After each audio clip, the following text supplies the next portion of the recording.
and welcome to Asia Regional Freedom Conference, What Freedom Means to Me. My name is Shinji Ye, and indeed, it's a great honor to participate in today's forum as your MC. Well, we're currently airing the conference live through YouTube, and it's good to see people joining us from all around the world. I guess this is one of the strengths of hosting an event online. And as the world requires more freedom, Freedom Speakers International, shortened as FSI, has prepared today's forum to empower North Korean refugees to share their stories with the world. And today we're joined by 4 North Korean refugees, 2 foreign speakers, and 2 members of Global High School Union students sharing with us their own individual version of freedom. Now, to kick off today's conference, Mr. Jeong Byung-gil from Uni Korea Foundation will deliver a welcoming remarks. Ladies and gentlemen, please welcome him through the screen.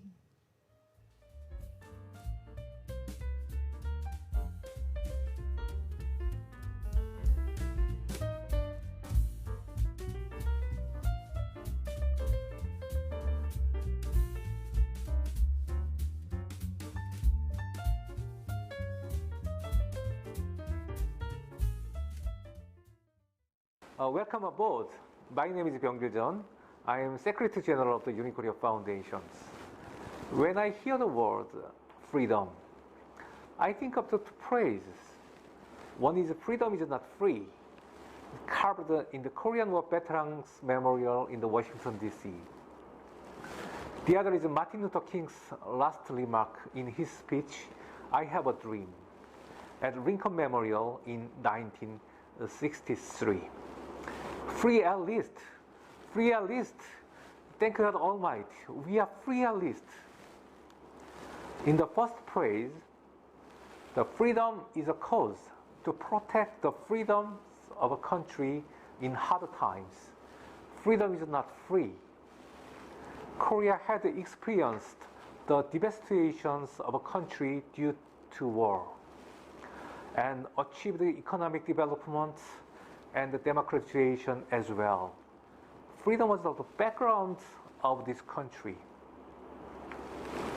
Freedom in the second phrase, it is a freedoms as an individual's right. It is a freedom to respect and care for each other and to live in the world without being discriminated against by race, class, religion, or gender. Today's speakers, they escaped from North Korea and came to South Korea for a better life. There is a life of freedom. They escaped from North Korea for a better life. They came to South Korea for a better life. And also, they are now living hard day by day for a better life. The motivation for better life is a freedom. The moment they entered South Korea, the moment they spent the first night in a new home after completing their courses for social adaptation, the moment when they met strangers, every moment crosses fear and excitement. The power to support them was freedom for a better life. Let's listen to their stories. And please open your heart, cry, love together.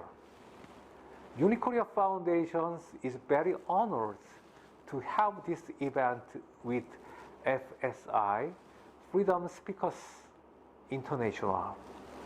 We will cooperate with this kind of activity going forward. I hope that this story of freedoms continue to impress people in the future, and I hope you have a very meaningful time. Have a great time. Thank you.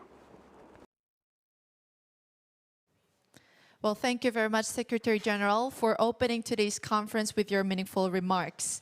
Well, now, moving on, we have Mr. Casey Lartigue, the co-founder and co-president of Freedom Speakers International, formerly the Teach North Korean Refugees Global Education Center, that will give us an introduction of Freedom Speakers International. Well, ladies and gentlemen, please welcome Mr. Casey Lartigue through the screen.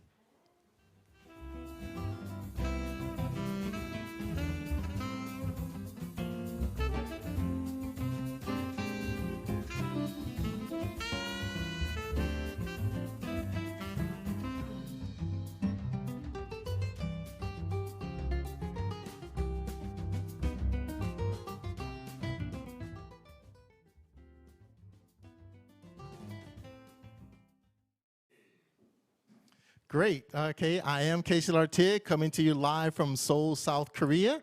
I am co-president and co-founder of Freedom Speakers International, and so happy to be having this conference today, and want to thank everybody. I want to thank, first of all, Eunhee Korea, because without them, we would not have had this conference today. But also want to thank the Atlas Network for providing us with some support for organizing reorganizing our organization. So first of all, I'll just tell you that my life changed March 1st, 2012. I was working as a researcher at one of the institutes in South Korea, and I started to meet North Korean refugees. And the key moment was that I attended a rally in protest of China sending about 30 North Korean refugees back to North Korea. And of course, I was outraged by it, but I saw a South Korean politician named Park Sun-young holding a hunger strike. And I went over to her and I told her, I'm going to get involved. And she's like, oh, that sounds nice, you know, but I'm going to make a difference. So it's been almost 10 years since that happened, and I have been involved, as I said I would. Now, that was March 1st, 2012.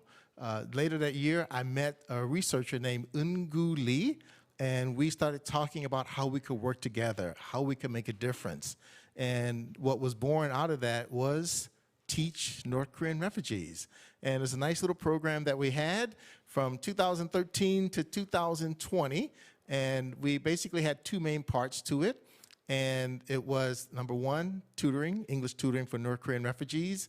And the other program was public speaking. We had almost 500 refugees participate in that program, and we had many wonderful things happen. We had authors study in our program, many public speakers who studied in our program. We had English speech contests that would would move your heart if you could hear the speeches that people gave. But as you know, in 2020, the world changed. That COVID changed everything for everybody, and it also changed us. The way we had been operating, we had two large programs, a little bit difficult to do both, and so we had to make a choice, because actually we were already too poor, so we had to make a choice about which program, and we thought we could have more potential having the public speaking program. So 2012, let's do something. 2020, the world changed. 2021, our mission changed. And we're now focused on public speaking and having these kinds of events like today, where we have North Korean refugees talking about issues that interest them. And the important thing is always, how do we empower them to talk about the things that they want to talk about? So we don't force them in any particular direction, because it's a great learning experience for us too. So our English speech contest, the theme is, I am from North Korea. So whatever it is they want to talk about, they can do it. But when we were thinking about this conference, we thought, why don't we present the idea of freedom? What is it that inspires them? What is it that they think about it when they hear the word freedom? So this particular conference, the theme is what freedom means to me. And so it's an opportunity for them to talk about that. Now, for those of you who want to get involved with us, I encourage you to find us on the internet. So we are at fsi21.org. That is our main website. If you didn't click the subscribe button, please do it right now to subscribe on our YouTube channel. And if you want to get involved, I'll tell you about the main things that we're doing now. So number one is these kinds of events where the refugees can speak out. Second is book publishing.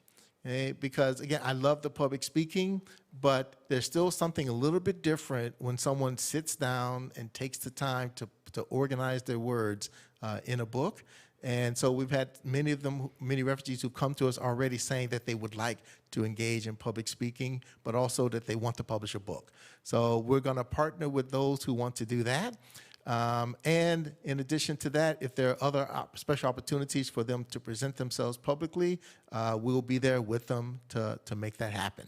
All right, so we're Freedom Speakers International. Thank you so much for joining our conference today. And I know our next speaker is Tom Palmer, who I've known since 1998. He's been like a friend and a mentor of mine, and we also work together on freedom issues. So I'll be looking forward to his speech as well as the speeches from our main speakers today. So thank you so much.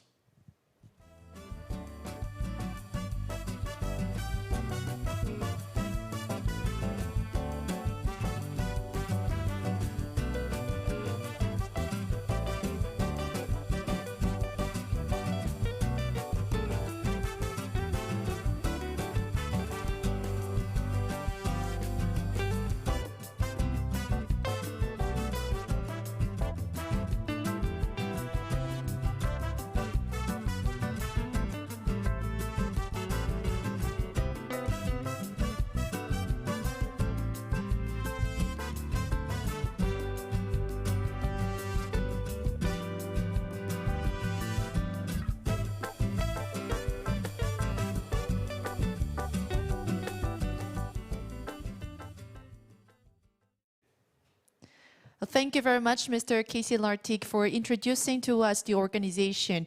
Well, those who are interested, please visit the website and follow us on what we do on the webpage. Well, moving on, we're going to now have Dr. Tom G. Palmer, the Executive Vice President for International Programs at Atlas Network, joining us online from US. Well, sir, hello. Are you there? I am here. Can you hear me? Yes, we can hear you perfect. Well, so what time is it now in the US? Well, the US has 5 time zones. I'm in Seattle, Washington, and it's 9:13 p.m. Oh, so it's late night right there in the Seattle, is it? Well, not that late, but it's such a pleasure to be with you. Yes, And I thank you want very to much thank you. Yes, for sparing your time today. Thank you very much. So please go on with your presentation. Our ears are all open. Well, thank you very much for this invitation to be with you today. As we mentioned, it's this evening. I'm now in the city of Seattle in the state of Washington in the United States. And I extend my gratitude and my respect to Freedom Speakers International, which is doing so much to exercise freedom in defense of freedom. I appreciated the speeches I've heard so far, and I look forward very much to those to come and to hear from such brave people. The theme that we're addressing today is a really important one. What freedom means to me. Now, it may help to start with an important distinction, though. The meaning of freedom is an inherently social one, not just a personal one. Being free is not like being hungry or being sleepy or being thirsty. I can be hungry or sleepy or thirsty entirely alone, but I cannot be free if I am entirely alone.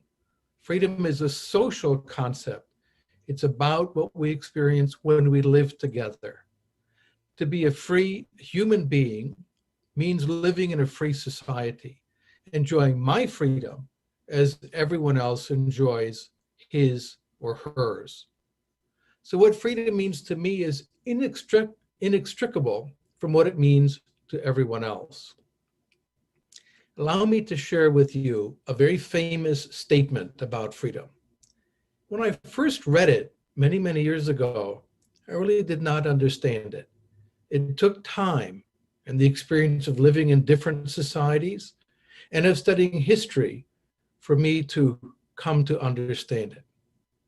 John Locke, the 17th century physician and philosopher, stated, "Where there is no law, there is no freedom." And I'll repeat that. It's so important. Where there is no law, there is no freedom. Now, what did he mean by that? After all, often we're told that laws restrict our freedom, that law and freedom are opposites, or that we should not suffer under so much law. And oppressive rulers who crush their people and rob them of their freedom always say they are exercising the law. There was a two-time president of the country of Peru.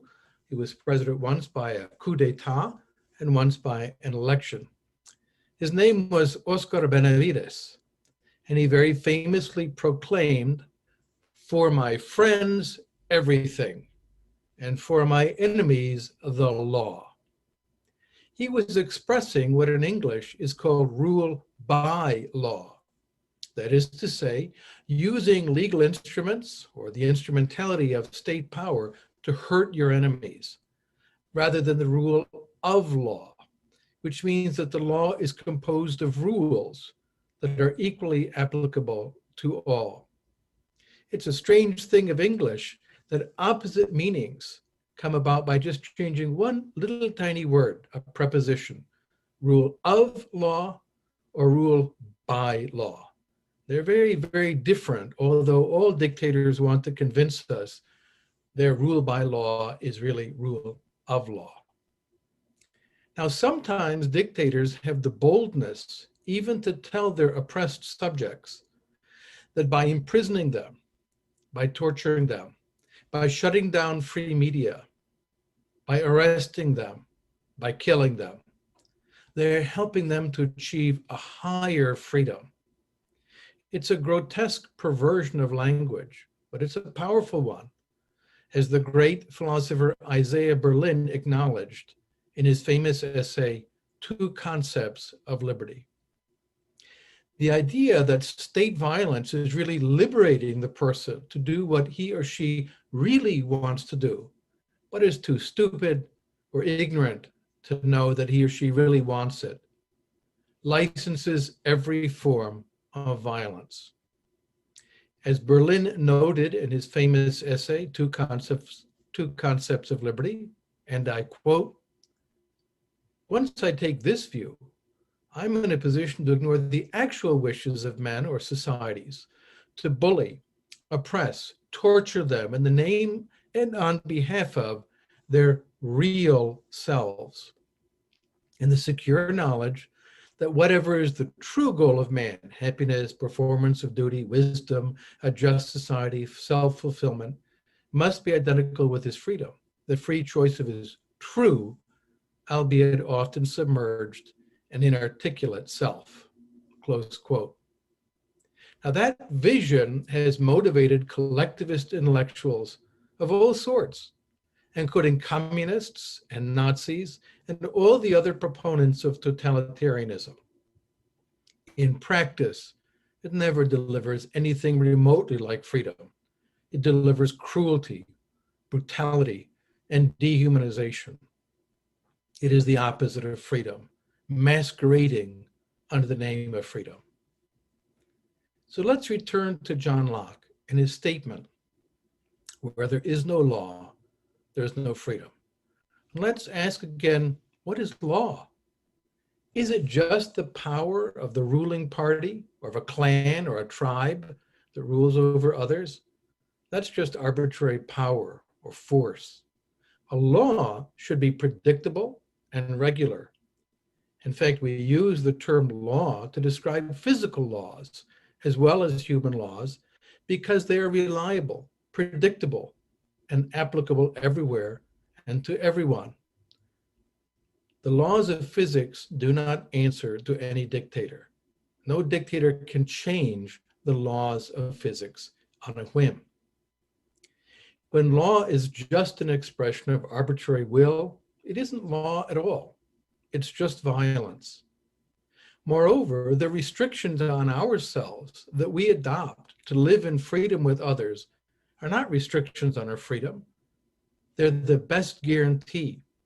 Freedom isn't to do whatever just enters into my head, to act on any whim or desire or impulse, even if it is hurtful to other people, to act violently or with total disregard for the rights of others.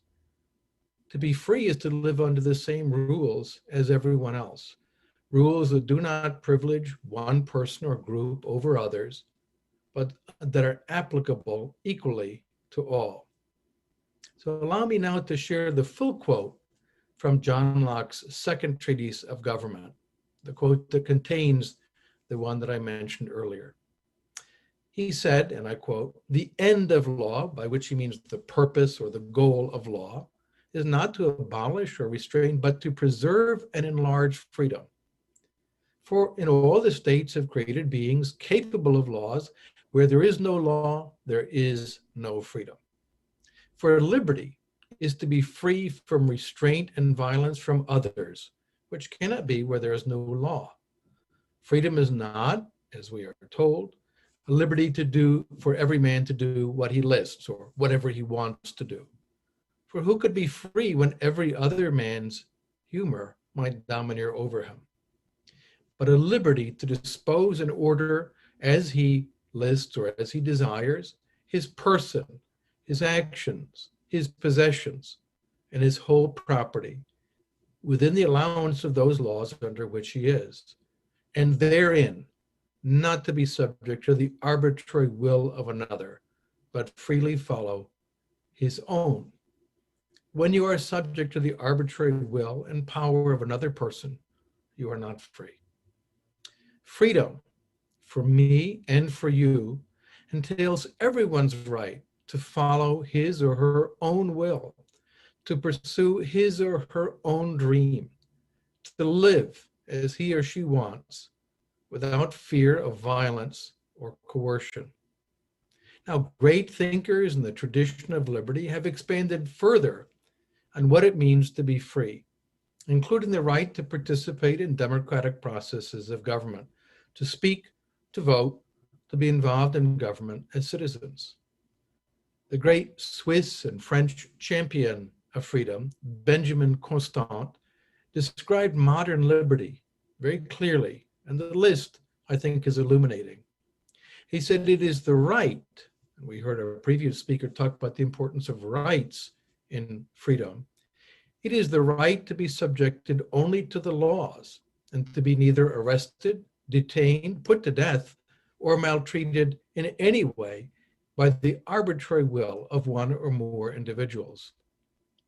It is the right of everyone to express their opinion, choose a profession and practice it, to dispose of property and even to abuse it, to come and go without permission and without having to account for their motives or undertakings. It is everyone's right to associate with other individuals, either to discuss their interests or to profess the religion which they and their associates prefer, or even simply to occupy their days or hours in a way which is most compatible with their inclinations or whims. Finally, it is everyone's right to exercise some influence on the administration of the government, either by electing all or particular officials, or through representations, petitions, demands to which the authorities are more or less compelled to pay heed. Close quote. So the enjoyment of freedom requires a rule of law, a system of law that will protect us from violence, from theft, from fraud, and from force generally. It's a body of law that allows you and me to enjoy our lives, as Locke says, for each of us to have control over his or her own person, his or her own actions, and his or her own possessions. Now, we see the language of law, however, frequently twisted and used to justify the destruction of freedom. The Chinese Communist Party, to take a prominent example, claims that their system of totalitarian control of society is an expression of the rule of law.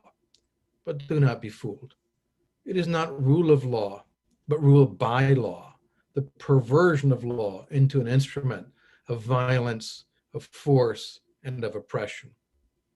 As they are extinguishing freedom in Hong Kong before our eyes, they are erecting so-called smart towers throughout the city, that are equipped with cameras and telecommunications monitoring devices, all connected to computers running artificial intelligence programs and connected to vast databases.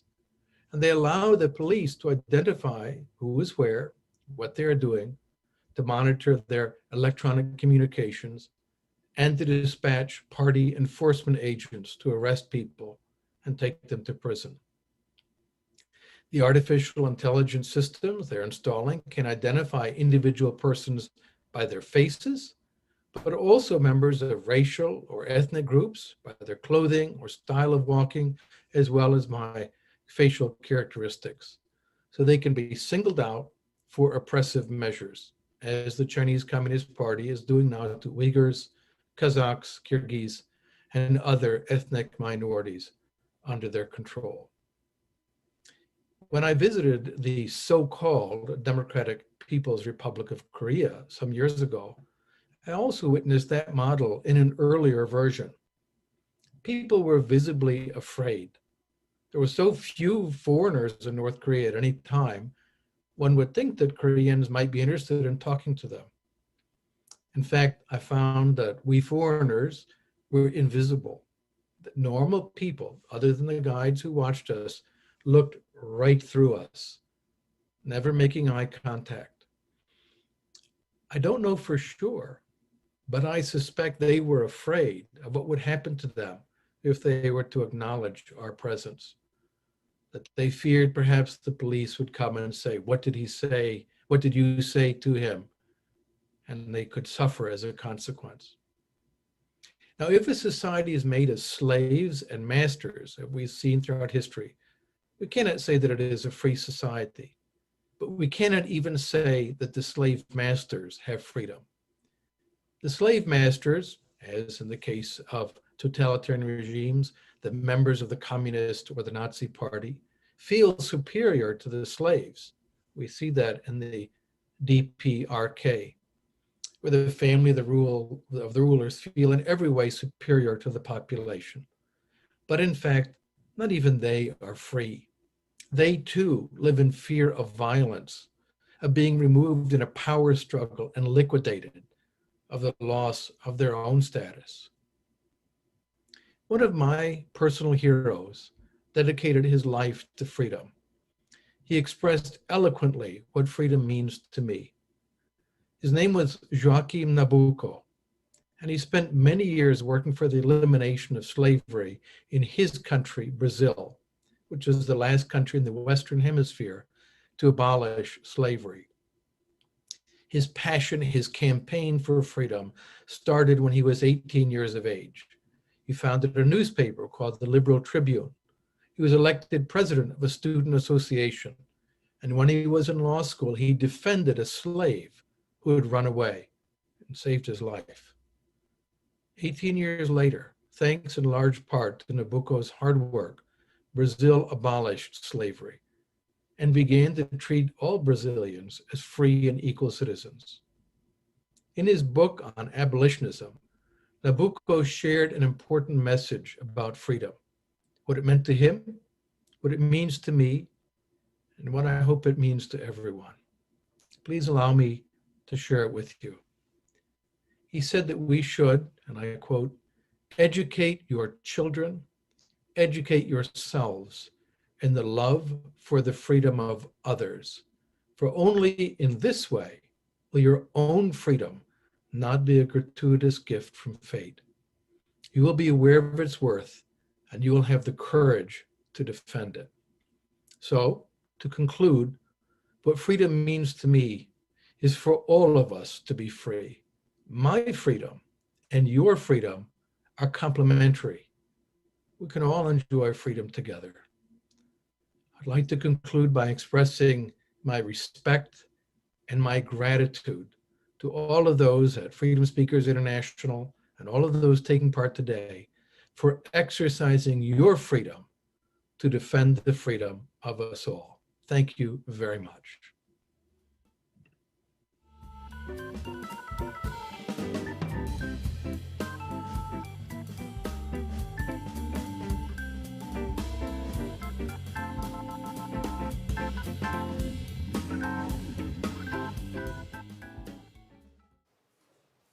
Thank you very much, Dr. Tom G. Palmer, for your presentation. Yes, indeed, everyone's freedom is linked. And for that, individuals in all around the world should be free and should be able to, do everything they want. So now, Miss Yuna Jeong, a keynote speaker with Freedom Speakers International, who makes regular guest appearances on the Korean TV talk show Now on My Way to With You, will give her presentation. So let's now welcome Miss Yuna Jeong through the screen.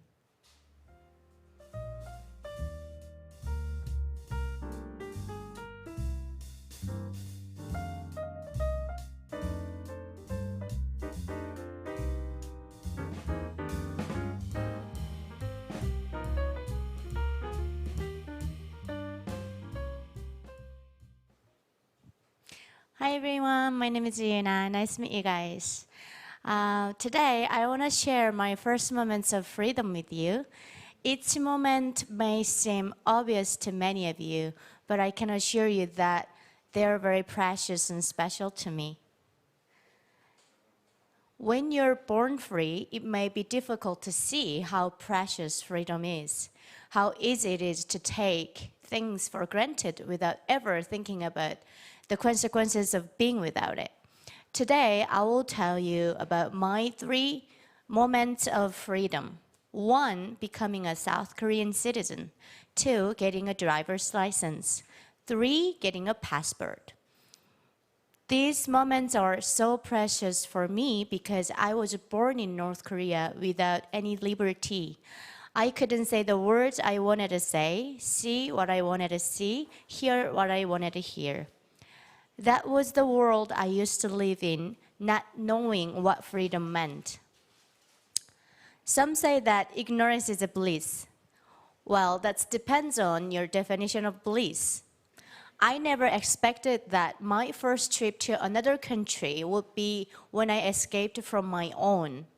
I thought if I went to China, I would have freedom, but that expectation was completely wrong because I always had to run and hide myself from the Chinese police.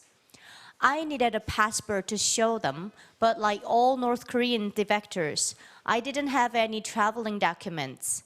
We were never allowed to have a passport to go outside of North Korea, except for official business approved by the authorities. And not many North Korean people went on official business trips. Furthermore, the North Korean authorities demanded that China catch North Korean defectors and immediately send them back to North Korea. For that reason, I always run and hide myself. I was always being pursued by Chinese police. If they had caught me, they would have deported me to North Korea where I could have been jailed or even executed. Luckily, my aunt escaped to South Korea before me, so she brought me here, and finally my first taste of real freedom began. My first moment of freedom was the day I got my South Korean citizenship. I was so happy and looked forward to living out my dreams in this country that felt like a gift to me. When I was in North Korea, I had a North Korean citizenship, but the meaning was different. Unlike here, where citizenship has power, the North Korean one shows that you are a slave of that dictatorial government. Here, being a citizen means you can pick the president and you can change the laws. But in North Korea, the government dictates the rules and laws to the people. My first surprise about South Korea was that people can go anywhere in South Korea without needing permission. In the North, you must apply for a visa when you want to go travel anywhere. If you ask North Korean defectors if they have ever visited Pyongyang, many will say they have not. Even though they are North Korean citizens, they can't legally go to Pyongyang without carrying visas. So the little South Korean citizenship card means a lot to me. It meant I had real power and real freedom for the first time. My second moment of freedom was the day I got my driver's license. I never thought that I could drive my own car because it is difficult to own a car in North Korea. After I learned about South Korea, I constantly dreamed of escaping. Watching South Korean dramas taught me a lot. I found that a lot of things were different than in the North. That South Koreans could drive and go wherever they wanted. It seemed like they had real freedom. My third moment of freedom was the day I got my passport. Can you picture someone actually getting a passport who never thought they could? How exciting would that be?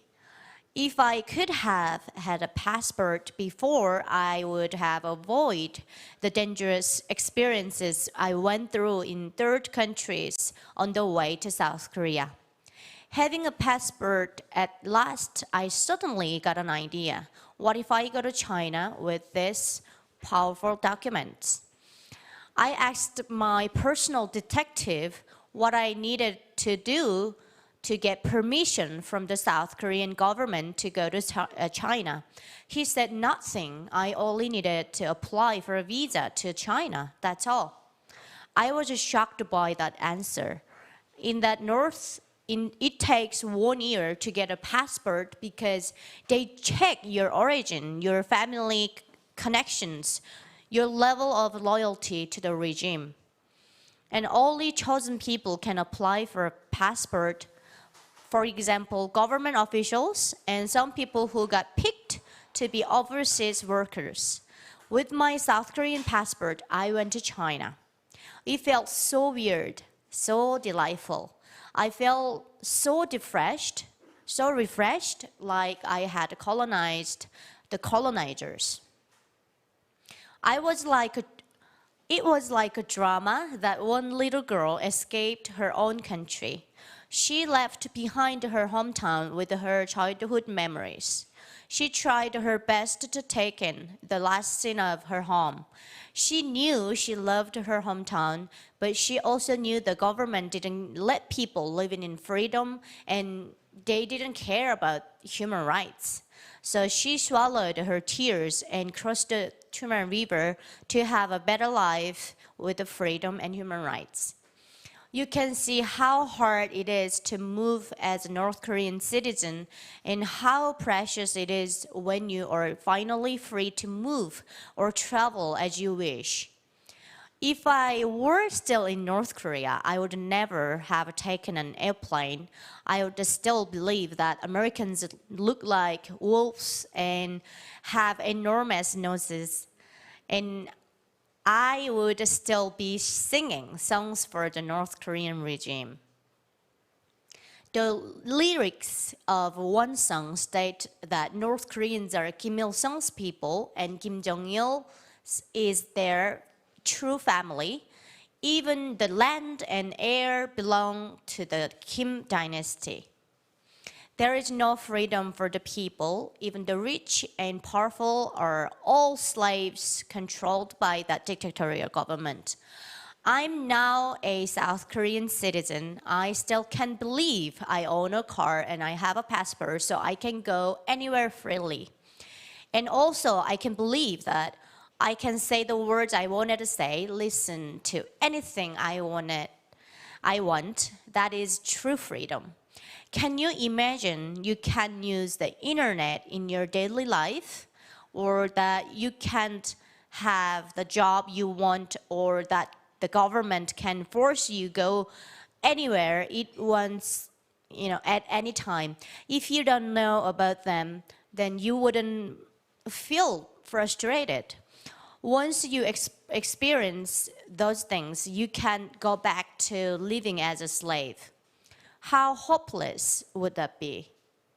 When you're born free, when you're born in freedom, you can take that freedom for granted. Freedom is everything for us. Without it, it feels like living in prison. I now know that it feels like to be treated as a real human being.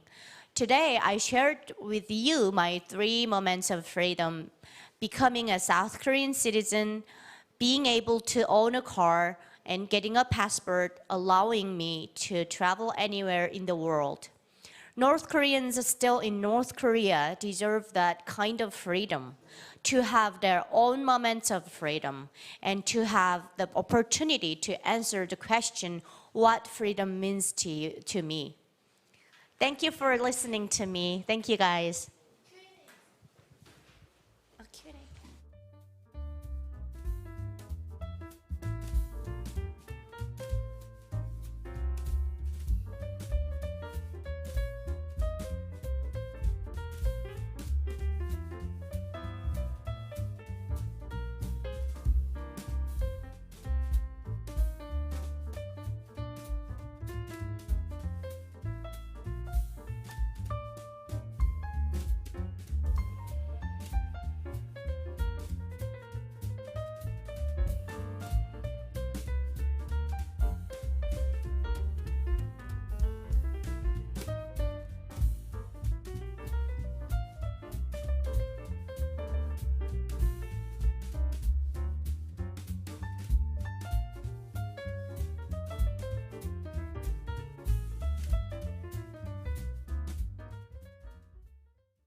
Okay, fantastic.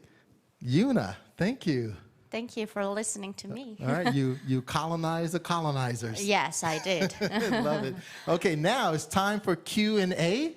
And so if you have questions, please go ahead and type them in the chat, and I'll try to follow them as quickly as possible. So CMF asks, where does Yuna like to travel in South Korea?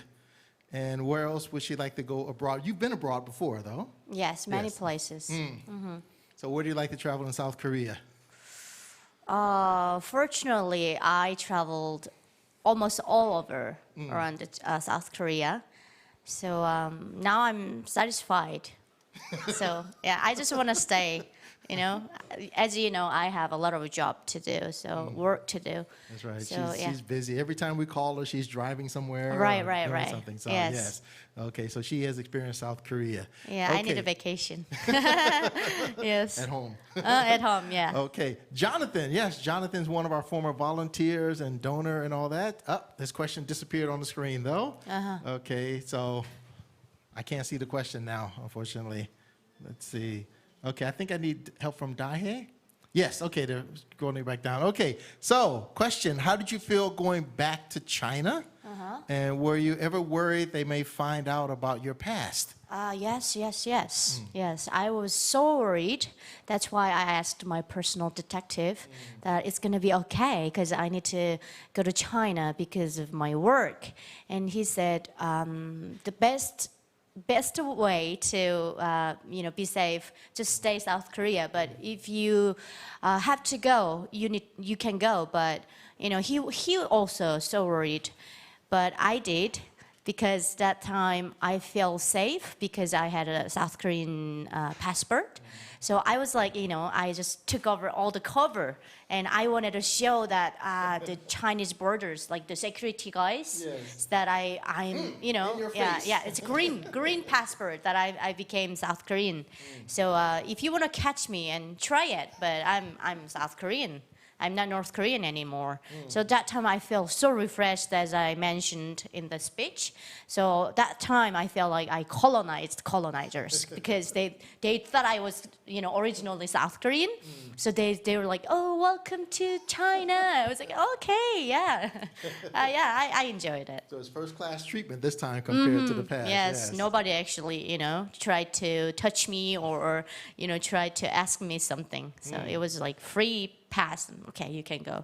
Great. Well, Tom Palmer's still watching our previous speaker. He said, a great talk, Yuna. Oh, thank you so much. And Sandia, one of our volunteers and fans and donors, she says that this is a common question, but what do you think people outside of North Korea, what can they do to help North Korea become free? Okay, this is the big question. Big question.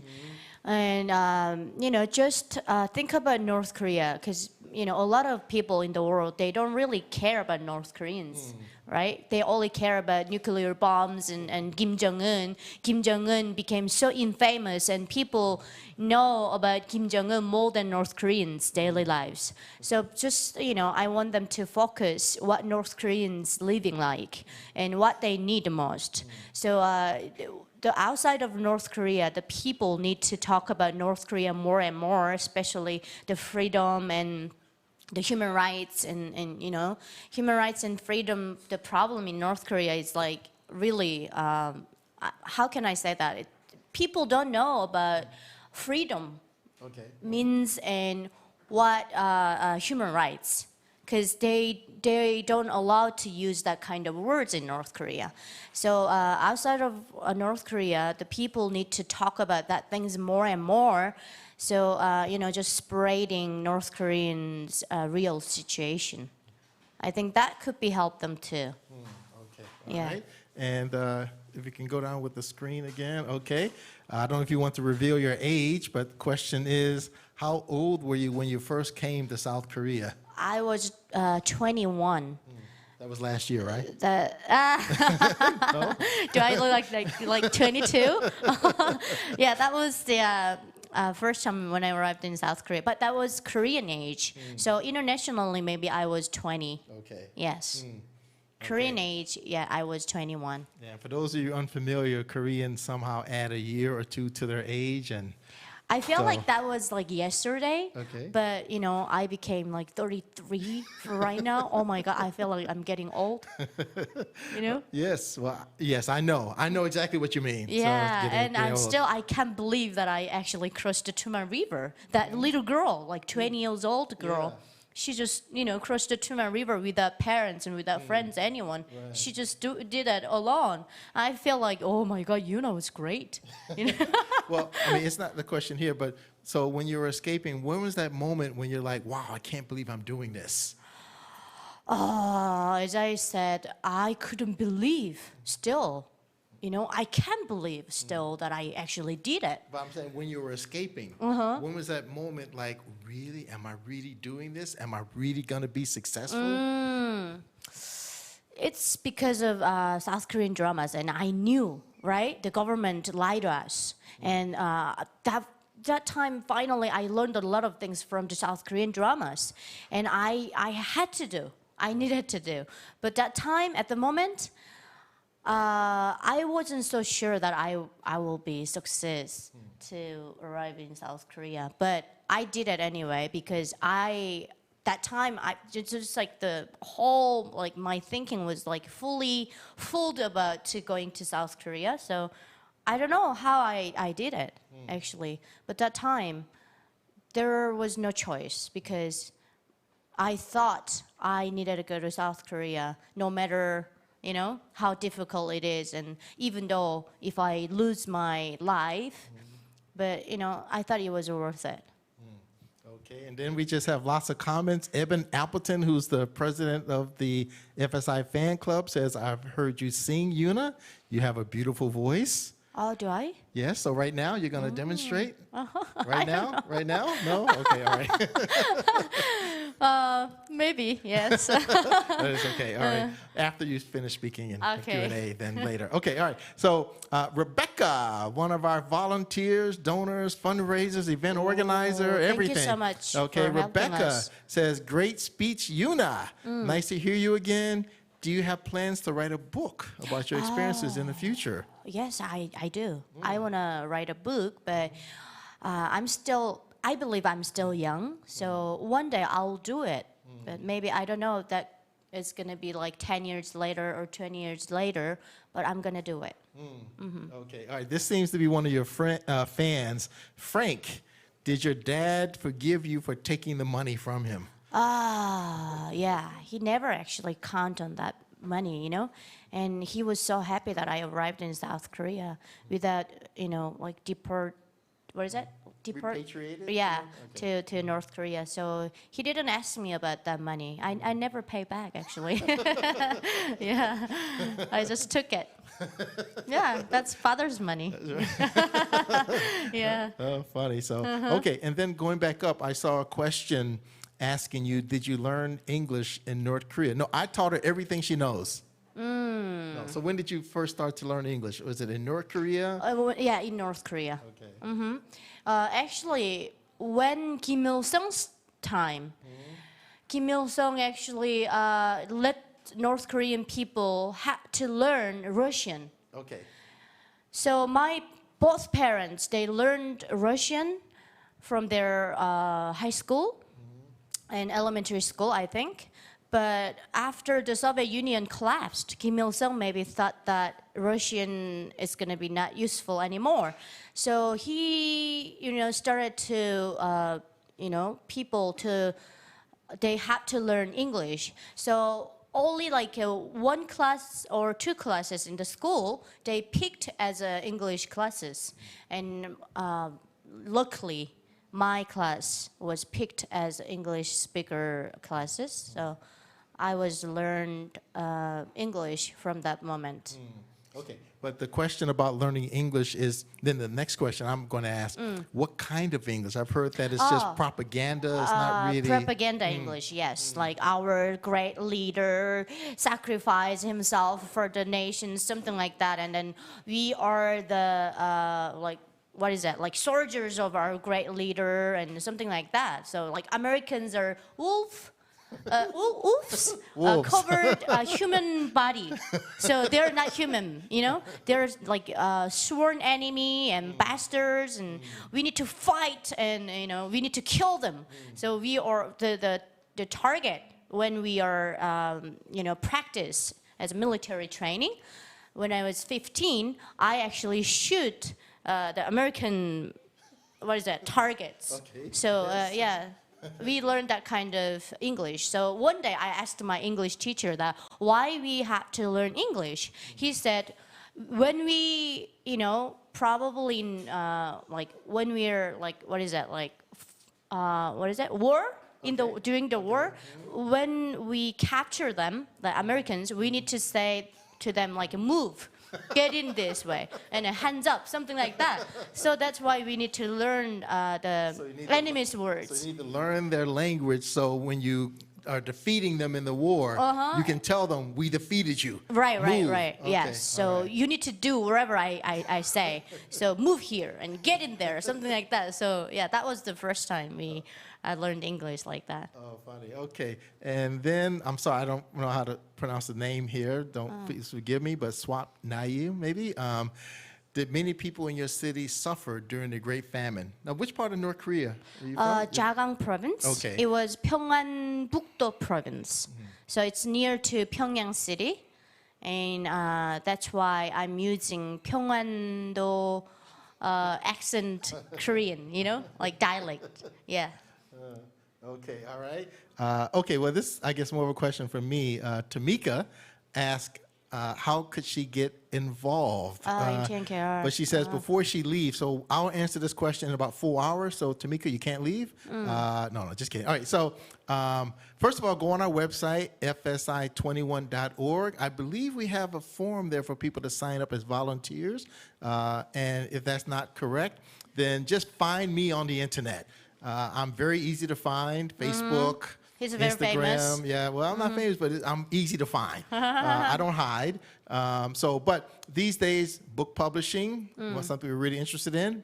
Building the organization. So we're interested in people who really want to build. So that means fundraising, marketing, strategy. How do we be able to spread out more about the work that we're doing, and also to have more people involved. So, but I can talk about that later. I don't want to take away from Yuna's time. Jason West, thanks for your testimony. Jason's one of our friends in the USA. Oh, okay. Yes, Thank you. okay. And then can you go down again with the screen? I can't see the questions up above. Okay, because they keep disappearing. Okay. Well, absurd. Alien, okay, I guess is real. Says, hey, Yuna, how are your violin lessons going? Are there any songs you're currently learning? No, not really. I learned violin when I was 12. That was the first time. And for nowadays, I'm busy with Okay, my work, yes. so I don't really have time to practice. So right now, I'm not learning any new songs. Okay, but you played at our Giving Tuesday event last Right, year. right, Yes, right. we've I seen you did, perform. That yes. was great. Okay, Brooke. I'm not sure which Brooke this is, but Brooke says, love seeing you again. Yuna, great speech. My question is, what kind of little freedoms have you discovered in life, such as any hobbies or things that you could not do or that you could not enjoy in North Korea? That's gonna be very simple. Internet. I'm using internet every day, 24/7, and I'm using I'm the electricity, and the words you wanted to say wherever you can go anywhere freely with your own car. That feel like weird, sometimes because every time when I drive, I feel like, oh my God, I'm in South Korea, yes, but not in North Korea. That kind of things. Never using the internet and driving your own car. You cannot even move to your parents' house because the provinces are different. You need to apply for a visa. It's such like crazy country. I can't believe that I actually lived in there. Okay, and then I see a message. How do you see pet now? Pet. Pet now compared to before? Okay, it looks like we have, I think one of our staffers is writing this, okay? So how do you see, so when you're in North Korea, how did you, okay, I see, we have a question from a different place. So Michael Barr is asking, so we're in North Korea, what was your view of pets, animals, versus now in South Korea? Yeah, in South Korea, the dogs and the animals' lives better than North Koreans, actually. They get a shot and vaccine and whatever, but North Koreans, they don't have enough vaccine.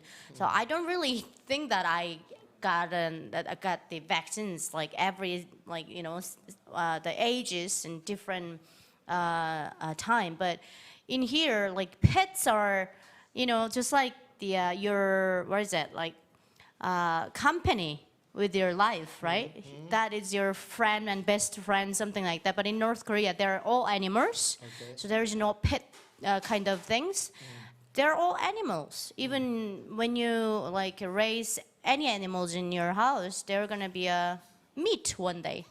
So even pet, yes. So in North Korea, we just call them dog, but in here, like a puppy, all of them, they have all names, like a human. Oh, you're love, you're candy, something like that. One day, actually, I met a South Korean guy. He said, oh, I'm a father of love. I was like, oh, maybe his daughter name is Love. But he just showed me his little dog, like a pet. I was like, are you dog's father? And he said, yeah, I have a dog. He was not happy actually when I called that dog.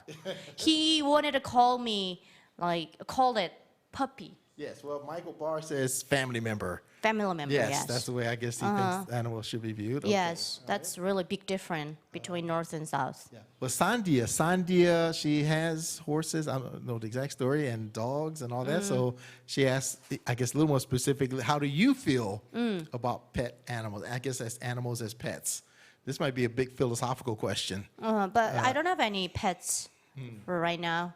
But I would love to, but my father, he's disagree because I'm not independent. So I live with my parents. So you escaped from North Korea, but still you're not quite. Yeah. I'm looking for real freedom. Okay, and then Yuchol, who I think I'll be meeting very soon, says, very impressive speech, Yuna. Thank you. Have you ever visited schools or any educational events to meet students or educators and give lectures or presentations? Oh, yeah. Yeah, that's my Yes. job. Yes. Yeah, I'm using my mouth to earn money and living out this dream country. Yeah, that's my job. I'm public speaker, and I actually have visited almost everywhere in South Korea, like a lot of universities and schools and some organizations, and I gave them lectures and speech all the time. Yeah, that is my job. And please invite me where? United States and Europe, wherever. anywhere. Yes. Well, so Yuna is one of our speakers, but she is a public speaker, Right. English, Korean, wide range of topics. So we're really, you're one of those students. We're just so happy that you joined us. Yes. So you joined us back in No, I think 2018. 2018. Yes. And I guess we didn't. I don't know if we announced it earlier, but she was the winner of our 11th English speech contest. Yeah, and you won other right. speech contests. It and was what really it? honored. Yes, Yes. right, great. Okay, and then wait, go back up to the questions. Okay, let's see. Did I miss any? Well, maybe this one's more for me. What kind of volunteering opportunities are there? Okay, so we no longer do the tutoring, but we do need a handful of mentors. But we need people who are just professional and serious and focused, and it's not like a hangout kind of organization or program that we have now. But besides that, we need people who love editing, writing. We do need help with that. For example, when speakers are going to present, we'd like to at least have someone check their work. But also we need help with other kinds of writing, marketing. So there are all kinds of ways. And I think the main thing is that we tell people, please follow us, watch what we're doing, and please, why don't you make a suggestion to me about how you can get involved? Because we're busy. So, but we need people who can use their own brains and come up with their own ideas. So follow us, propose it, and then we can try to get it done.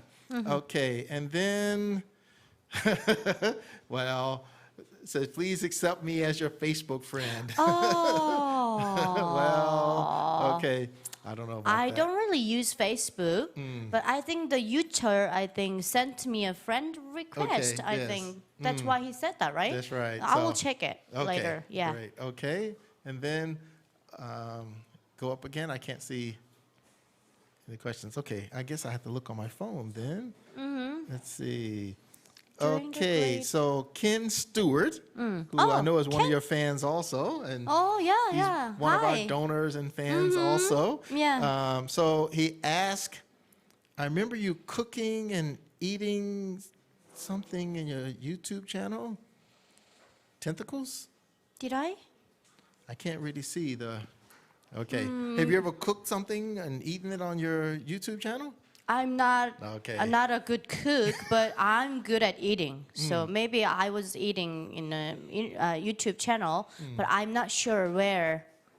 Maybe Jongyun TV, the Korean YouTube channel. Or maybe you were like on, because also you're on various YouTube channels Right, and right, TV yeah. shows and yeah, maybe somewhere along there. Okay, well, I think we answered this one before, but Evan Appleton asked, do you plan to do much traveling to foreign countries? But you've traveled already lots of places. You said you need a break. Right. I Yeah. did. I actually, like 2-3 weeks ago, I finished my self-quarantine after I visited United States. Yes. So that was the last trip, and I did 4 times of COVID-19 test, and it was not happy at all. I was almost like hit somebody because it was like, oh God, it was so hurt. Oh God. No, after finished the COVID-19, not right now. Okay. And then T alarm, I guess. Have you seen Crash Landing on You? And is it accurate? The 사랑의 불시착, the Korean drama. Yeah, I was actually helped to the scripts. So I was involved, building that drama. So I was a member That who. means it's accurate then. Yeah. Yes, of Yeah. course. You were involved. Suggesting them to use some kind of North Korean words and accent because that drama actually, was talking about the some kind of like DMZ line. So they're all using Pyongyang accent, Pyongan-do accent. So I was actually helping them to use North Korean real accent and words. So yeah. Yeah, as she says, she's a busy lady. So then when people ask you about the show, you can say, I know one of the people who helped make it happen. Okay. Yeah, if you watch that drama, end of the drama, every single episode, there was my name on it. Oh, yeah. okay. Yes, like Yuna. She corrected some words and something like that, and then she assisted the words, something like that. So Excellent. Okay, I didn't know that. Another thing about you. All right. Josephine Kim. I believe if this is the same Josephine Kim, she's a friend of mine. She teaches at the Harvard Graduate School of Education. She's involved in many, many things. I hope you don't mind me saying it. But she asked, what are your thoughts on mental health support for North Korean refugees? Oh, that's a very thoughtful question because, a lot of North Korean defectors actually have that kind of mental problem, because most of them, they lived in China and they were like, running and hide themselves from the Chinese police without any traveling documents. So that kind of trauma they still have. So sometimes also they have some kind of like nightmares about shooting North Korean soldiers and, like chasing from them, something like that. So a lot of people actually have that kind of mental problem. And now I believe the South Korean government, they actually try to help them. So if they, say to the Unification Institute or Unification where? Ministry, yeah. The organizations, they need get a help. So when they send email or I don't know, letters, they try to help them. So I believe there are a lot of hospitals and doctors who willingly to help North Korean refugees. Yeah, well, assuming this is Professor Kim, because this is also her focus about mental health issues. yeah. If you wait for our next speaker, she might say Definitely they something need, about that yes. also. So, okay, and then big question. Okay, Roman Williams asked, why can't South Korea do anything to help North Koreans? They do actually, but sometimes the Kim Jong-un refused, right? Like last year, the South Korean government, they tried to give them powder, or what is that, like rice and I believe something. A lot of efforts, they actually did it, but Kim Jong-un refused that. I don't know why. And like last week, I saw the news that United States, I don't know who said that, WHO, whatever, the worldly, they wanted to give them some vaccines. But they also refused that. I don't know why. Kim Jong-un just represented all North Koreans. Yeah. I don't think he cares about North Koreans' health. They don't care about the someone who dying because of COVID-19. They only, care about to maintain that dictatorial government and that kind of system and regime. So I don't think he cares about North Koreans' illness or real lives conditions, something like that. A couple of years ago, I wrote a column, and I said that instead of the South Korean government sending money to North Korea, give it to North Korean refugees here. And pay off their debts and all whatever, and they can send it directly to their family members people can get it instead of government to government. Okay. Right. Okay, then Frank Worthen, how much danger is there of being kidnapped? Okay, because you mentioned you went to China, and of course some North Korean refugees like you are speaking out. So some refugees have gone to the USA to get away from North Korea, but do you ever think you might be kidnapped by the North Korean regime? Maybe, because when 2 years ago, I needed to go to, where was that? Wien, Austria. Okay. Yeah, Vienna, Wien. maybe? Yeah, Vienna. And my personal detective, he actually disagreed what I, go to Austria because he actually showed me some people that they actually kidnapped from there by North Korean, I don't know, government. But anyway, I went there, but I didn't feel any dangerous things there. But I don't know, maybe some people actually disappeared, like 29. Yeah, Im Ji-yeon, I think it's Im Ji-yeon and some of them are too. So we are not sure actually the North Korean government actually captured them. But what I believe as a North Korean defector who living in South Korea, I feel all the human rights and freedom, I don't want to go back to North Korea, never. But 29 people actually went back to North Korea by their choice. I don't believe it. So maybe I believe some of them are actually captured by North Korean government. Okay. Well, I want to ask it a slightly different way.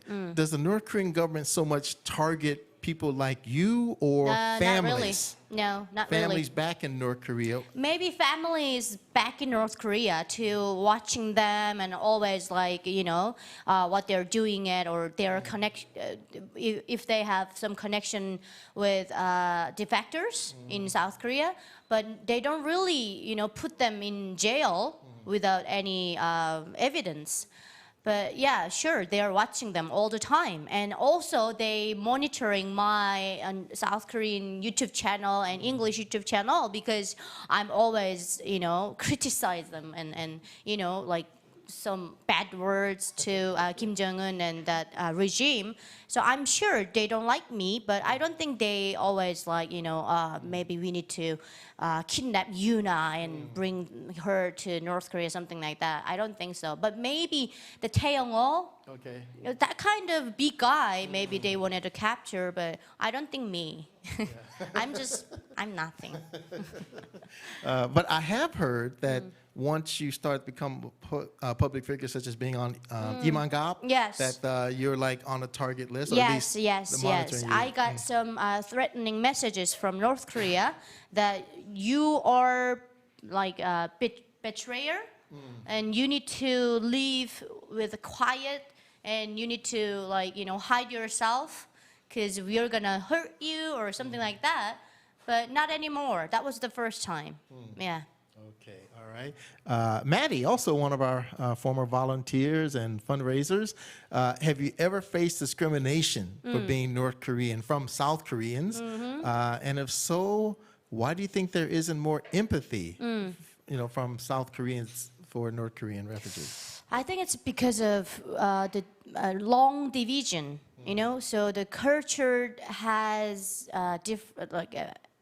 culture actually has different way to develop.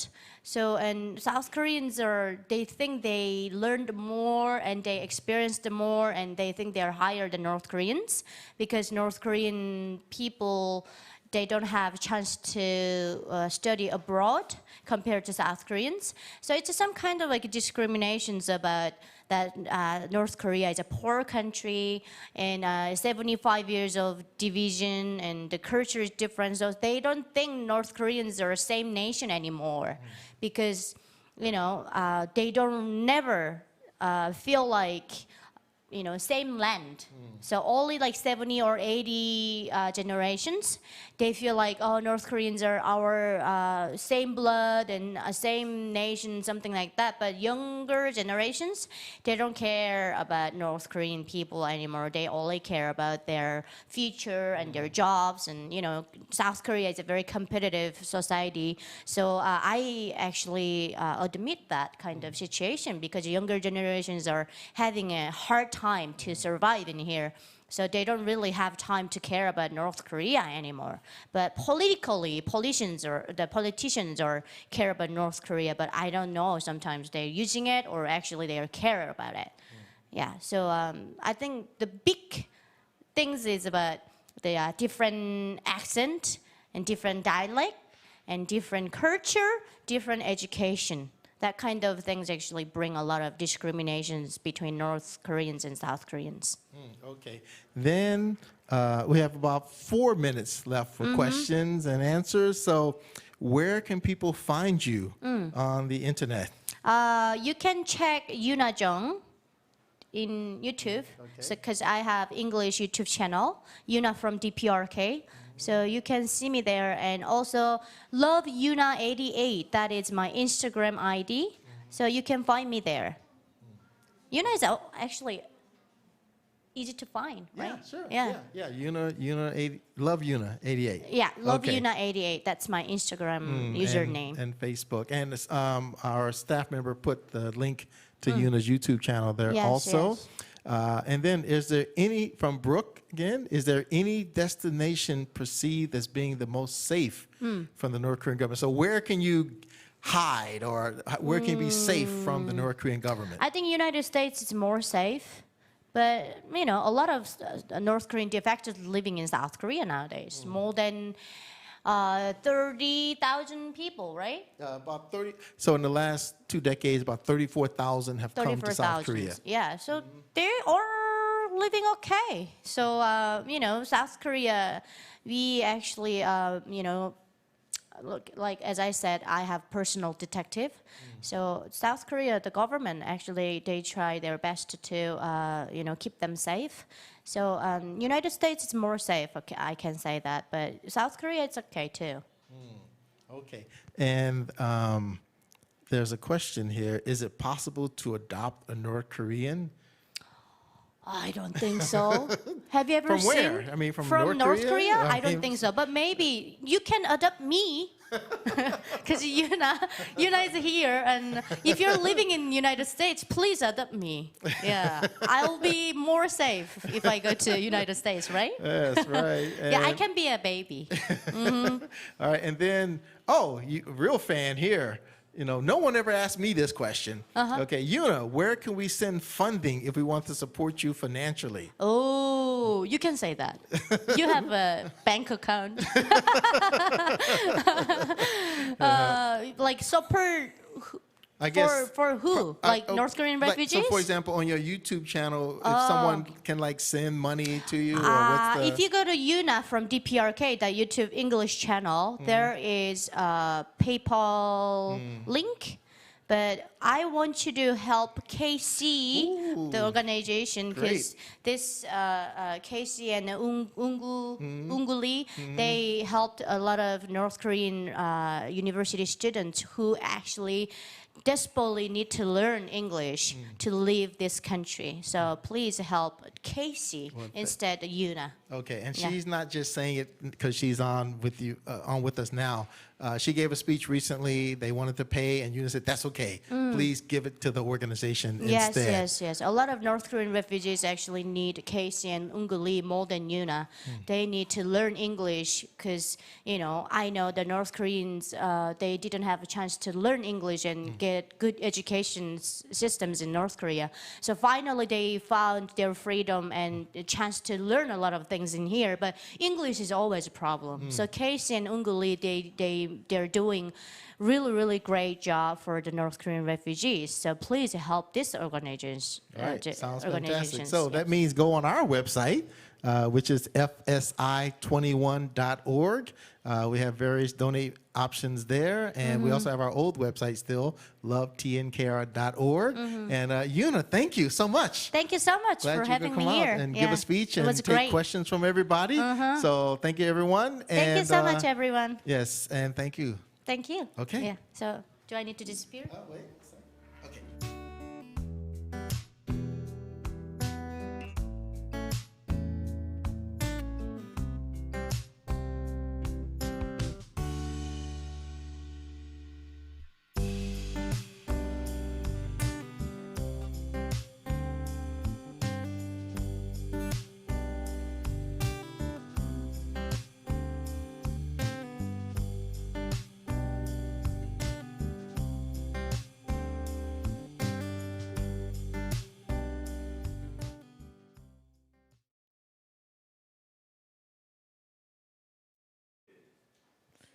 Well, thank you very much, Yuna, for sharing your experience, and Casey for leading out the Q&A session. Well, since our last question was about the funding, you might be able to find the funding ways, because there are numerous ways to fund us or to support us. You can find it through the chatting box. We have just uploaded the ways you can use in order to support us. Yes, please press the link and you'll be able to find out how to donate to our organization. Well, now moving on, we have Mr. Eugene Kang, the co-founder of TNKR Global High School Union, to deliver his speech. Well, let's welcome Mr. Eugene Kang through the screen.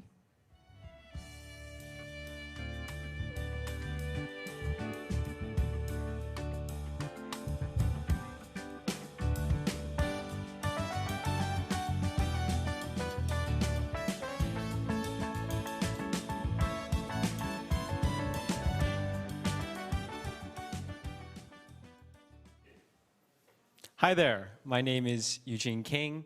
I'm a current senior attending Valor International Scholars, and I'm also the co-founder of the TNKR Global High School Union.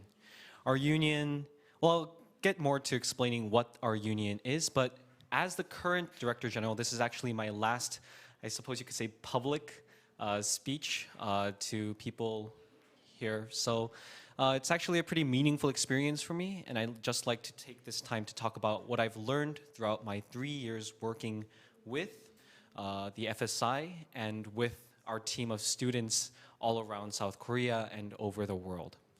My experience with TNKR starts in, I believe, 9th grade, so it was quite a long time ago. I first came to their headquarters and asked if I could do anything to help support them.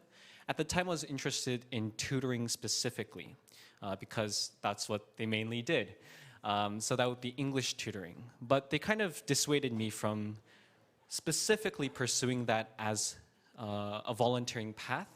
They thought I was maybe a bit too inexperienced. My age wouldn't help me in that way. My friend and I, or I should say an upperclassman and I, we thought maybe there's another way in which we could support them. And that's what Casey kind of advised us to do, to find some other way in which we can support TNKR, or now as it's called FSI, in their mission.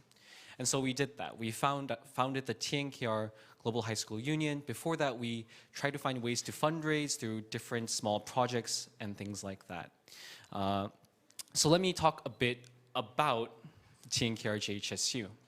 The TNKR Global High School Union is a union of different TNKR clubs all around South Korea and in the world. We founded it because before there were TNKR specific clubs in specific schools, but they were not connected at all. And so it might be extremely daunting for a new high schooler who's interested and motivated and passionate to support North Korean refugees to find ways to do so. Our TNKR Global High School Union's main objective is to provide these opportunities to these students so that they can find ways that they themselves can support North Korean refugees.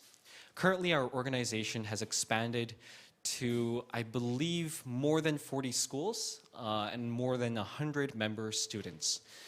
So we've had a lot of ups and downs throughout the years, and I just really wanted to talk about that, specifically because we're currently in the process of selecting the next executive team as I'm going to go off to college, which means that I hope that my experiences can be kind of stepping stones so that we can improve our organization further in supporting North Korean refugees. The first thing I'd kind of like to talk about are some positives generally about running this organization or our union. The main thing that I felt was being a union that encompassed a lot of different schools and a little different places. We had a large variety of different talents that joined and a lot of different things that people were interested in. All of them were unified by the same purpose of supporting North Korean refugees, but the way that they approached it was different. Some people were quite motivated by music, so they pursue music performance and that area. Some people were motivated by teaching English specifically, so those opportunities were allowed to them as well. And so a lot of different students with different unique interests was helpful because these North Korean refugees, they also aren't, they don't all want to do the same thing. All of them have different interests of their own. Specifically, the students that we were met had different interests. They wanted to do different things. And so that was quite a motivating experience in terms of the amount and variety of different projects that we could pull off. And we've done a lot of that. We've been able to fundraise for the FSI on multiple occasions and have donated to them many times. We've been able to work with different North Korean refugee schools. Our main target is specifically teenagers and a younger audience because we could relate to them more and help them out more. Now, a few downsides that I felt as I was running this organization were specific to, again, the amount of students that were a part of this organization. What that's to mean is, I'm sure you're all familiar with the bystander effect, or if you have a lot of different people in the same place or doing the same project, it's kind of like social loafing. People tend to not be active or find ways to be proactive. And so that was an issue where even though we had many communication channels open, there was not a lot of communication between members and between our executive team and different members themselves. So it was kind of a silent organization, I should say, in those terms. That was the main downside I felt of running a union that kind of expanded pretty quickly. But these are lessons that we want to take and expand upon moving into the next year. And so I think here I'm going to kind of try to talk about things that you can expect and things that you can expect we will build upon as we move forward into the next year. The first thing we're trying to do is trying to divide up our union into specific subsects, I suppose you could say. That is to say that we'll have a specific team dedicated to translation, and they'll work throughout the year, specifically translation. We'll have a team dedicated to tutoring, and so they'll be working on tutoring for the entire year. These are students that will be motivated by that single project and will be able to work with the same people throughout the year. We're trying to make it so that these students can build smaller communities which they can depend on and become more friendly with, I'm not sure about this, but hopefully even almost to the point of being a family as they work together to support North Korean refugees. We think this is extremely helpful in creating a positive environment overall. And so I think there are many things that you can look forward to the TNKR Global High School Union as we move into the future. We're still an extremely small and new, relatively new union. We've only been here for 3 years, but even thinking about that, it's been a wild ride we've been on, and being a new union, I think you can expect a lot of improvement and a lot of things that might become better in the future. So if you guys know any high schoolers that are interested in supporting North Korean refugees or in supporting Freedom Speakers International, then check out our website. I guess this is a bit of a plug. It's TNKRHSUnion.org. Or you can just search up TNKR Global High School Union onto Google, and the first result should be our website. On there, you can find all the different activities that we've been working on. You can find many of the different people that have worked on these projects, and just a lot of our mission statements and things that we're looking forward to doing in the future. Other than that, this is my final word, I suppose you could say, but thank you so much for supporting FSI, and I hope to see you all in the near future.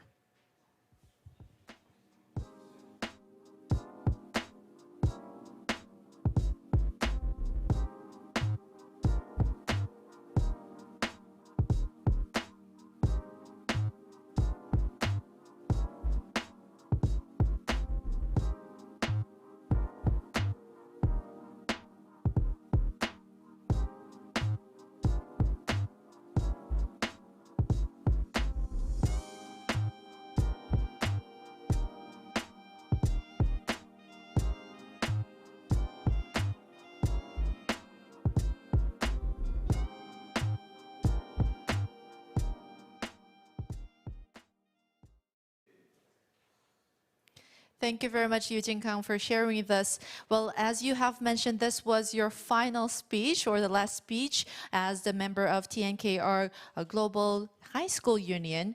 Well, good luck with your college. And now we're going to move on to Miss Evelyn Jeong, who crossed a frozen river in order to escape North Korea and went through 3 different countries and now have obtained a U.S. citizenship. Let's welcome Miss Evelyn Jeong through the screen.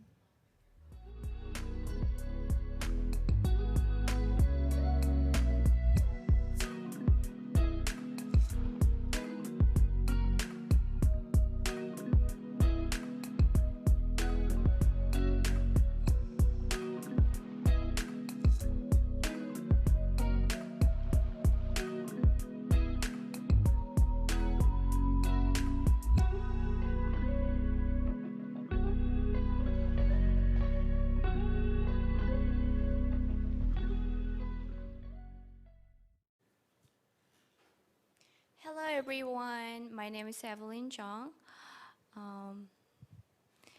Both of okay. My life stories.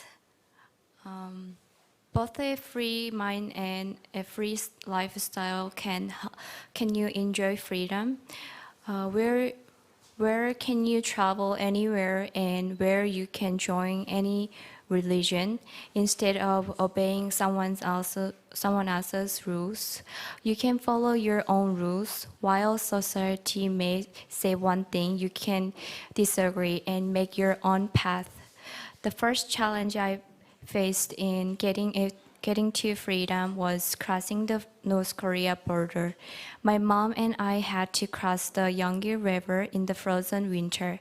In order to cross the border, we have to wait until the river was completely frozen to walk across. People who are born in freedom can never imagine what it is like to plan your escape. Even having to concert in the winter while in frozen enough for you to escape a crossing safety. It was so cold to the point where I thought I may die of hypothermia. By the end of the arduous trip, my gloves were ripped apart, and my hands were exposed to the cold winter of North Korean's winter. However, I was able to overcome each now obstacle. After I escaped, I arrived in China first, where I took a long bus ride into the mountains. Bordering Laos, and this border where was a banana farm with really friendly farmers who welcomed me.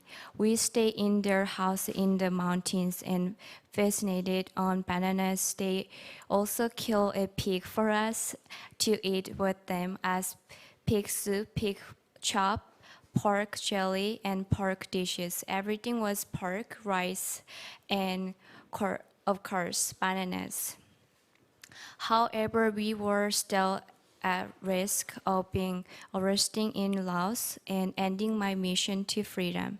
While in Laos, we ate a lot of sticky rice and fish. In order to get out of Laos and into the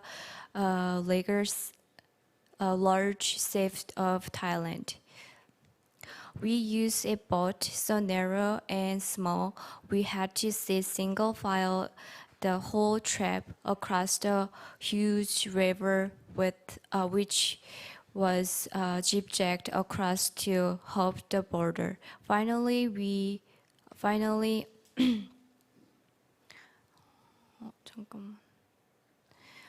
had to sit single the whole trip across the huge river with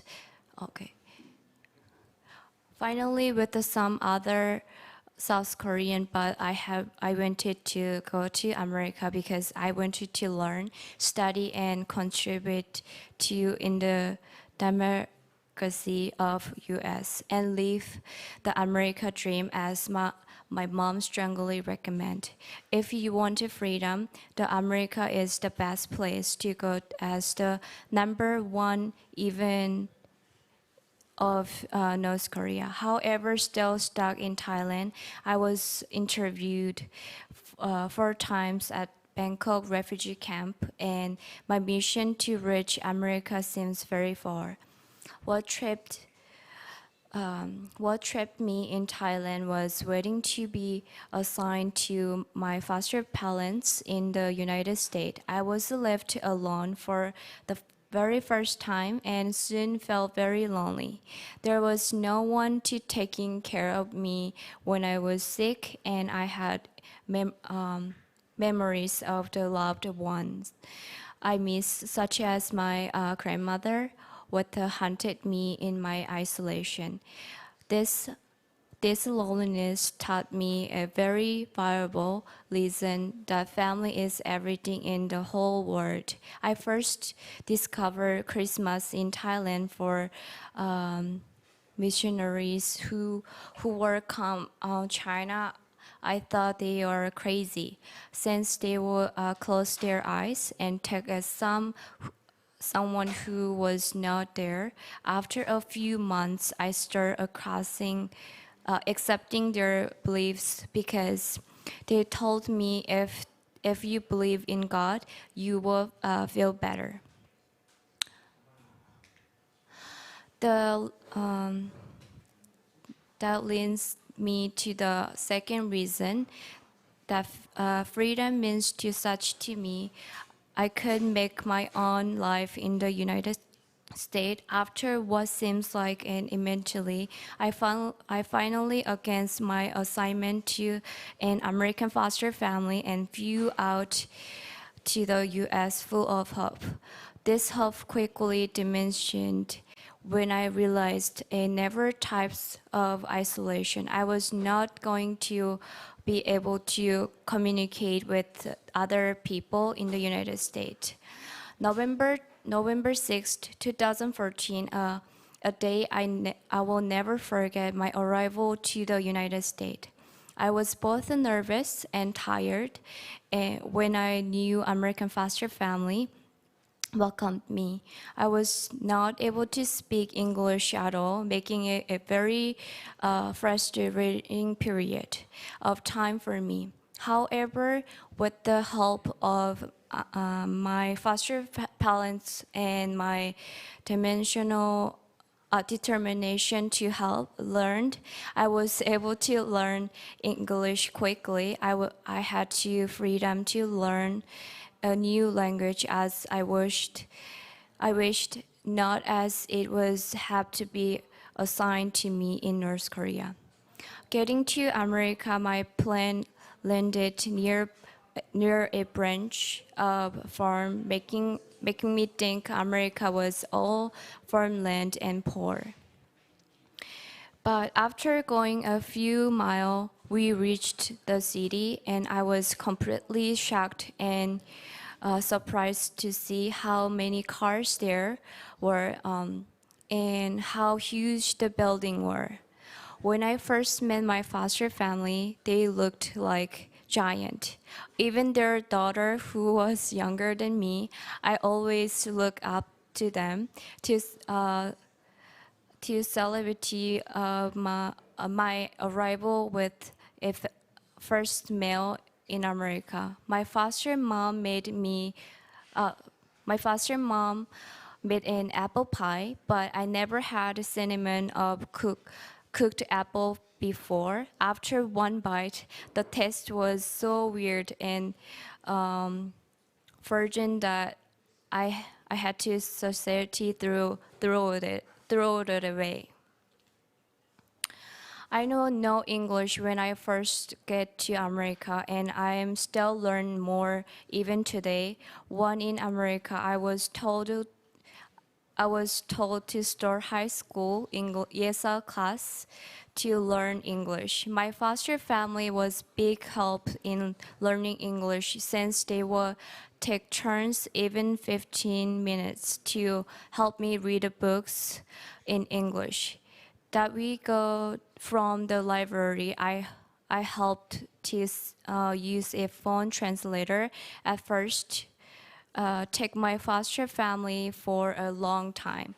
After a while, I could have simple conversation in English, but important thing need translating, along with freedom to learn the language so hated by the North Korean government. I was also able to meet many kinds of people. It wasn't necessary for me to conform as I had to in North Korea. I could develop my own identity and find more about myself. I started American education as a freshman in high school. I was surprised about how diverse the school was in just one classroom.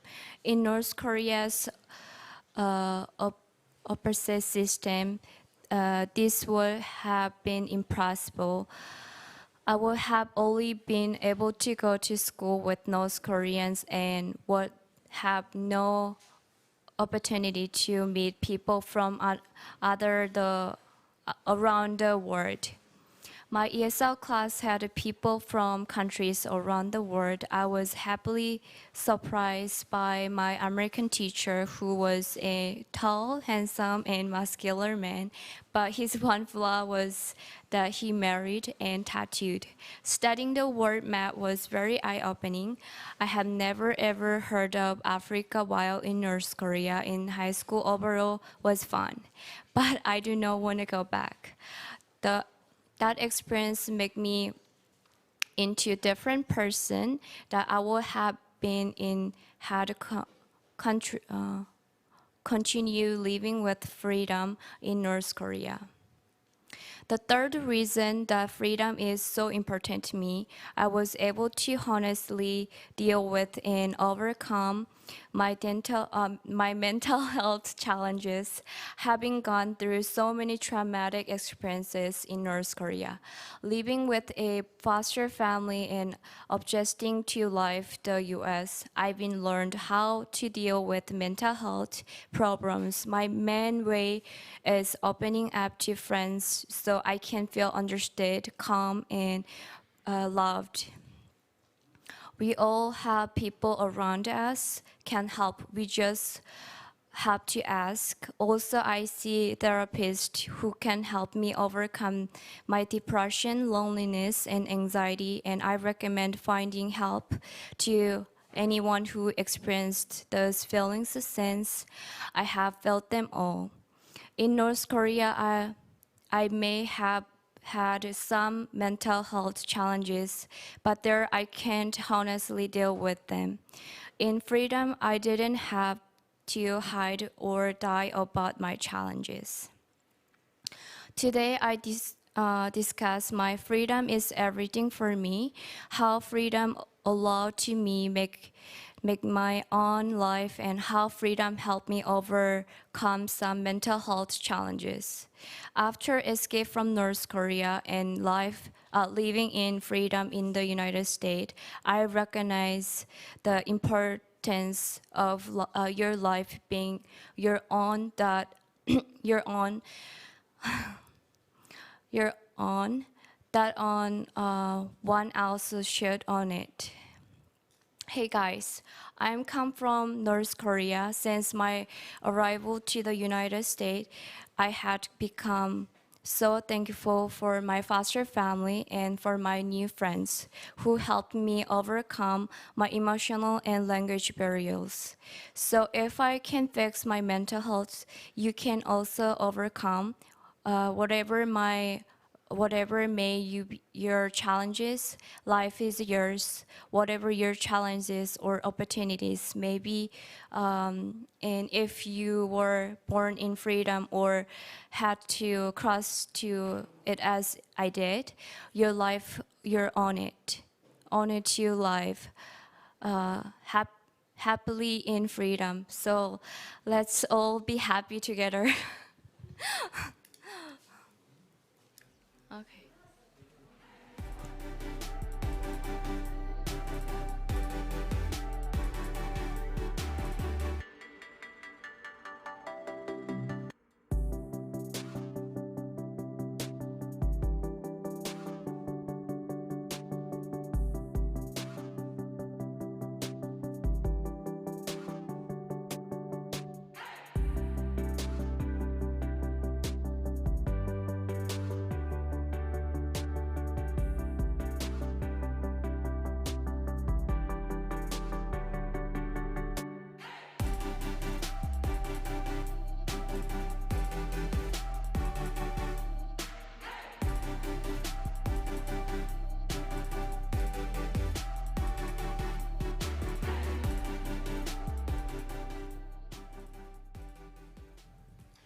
Okay, we are back. Thank you, Evelyn. And first of all, I want to make it clear or ask the question, how many speeches have you given in English? It's my second time. Second time. And when was the first speech? Yes. Last month. Yeah, last month. Yes, last month at a different event we had. So thank you so much for giving a speech. I will never give a speech in Korean. I can live 1,000 years. I will never give a speech in Korean. So thank you so much.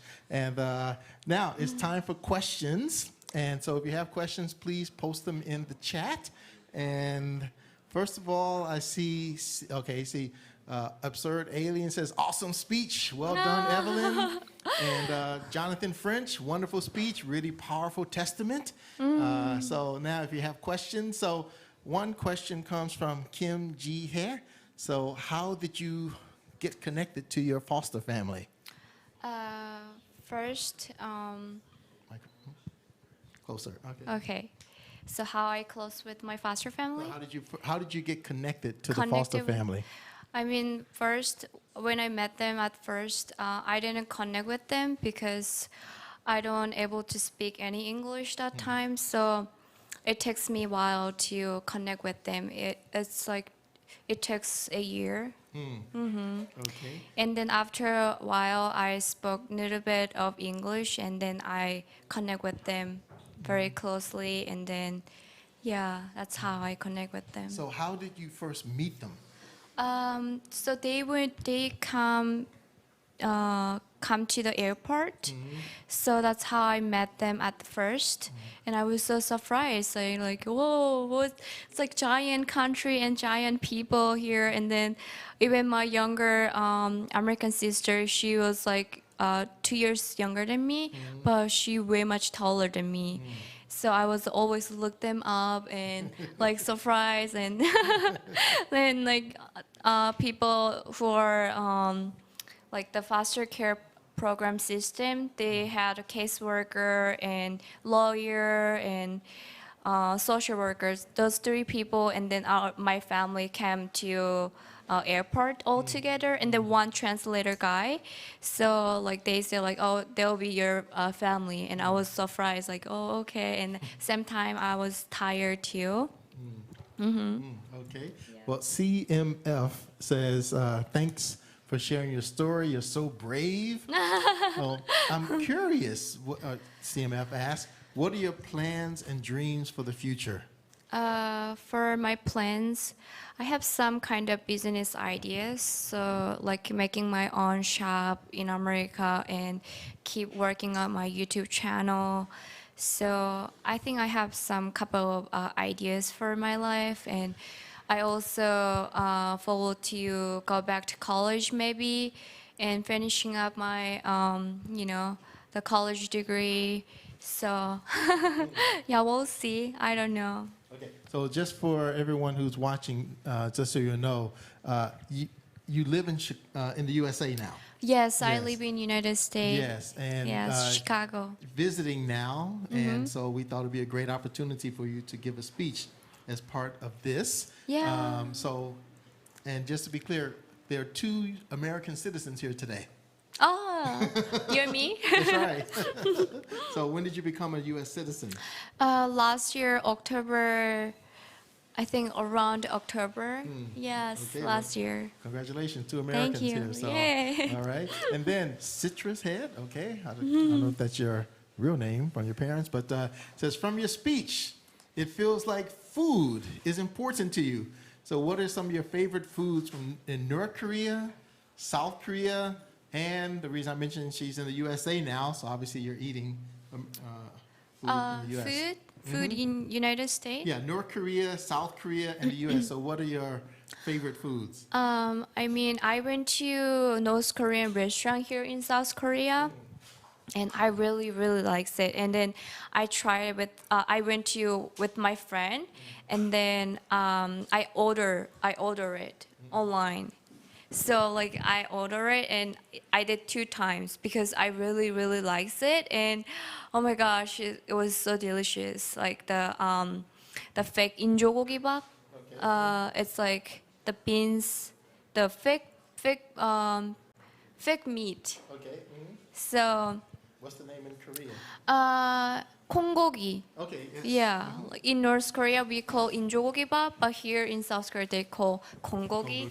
Yeah, so I really, really liked it. And then in South Korea they have like lot of food and too much options, like too many. Oh, Now we'll have a quick English lesson. When you say too much, Yeah. it's not good? Oh, Or when no, you no. say so many options. So many options. So many Yes. options. Okay. Thank you, thank Okay, you. no Thanks problem. for correcting me. Okay, sure, no problem. So many options. Yes, and then Kang Shin Hyuk says, "What is your plan for living with your mother?" So you can explain why you're here in South Korea. So, like, I'm here in South Korea. I've only been here like 2 months. So I live in United States for 6 years, and I only been here 2 months, and it's my first time and visiting my mom, and also I have some friends who I met from in America, and I met them here too, and so I'm here for visiting my family in Korea and like anything like, yeah. Okay. I recall that you were on one of the local TV shows and you Right, on reunited with your my, mother. right. Imangap, On My Way to Meet You. Yes, Can you talk about that? Yes, so Imangap On My Way to Meet You, that's Channel 8 TV show in Korea, in South Korea. So they connect me, like they text me on Instagram DM message and can you able to join our TV show? And I say like, oh well, I'm in America, so they planning to do the Zoom meeting, but like I tell them like I'll be in Korea very soon, so we don't have to do the Zoom meeting or anything. So, and when I arrive in South Korea and we chatting together, the TV show and I like chat like on the phone, so like they plan to do the like. When was it? It was 2 months ago. Yeah, you told me. I'm on my March way. 27, I Yes. think. March 27. Well, So, because we had our previous event on April 3rd, Uh-huh. and you got here, just like a week or two before right, that. yeah. So I went to the TV show and and then I met my mom at the first time there. It's in 6 or 7 years. Yes, 6 and 7 years, and I cried a lot, and she cries a lot, and oh my gosh, and it was so emotional and touchful time with my mom, and I'm so glad we filmed the video at there, and it's our good memories together because it's our first time to meeting each other, me and my mom.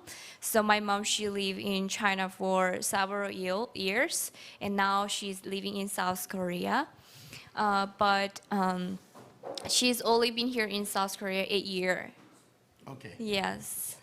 Okay. So like most of times she was in China. China. Okay. Newcomer. Okay. Then, Jihae. Okay, Jihae, did you ever face any difficulty interacting with other high school students when you were in high school? Yes, of course. I have. I have really bad memories, like because some girls, they like in high school they always have mean girls, right? So I bullied once, and also the class was so hard for me, and like even in Korean it can be hard for me. But the class, the teacher like speaking in English to us, and I didn't speak any English that time. And at lunchtime, there's always group each others, but I trying to be one of them, but my English wasn't that great, so I kind of bullied to them, and they bullied to me. So I had so much hard experiences, and yeah, I don't want to go back. You can bully me if you want No. to. No, too nice. Okay. All right. So Josephine asked a somewhat related question. It says, thank you for being so brave and sharing your honest experiences, especially around mental health. How difficult was it to make friends with Americans? I guess also Americans and Korean Americans. So how difficult was it to be friends with Americans as well as Korean Americans? Oh, that's funny question, actually. So I had a lot of Asian friends because I leave American family's house, so I miss Asians a lot. So when I go to school, I try to meet Asian friends. Like, you know, I miss Asian people a lot. So like I didn't, like that time, I just tell you guys, like I didn't speak any English. So only thing I can connect with is Asian friends. They're also foreigners and they're new to the America. So we have some English level going on, and like we have some connection because we are Asian. So and also I have some American friends, but mostly I hang out with the Asian friends, and I miss rice a lot. Rice and kimchi and all the Asian food, like Korean and Chinese food a lot. Because in my house in America, like we eat hamburgers and, you know, like a hot dog and pizza and like those all greasy, yeah, greasy food.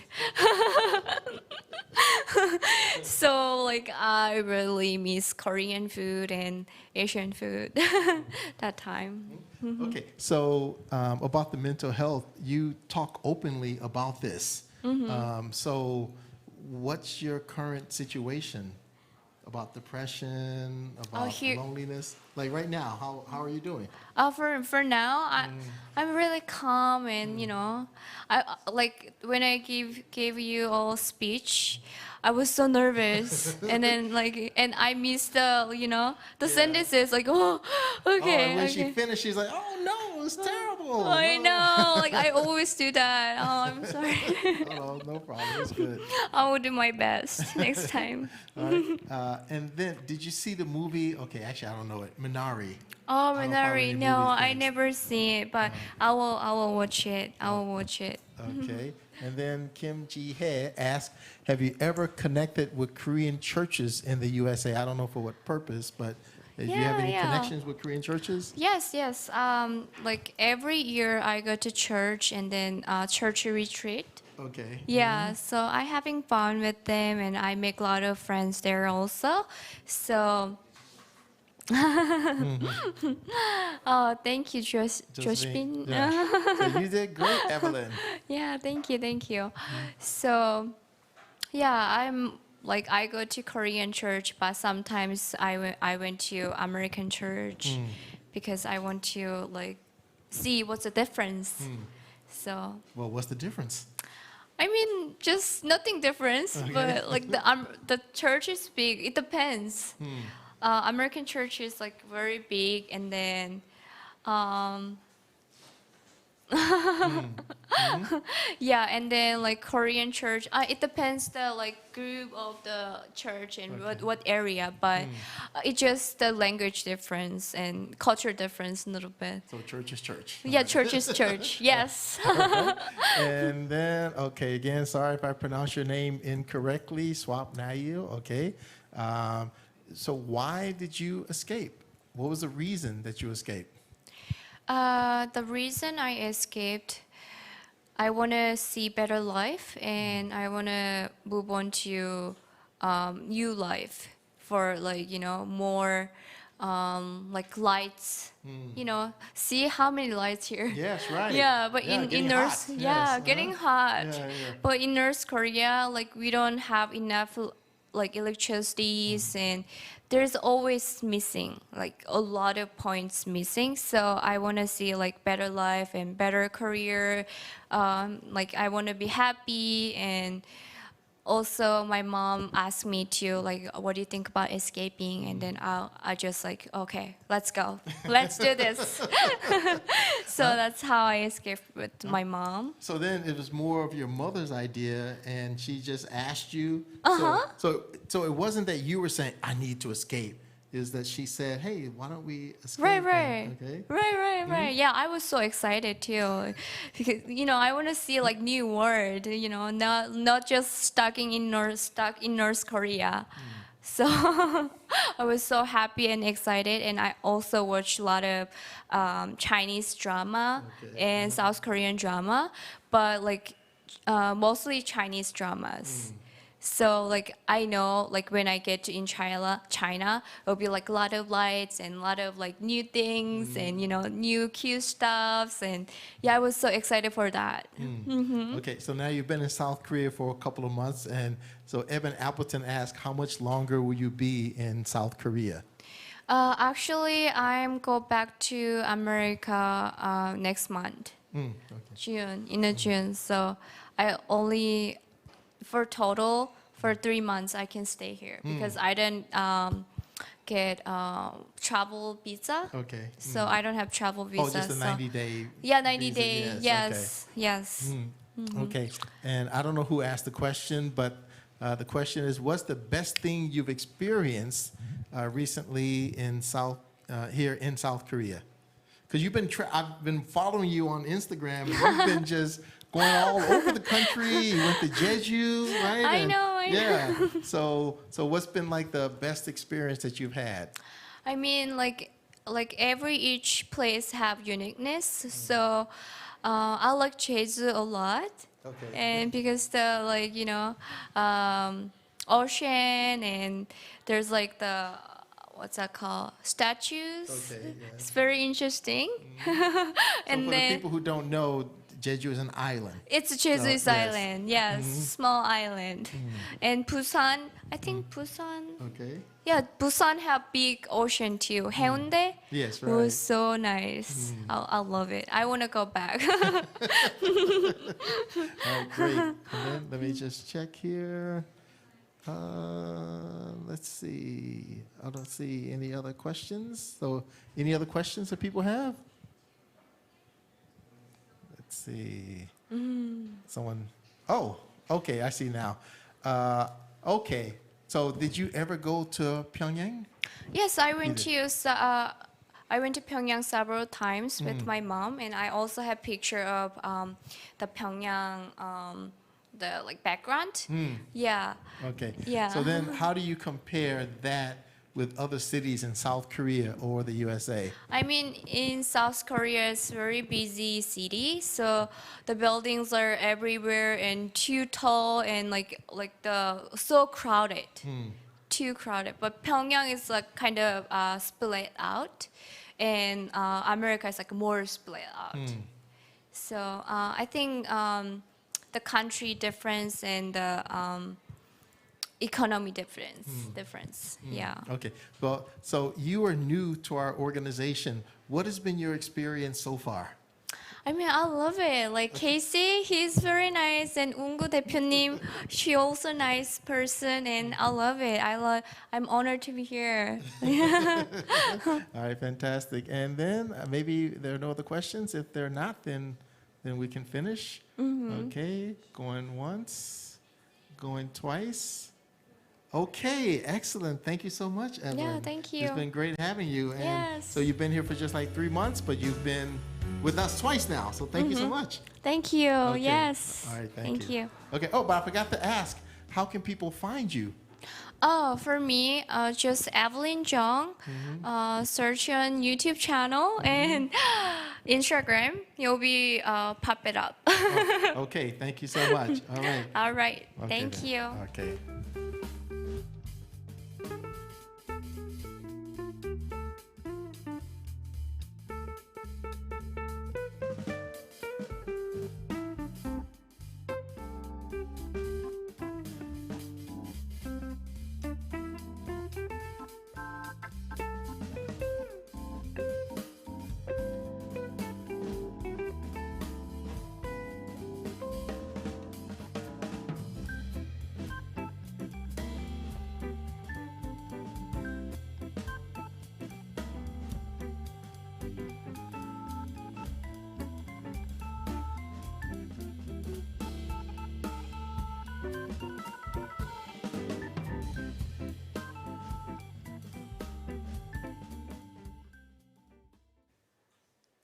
Thank you very much, Evelyn Jung, for sharing your story with us, and once again, Casey, for leading the Q&A session. Now, before moving on to our next speech, we have a beautiful violin performance prepared by Sarah Chaewon Lim.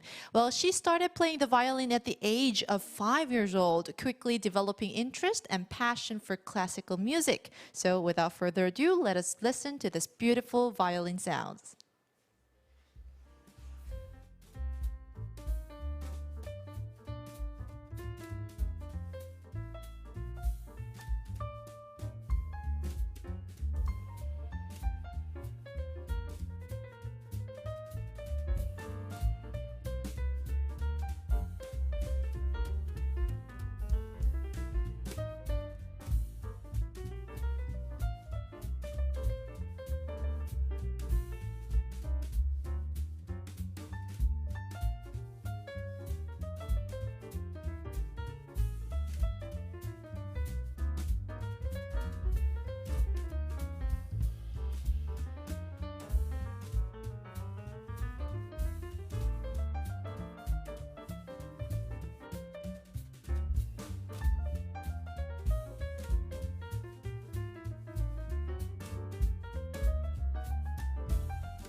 Thank you very much for the splendid performance. I think through her music, Sierra's hope to convey comfort to those who desire and shout for freedom today was well delivered. So once again, Sierra, thank you very much for the beautiful sounds.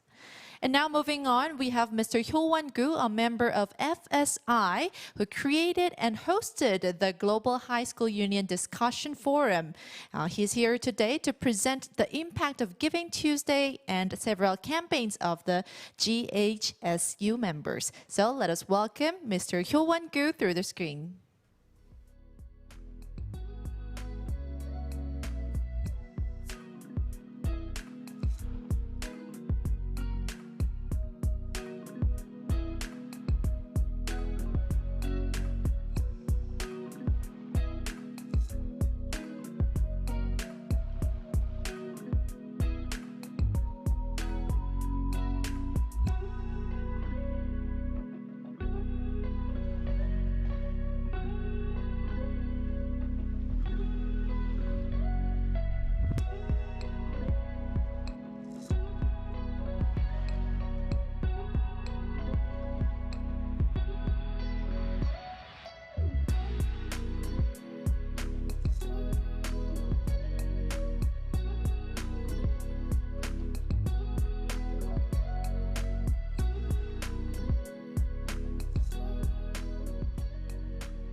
Hello, my name is Hyowon Gu, and I'm here today to talk about the impact of Giving Tuesday. In just 8 years, Giving Tuesday has been able to spread to over 70 countries, and throughout that time, they've been able to make huge, tangible benefits. Last year alone, we saw that Giving Tuesday was able to raise over $2 billion US, and I'm going to talk about the monetary, tangible benefits that we can see, and also about the social impact that comes from Giving Tuesday. Since 2020 in particular, we've raised over $503 million in online donations, even when considering the COVID-19 pandemic. The COVID-19 pandemic has been going on for about a year and a half at this time. Its outreach has affected countless sectors in our global society, forcing us to reevaluate and reconsider how we operate within our societies. This has resulted in many being left in need of aid, both financially and physically. The Giving Tuesday movement possesses a unique role that can help fill in those needs. Through the creation of multiple campaigns, we are attempting to help bolster efforts against the effects of COVID-19. The Giving Tuesday Now hashtag has been created since May 5th, 2020 to encourage an influx of philanthropic support and citizen engagement across the globe. The The usage of the hashtag intends for individuals to support global efforts to reduce the spread of COVID-19 through staying at home, supporting non-profits through their monetary donations, regardless of the amount donated. The Giving Tuesday movement has also donated over $200,000 to create the Starling Fund, with the intention to help strengthen Giving Tuesday Now initiatives with existing community leaders. With supporters of the movement, including high-profile celebrities and organizations such as the Bill and Melinda Gates Foundation and PayPal, this initiative has helped raise awareness and stimulate donations by citizens towards philanthropic efforts to fight the virus. Supporting healthcare workers has also been a major priority in Giving Tuesday's campaigns. Through the aforementioned foundation partners, Giving Tuesday has helped mobilize movements such as Project Hope to provide technical resources and funds to better support healthcare workers, while also encouraging citizens to show support for healthcare workers through donating supplies such as blankets and sending them personal messages of appreciation through the Giving Tuesday Now hashtag. There has also been a push for the continuous support of higher education for all students. Through Giving Tuesday Kids, students were given the opportunity to create campaigns and give back towards helping less advantaged peers, even while being distanced from their schools due to social distancing procedures. The movement has also helped bridge the education gap between underprivileged preschoolers by offering preschool scholarships as part of its Heroes in Health program. The Giving Tuesday movement has helped support individuals around us, in local businesses and underprivileged individuals. Giving Tuesday Korea specifically has been brought to Korea by Casey Lartigue and Miss Unko of FSI, helping more members access new opportunities for spreading generosity. The creation of the hashtag has also spawned multiple campaigns for citizens to help out by donating personal items and raising funds for local businesses to stay afloat. For example, Han-young-jo created and managed a social network Instagram campaign to help spread awareness of Giving Tuesday in Korea, and inspired others to participate in Giving Tuesday activities. Han-young realized by creating an Instagram page, he could reach more audiences in South Korea and inspire more people to participate. The page posted content that not only informed page viewers, but actively brought attention to recruitment opportunities while making good use of keyword tracking. Han-young plans to go forward with an 8-week communication plan to expand his reach to foreign audiences outside of Korea as well. Yoon Kim's proposal for media production is also notable. By collaborating with TNKR, he aims to cover the story of North Korean refugees and the topic of unification, helping others empathize with the cause of North Korean refugees by creating a promotional video, sharing it with students in 5 different international schools. Finally, last but not least, Sungjun's Giving Tuesday Running Club, featuring Yoon Kim, Ju-chan Kim, and Mingi Shin, shows support and advertises Giving Tuesday through creating flags and t-shirts with logos, and by organizing cycling tours around locals such as Jeju Island. The club is able to raise funds while simultaneously promoting locals.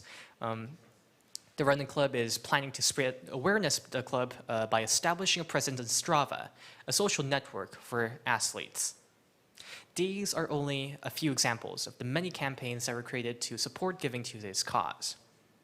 Now, I'm going to focus on generosity, on how generosity is a key factor in creating an inclusive and supportive society. So first, we'd like to promote an identity of reciprocative generosity. After all, it's a really familiar concept. That's why the holiday season is there in the first place. Now, we think that this can provide something called a virtuous cycle of giving. It's kind of like the idea of paying it forward. If I were to help someone else, then that person that I helped is more likely to help me and people around them. Treating people like how you want to be treated, with smiles and positivity, even with small gestures like that. So through this act, through this initiation, we're able to create a community that's more willing to act with generosity in their hearts. There's also the concept of pro-social modeling. Pro-social modeling is where if an adult were to exhibit a behavior, then a child that sees or observes that behavior is more likely to emulate that in the future. So essentially what we're saying here is that through Giving Tuesday, through the behavior that we exhibit now, we're enabling the generations to come to be more supportive, to be more empathetic. And we think that's something that we can all strive to be. Now, the other idea here is that we'd like to promote a more sharing, caring attitude, which is intrinsically linked to generosity. And there are also a lot of benefits that we can see here. Sharing, or acts of giving, have been shown to activate parts of the brain that are related to positive thinking. It decreases your stress and leads to overall psychological well-being. And there are a lot of other benefits as well. One being that it increases your own self-confidence by allowing you to see a better perspective of your own life, because you're able to see different perspectives and potentially gain a better understanding of those that need help. And if we're put in a position to support those who are living less fortunate lives than we are, then we can feel gratitude towards us, the lives that we have, and through that, we can potentially decrease our stress and anxiety. It can also allow you to have the confidence to understand that you can change your own life, because if you know that you have the ability to impact the lives of those around you, then you know that you can impact your own life. A generous attitude promoting generous giving, essentially. Now, 13% of the US population is currently participating in Giving Tuesday, and that number keeps growing each year. And hopefully in the future, we could see that Giving Tuesday might become a day like Christmas, where communities all around the world are encouraged to participate, where there's no barrier to entry. Giving Tuesday doesn't mean that you have to donate hundreds or thousands of dollars to international nonprofits. It can be as simple as showing up for an issue or people we care about, or giving some of what we have to those who need help. So I think that's the kind of behavior we'd like to encourage in the near future, to be more empathetic, to be more collaborative, to encourage generosity, to just create a healthy environment for all. And I think that's something that we can all strive towards. So I think that wraps my presentation. Thank you so much for joining with me in this movement, and I hope that we can all come together and discuss how we can better spread the movement here in South Korea. And thank you. Thank you so much for coming.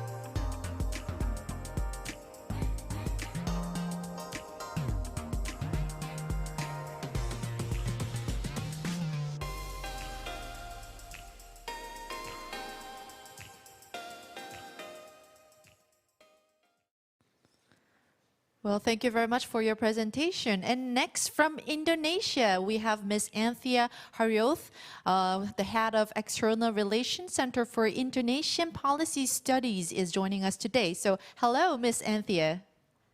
Hi, nice to be here. How are I you? hope that I am pronouncing your name correct. The first name is correct. The last name is Haryoko. Haryoko, oh, my apologies. So Ms. Okay. Anthea Haryoko is joining us today. So what do you have for us for today? I have a little speech. I was asked to give a little speech for you, and I guess I'll start. Is that okay? Yes, please. The floor is yours. Okay, thank you so much. So good afternoon, everybody. As mentioned, my name is Anthea Haryoko. I'm actually located in Jakarta in Indonesia. And I've been working and being part of the global freedom movement for about the past 6 years. And most of my work has been through the advocacy efforts that we do through the Center for Indonesian Policy Studies. And here we are advocating for greater freedom of low-income Indonesians mostly to build prosperity for themselves and their communities. So it's quite an honor to be here actually in the company of these amazing speakers who have overcome these incredible hardships and have made these incredible physical and psychological journeys to find freedom. And I'm definitely very humbled to see the bravery and to hear about the bravery of the speakers who have escaped North Korea. And after managing to escape, continue to pursue and strive for a life of freedom and happiness. So when I was asked to speak here on what freedom means to me from my own personal perspective, I had a hard time of thinking what I could share that would relate somehow to the experiences of North Koreans. But I think I would like to share my own experiences on the theme of migration and the freedom of mobility and movement. I think would fit here very nicely. So when I refer to the freedom of mobility and movement, I mean it in the terms of not just moving across borders, but the freedom to be upwardly mobile, to access the opportunities that would give you a better life and than the one that you live right now in the present. And so to me, this is all part of pursuing a life that is meaningful to each individual. So the topic of migration is particularly close to me. I've lived in 4 different countries throughout my life across the Asia Pacific, in Singapore, Australia, Malaysia, and Indonesia, where I am now. My family's migration across these different countries has been driven by the same motivation as any other person who migrates. Whether it's somebody who is low income or a wealthy business mogul, you know, it's all meant to reach a better future and greater opportunities in your life.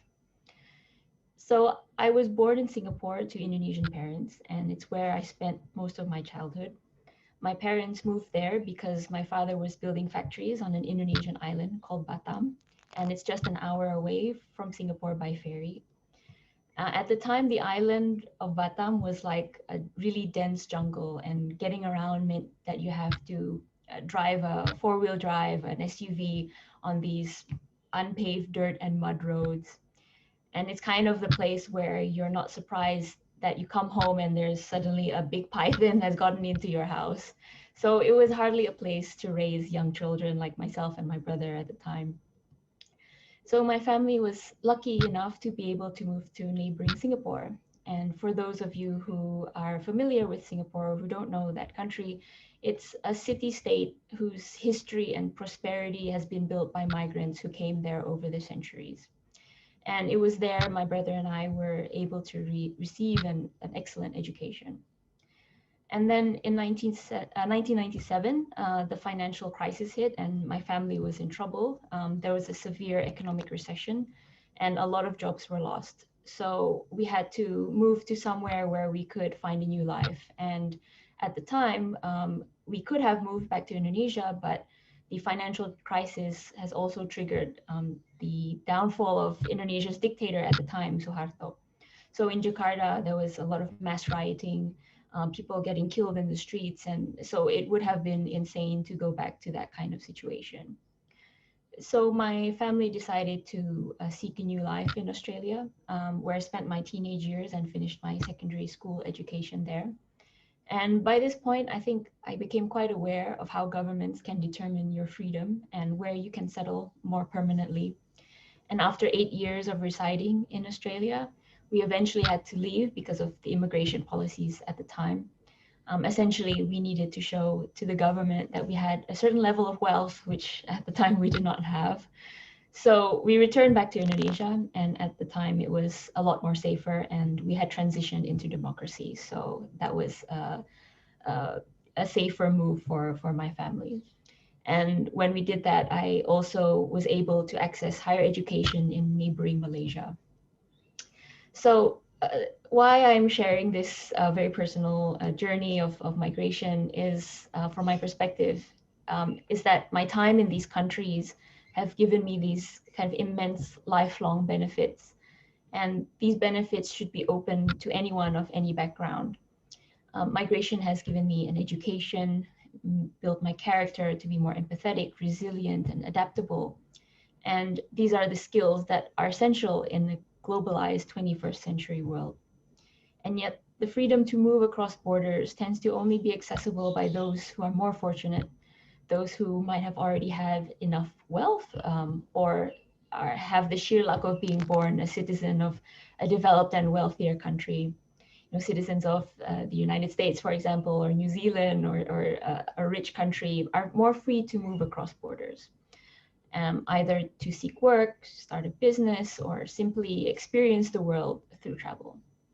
And citizens of rich countries freely move with little or sometimes no bureaucracy to stand in their way. and all you need would be a passport from that country. Yet for someone who is a citizen of a poorer country, doing the same thing requires that you have to tick off a very long checklist to get the visa or approval to enter another country. Things like proof you have enough money in the bank, a statement from police that you don't have a criminal record, high administration fees when you apply for the permits, and having to pass in-person interviews. Which doesn't seem right, considering that the people who stand to benefit the most from the freedom of movement and migration are actually those coming from poorer countries. And I think the case for free migration is also quite evident. There have been studies by economists that show that if we had free migration, the world's economy would actually double. Free migration also brings benefits to everyone, not just for those, for the migrants, but also for the countries in which migrants come to. And migrants make a country's industry more productive and specialized. They support businesses by being employed in jobs where labor is most needed and where a native labor force can't fulfill. And when industries do well, incomes generally also rise for the native and migrant populations. Migrants are also more likely to start businesses and therefore generate other spin-off benefits that business creation does for an economy. Not to mention, a migrant population will also need to buy and consume, so they also expand the pool of customers and drive domestic consumption. And for the poor, migration is also a fast track out of poverty and greater economic freedom. So for example, in Indonesia, where I'm from, remittances from working jobs in other countries are sent back to families directly. Often these migrant workers are from more rural and more poor areas, so the money they earn and send back home gives a boost to the country's economy. The money is also used to send kids to school, and which gives the next generation a better chance for progress and achieving higher living standards. And not only the financial aspects, but there are skills that you gain through the experience of migration. The freedom of movement literally opens worlds to those who migrate through, exposure to different cultures, new technology, innovations, new languages, new perspectives, and also new social bonds with the people that you might befriend over abroad. And I think we've seen from the stories of other speakers at this event is just how much a person's world can open up and see how people just flourish if you allow people to settle and make new lives for themselves in places where the opportunities are accessible for them. And you've seen just how far many of the speakers have come in terms of their English skills. It's incredible that they've learned English and been able to give a speech. For native English speakers, that's also quite a skill to have. So it's amazing that the progress one can make if they were just given the opportunities to adapt to a new culture and being part of new communities as well. So these are some incredibly powerful things that help individuals and societies handle a world that is becoming more and more complex, fast changing. So the freedom to move brings these immense benefits that are often, that often happen within a generation. And its role in the creation of prosperity and human progress needs to be part of conversations on finding solutions to eliminate poverty around the world. And migration has also been part of the human history for thousands of years. So why are we denying the freedom to move for the majority of the world's population who live in countries that are poor? So in a future with more freedom, and what freedom means to me, I guess you could say, is that people would be able to move where they can pursue happiness and meaningful lives. And so that's what I can share about what freedom means to me. Thank you.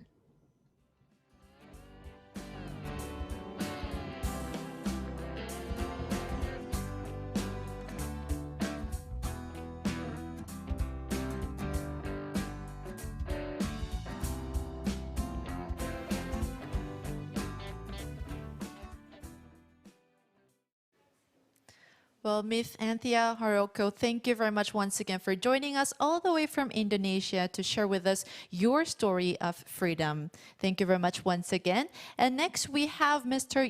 Yeongnam, a North Korean refugee speaker, a rare graduate of a North Korean university who later graduated from a graduate school in South Korea. Well, let us listen to what he has to offer. Well, please welcome Mr. Yeongnam through the screen.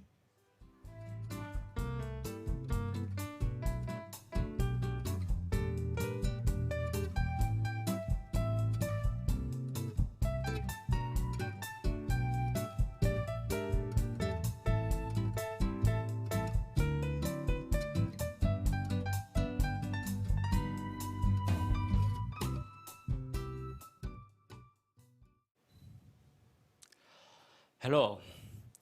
What's the difference between suffering in oppression and suffering in freedom? In an oppressive country like North Korea, when you suffer, you don't have an opportunity to solve your problems.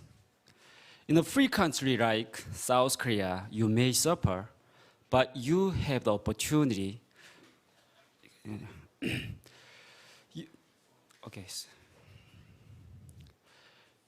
You have an opportunity to overcome your problems. I hope after you hear my speech today that you will have a greater appreciation that you are born into freedom and have opportunity to enjoy a better life. Today, I'll discuss my own experience with suffering in both North and South Korea and demonstrate the difference between suffering in oppression and suffering in freedom. I was born in North Korea.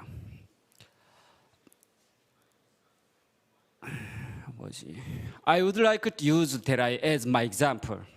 As far as I know, North Korea has the worst human rights situation in the world. The result, there are so many people suffer every day. But they have no way to overcome it as long as they stay there.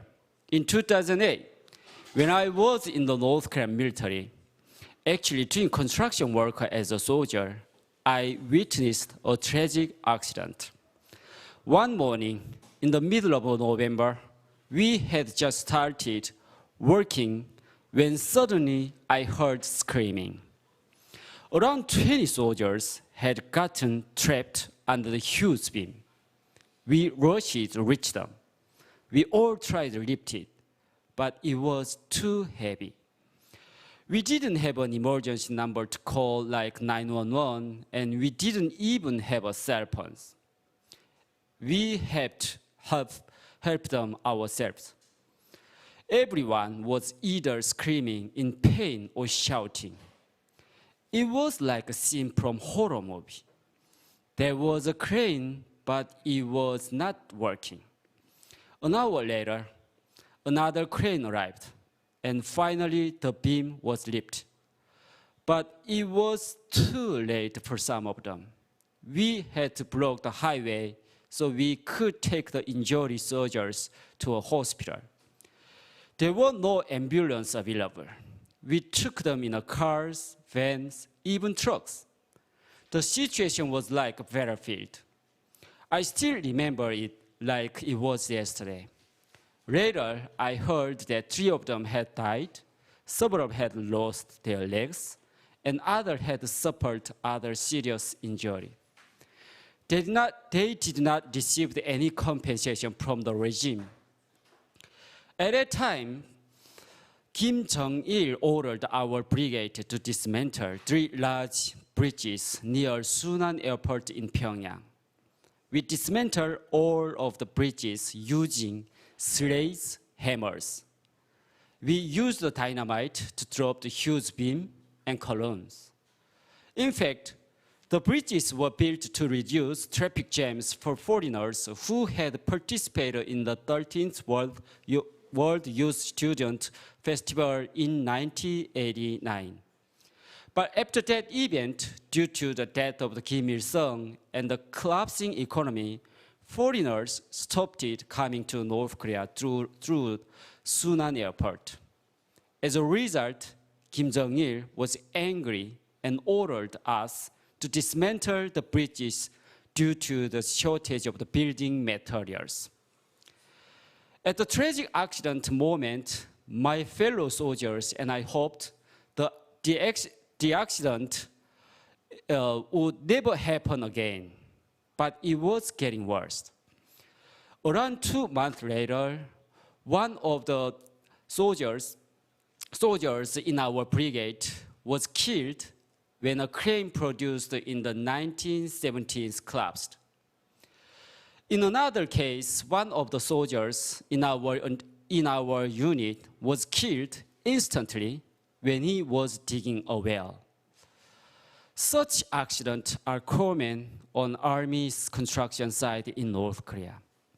Moreover, North Korean soldiers are dying from hunger and malnutrition. In North Korea, we don't have the ability to overcome suffering. That is what life is like in an oppressive society. Luckily, I escaped from North Korea in 2010. I now live in South Korea. I have a master's degree in public administration from Korea University. I work at a good company now. It might seem that things are easy, that I'm enjoying freedom without problems. However, until now, things are not easy, and I have had to overcome many challenges. In the Bible story, Israelites complained at and even cursed Moses, even though he had rescued their people after they and their ancestors had endured 40 years of the slavery in Egypt. They felt that their new level of the freedom was worse than slavery because they were struggling with managing their lives by themselves.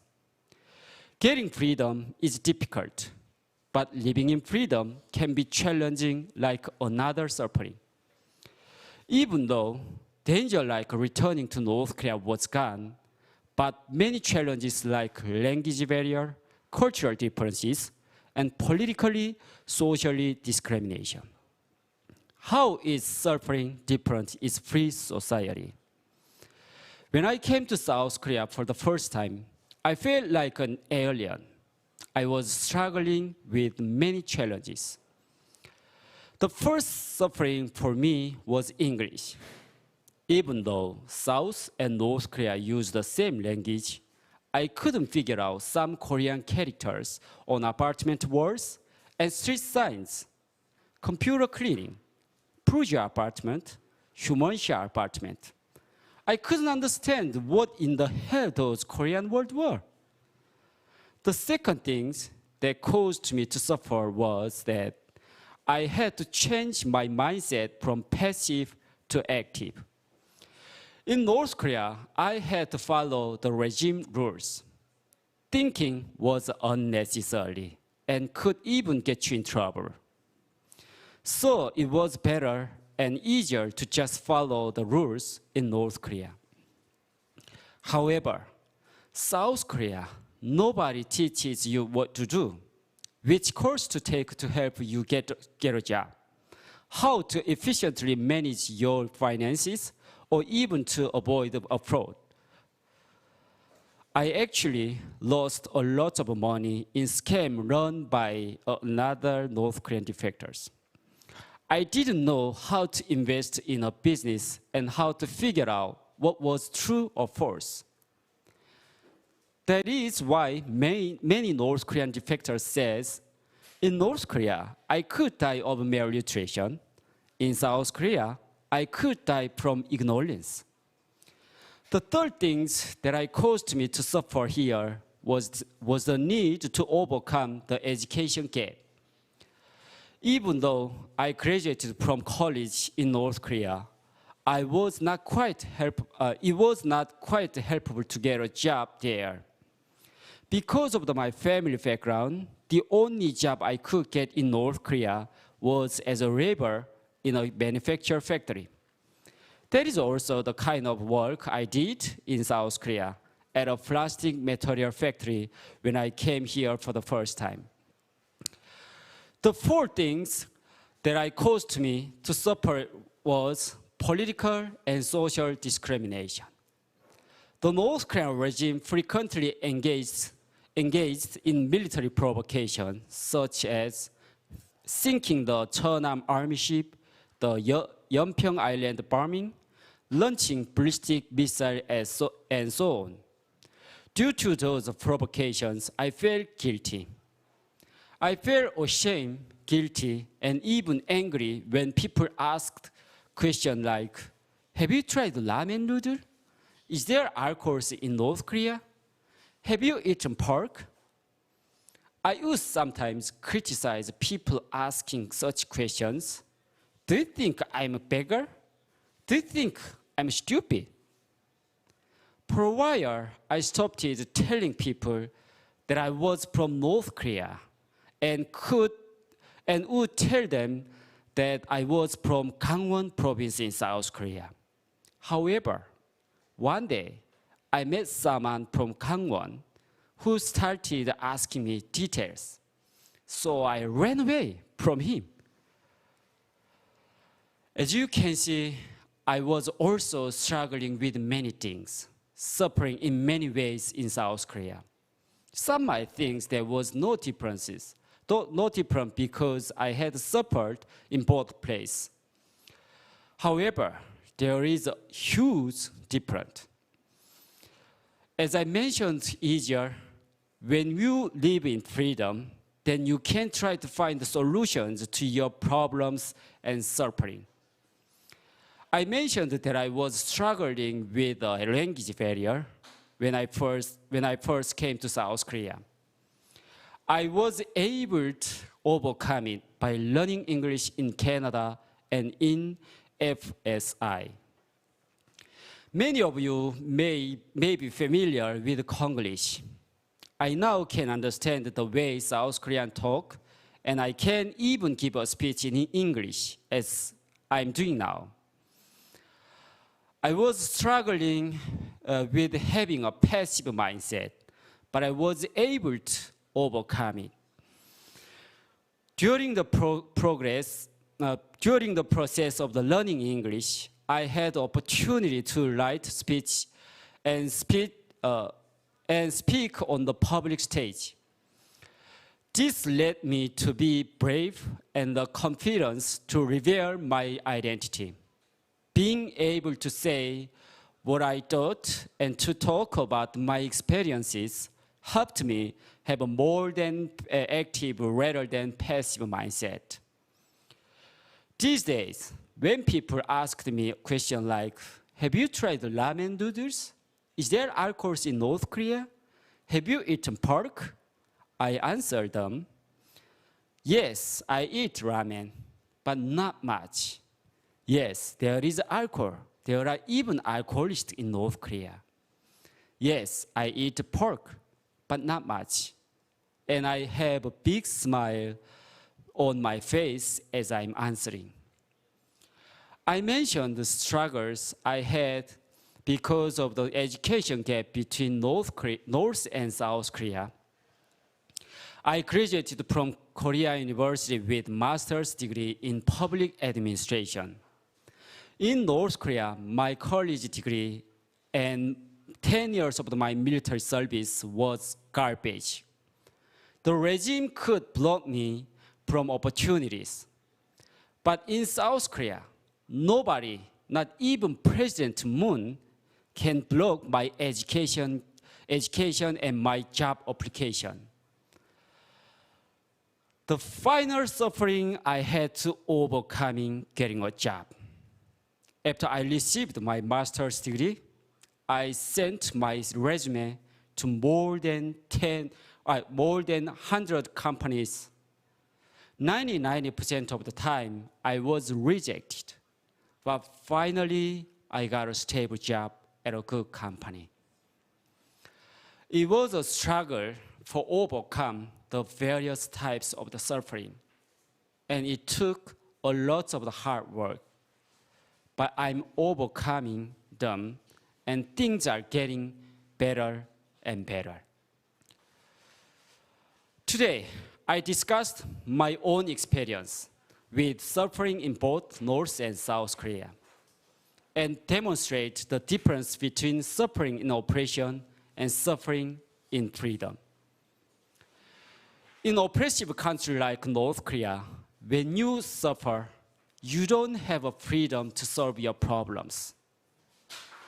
In a free country like South Korea, you may suffer, but you have the freedom to overcome your problems. What's the difference between suffering in oppression and suffering in freedoms? It is an opportunity to overcome that suffering, whereas North Korea closes the door to movement and freedom. There is door in South Korea which we have the chance to pass through on the way to better lives. Thank you for watching.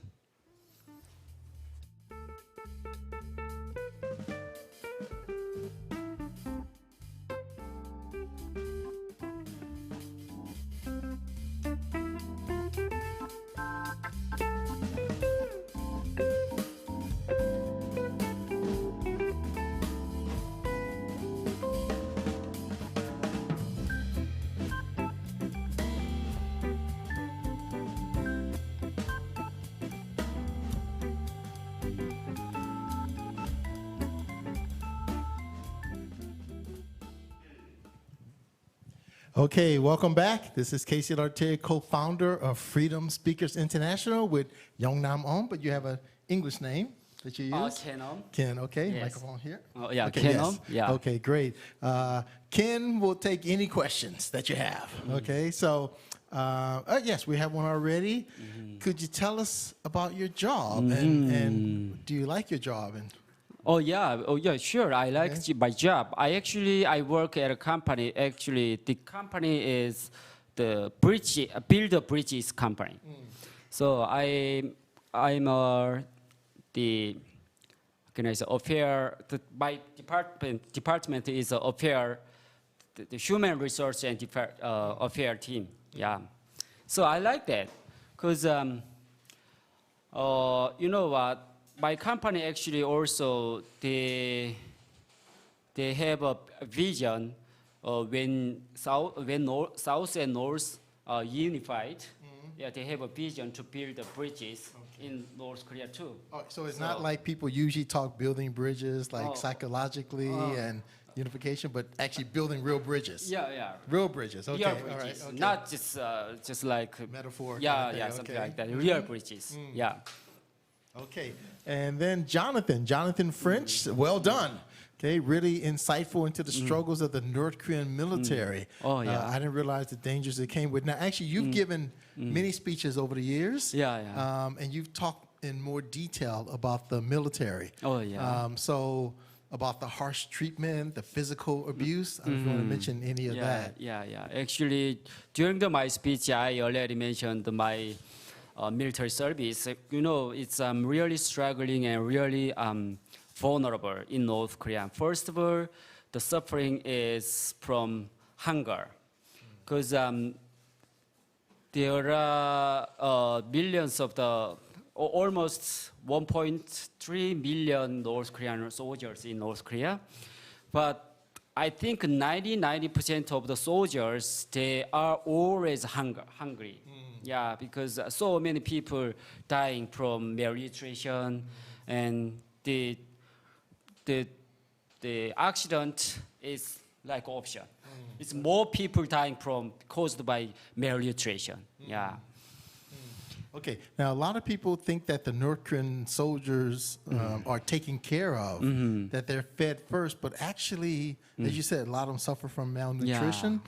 Another friend of mine was telling me about, soldiers basically go around stealing things. So lots exactly. of things are going on with them. I can say also 99% of the soldiers stealing food and some civilians property.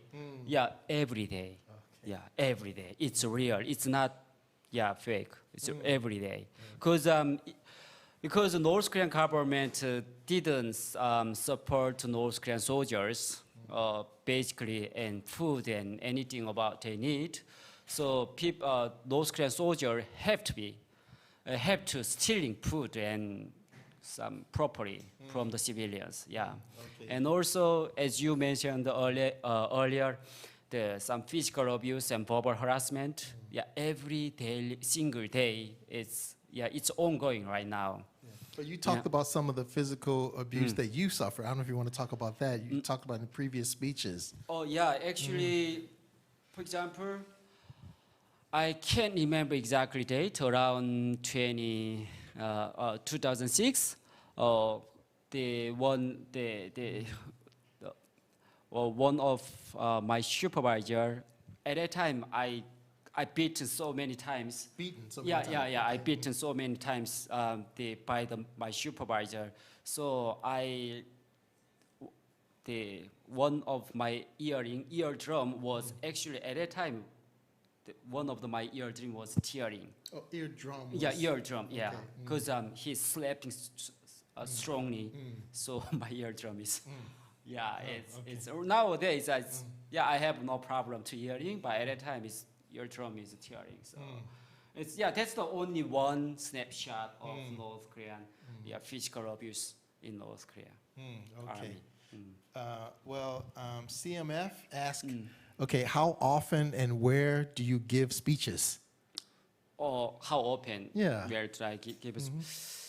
I cannot say it's average how often to go to, but I did the speeches. I think it's almost 100 times. Maybe. Almost 100 times. Well, Yeongnam, he joined us.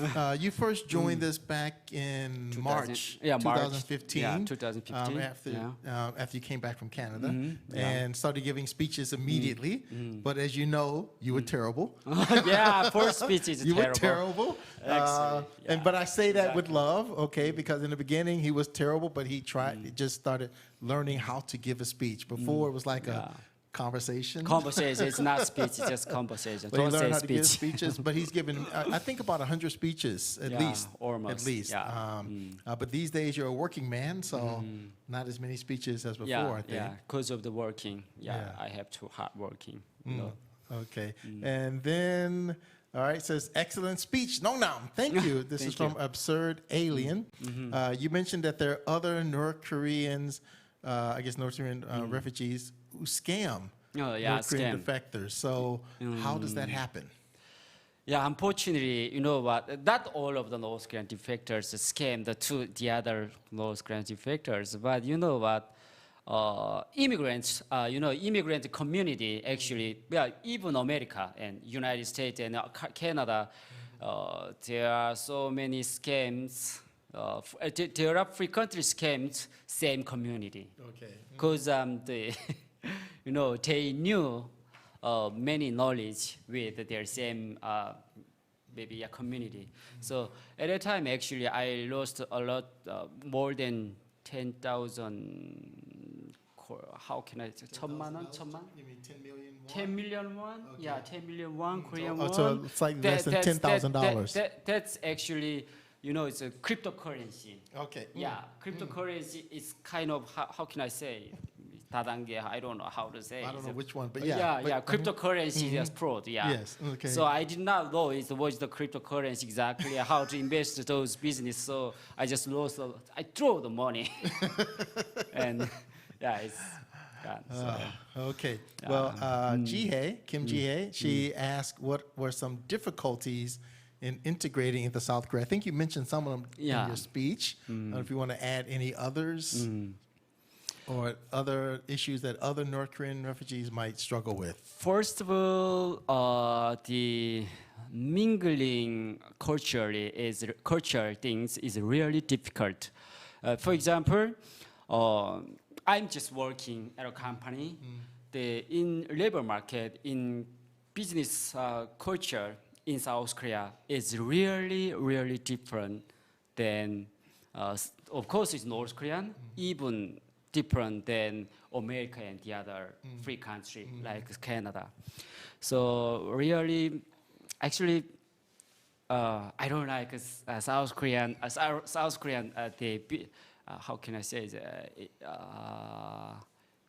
business culture. I don't know how to say. Yeah, yeah, really hierarchical.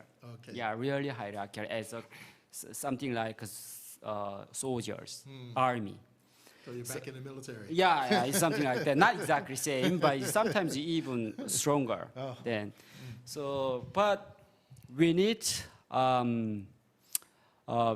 get involved and to settle successfully because I now live in South Korea, not North Korea anymore.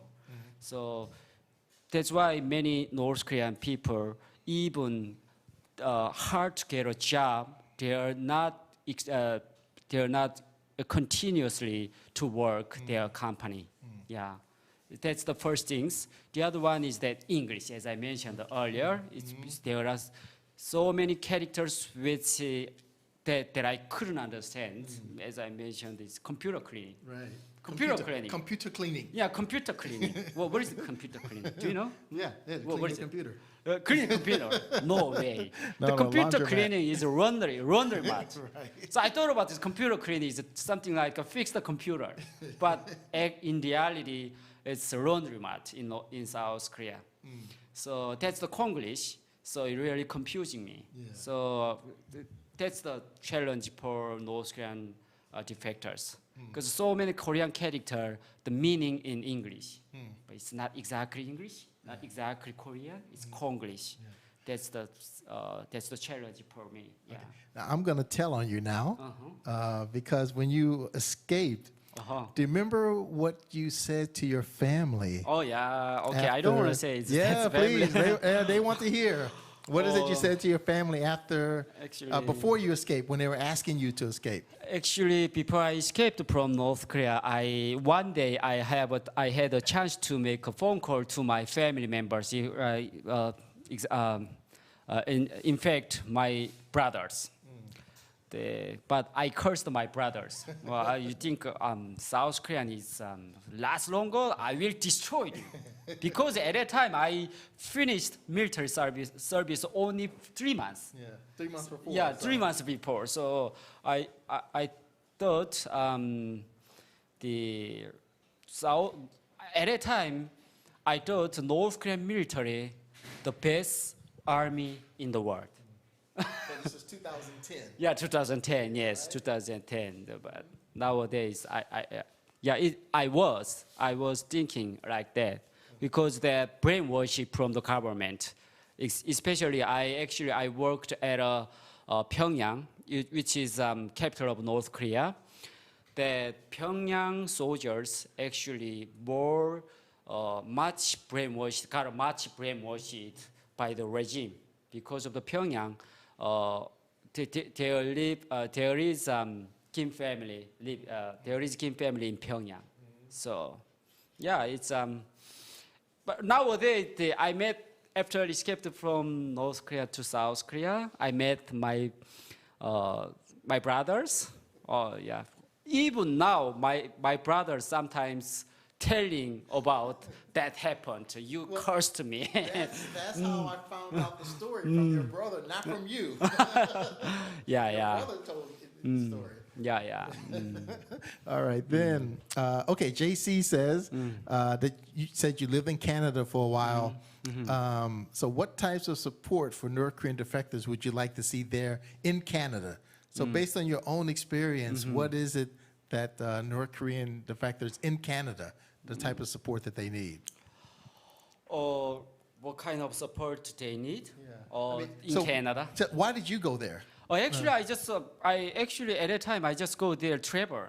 Yeah, just only travel. No region, any region to there. But after 6 months, live 6 months, I feel like okay, here's country, here's Canada. It's feel free. So I wanted to live more. So that's why I lived there 3 years.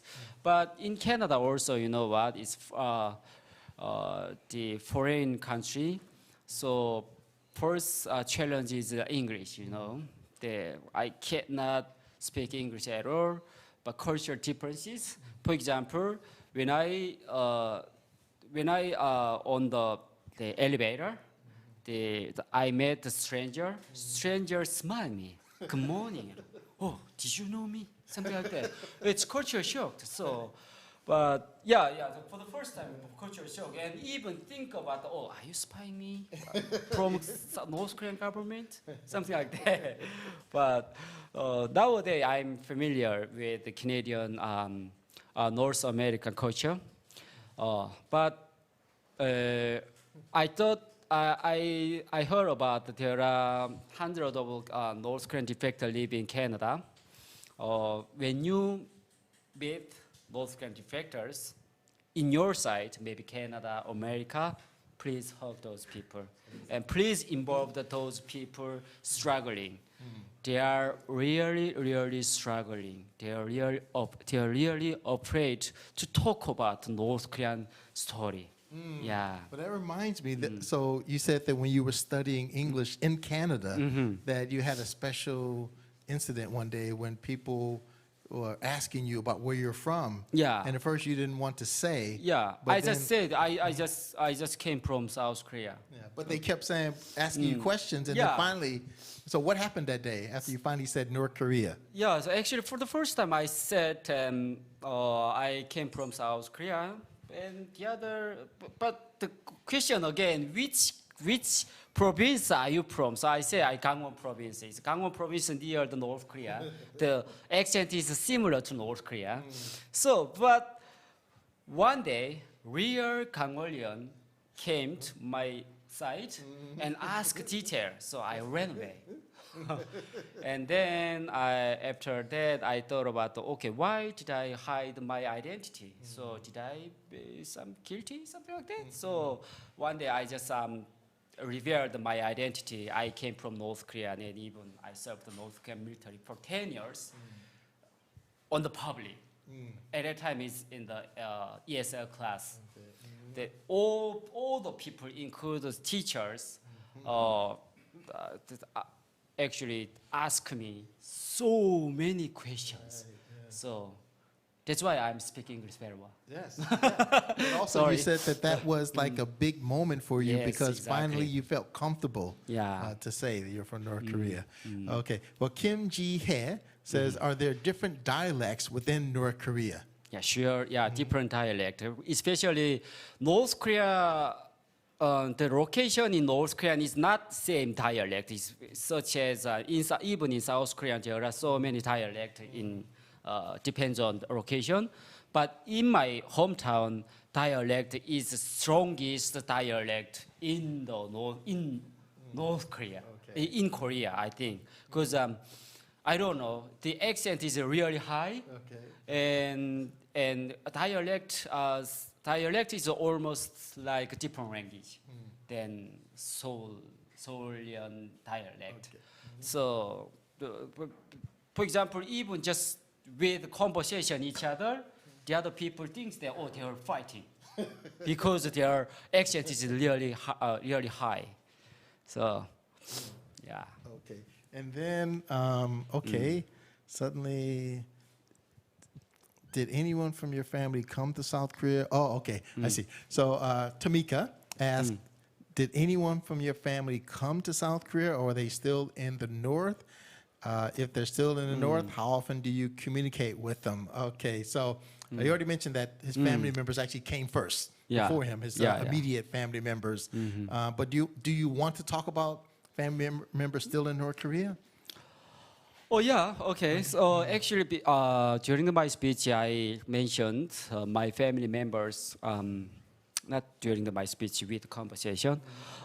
My family members already escaped from North Korea before I escaped from North Korea. Yeah, they live here, but those family members only immediate family, but extended family still live there. Rarely I contact those my extended families with Chinese mobile phones. But the Chinese mobile phone, we can contact directly to those people near the Chinese border. yeah, it's possible, but it's completely illegal and even dangerous in North Korea. Yeah. So, but nowadays, recently I couldn't contact them because of the coronavirus issue. I heard about the Kim family. I heard about the Kim Jong-un. Right now is stricter. The rule is very strict, and even some people, so many people killed by the regime because of the coronavirus issues. Okay. Yeah, so. Yeah, well, that question I'm always a little bit suspicious of because, I mean, okay, actually, I won't get into it. Okay, so CMF, do you usually prefer to socialize with South Koreans or other North Korean defectors, or does it make no difference to you? That's the first question. And then second, have you been to America yet? Oh, yes. First question, actually, of course, I'm socializing with the South Korean and, what's happening? So socializing with the South Korean, also North Korean too, but surrounding me, there are many South Koreans. Yeah, because of the North Korean is just only tiny here in South Korea, but sometimes I keep contact with the North Korean defectors who live in South Korea. Yeah. Well, I'll ask it this way. So you've been in Freedom now for 11 years. Okay. Okay, 2010 you escaped. You got out of Hyowon. Who were you associating with that first year of Freedom? Just only, Hanam friends. Okay. Of course, the North Korean defectors. And also there are social, how can I say? Organizations? There are warfare, who serve the warfare service, how can I say, the Social workers. Social workers, Okay. yes. The government, actually, warfare system is, the government let us to connect social workers for the government work. So those people actually, we contact when I came to here for the first time. Okay. But the reason I ask is that you're probably going to be a different experience, someone who just got out of Hyowon versus someone like you. You've been out for 11 years. You travel to different countries. You have North Korean refugee friends. You have South Korean friends. You have American friends, Canadian friends. So probably different after you've been out 11 years compared to right after you got out of Hyowon. Yeah, sure, because right now I already spent more than 10 years outside of North Korea. But as you mentioned, I have South Korean friends, North Korean friends also, and then American and Canadian too. But the North Korean who got out from the Hyowon for the first time, they don't have a friend, only except Hyowon friends. So they are really, they don't, of course, they don't have many friends, they don't have family members. So they're struggling with involving South Korean issue and social and some cultural things. So that's why, even though the Hyowon actually is something education center, education center. I don't know how to. It's basic education center for North Korea, for South Korean society, but it's not much. So it's not. It's helpful, but not quite helpful. So even though they are got out Hyowon, they cannot even use the ATM machine. So they even try to conversation with the ATM machine. Okay, wait, tell your story. Actually, when you first tried to use the ATM machine. Not me, other. That wasn't you. No, it was you. Oh, really? Go okay, ahead, sorry. tell the truth. So because there is no ATM in North Korea, so but the ATM is a voice. When they have a transaction with the ATM, so they have some voice from the beautiful woman voice. So some people trying to conversation with the ATM. So yeah, that's the that's the reality. But nowadays, not many people like this. But yeah, anyway, yeah, that's yeah. Well, I really like your speech, and I think it's really thoughtful comparing the suffering between Yeah. North and South Korea. So when did you, because it's the first time I heard it from you, so when did you come up with this idea? Oh, actually, a month ago? Not a month ago. It's just, I guess maybe basic idea is from, I guess, 2019. At that time, it's finished my master's degree. My master's thesis is like, you know, it's the North Korean the news media between North Korea and North Koreans and the media. Yeah, Yes. North Korean media. So yeah, during the research, I thought about I have interviewed more than 20 people, almost 30 people of North Korean defectors. There are so many struggling to adapt here in South Korea. So even some people thinks that the suicide, try to suicide. Because of the really hard to adapt here in South Korea. So during the research, I thought about the living in freedom country is another challenge and another suffering. So, but there are different. So that's, I think this is the idea is 2019. I think, yeah. Well, I told one of my North Korean refugee friends about it, and she said he's a genius. Oh, really? Yeah, because it really it made her think about her own situation. So, okay. Okay, do we have any other questions? Am I not looking at the right screen? Let me see here. I don't know where to click then. Okay. There, okay. I have to scroll through. That's it? Okay. That's it, I think. All right, that's it? Okay, any other questions? Oh, I'm sorry, they're highlighting for me. What are your future plans? Oh, future plan, yeah. Actually, plan. I have no plan, but I have a dream. So yeah. Because the plan is sometimes the plan is garbage. Even though I make some strategy to have a plan, the always plan is to garbage. My thinking, my plan, and reality is different. So, but my dream. Sure, yeah, I hope the reunification with South and North. And also when we reunite between South and North, I wanted to rebuild North Korea and also to contribute those poor people and also like to give a more chance to have an education and to have opportunity to get a job. Because you know what, in North Korea, yeah, there is job. There are many jobs in North Korea. But I want to say it's not job, just volunteer job.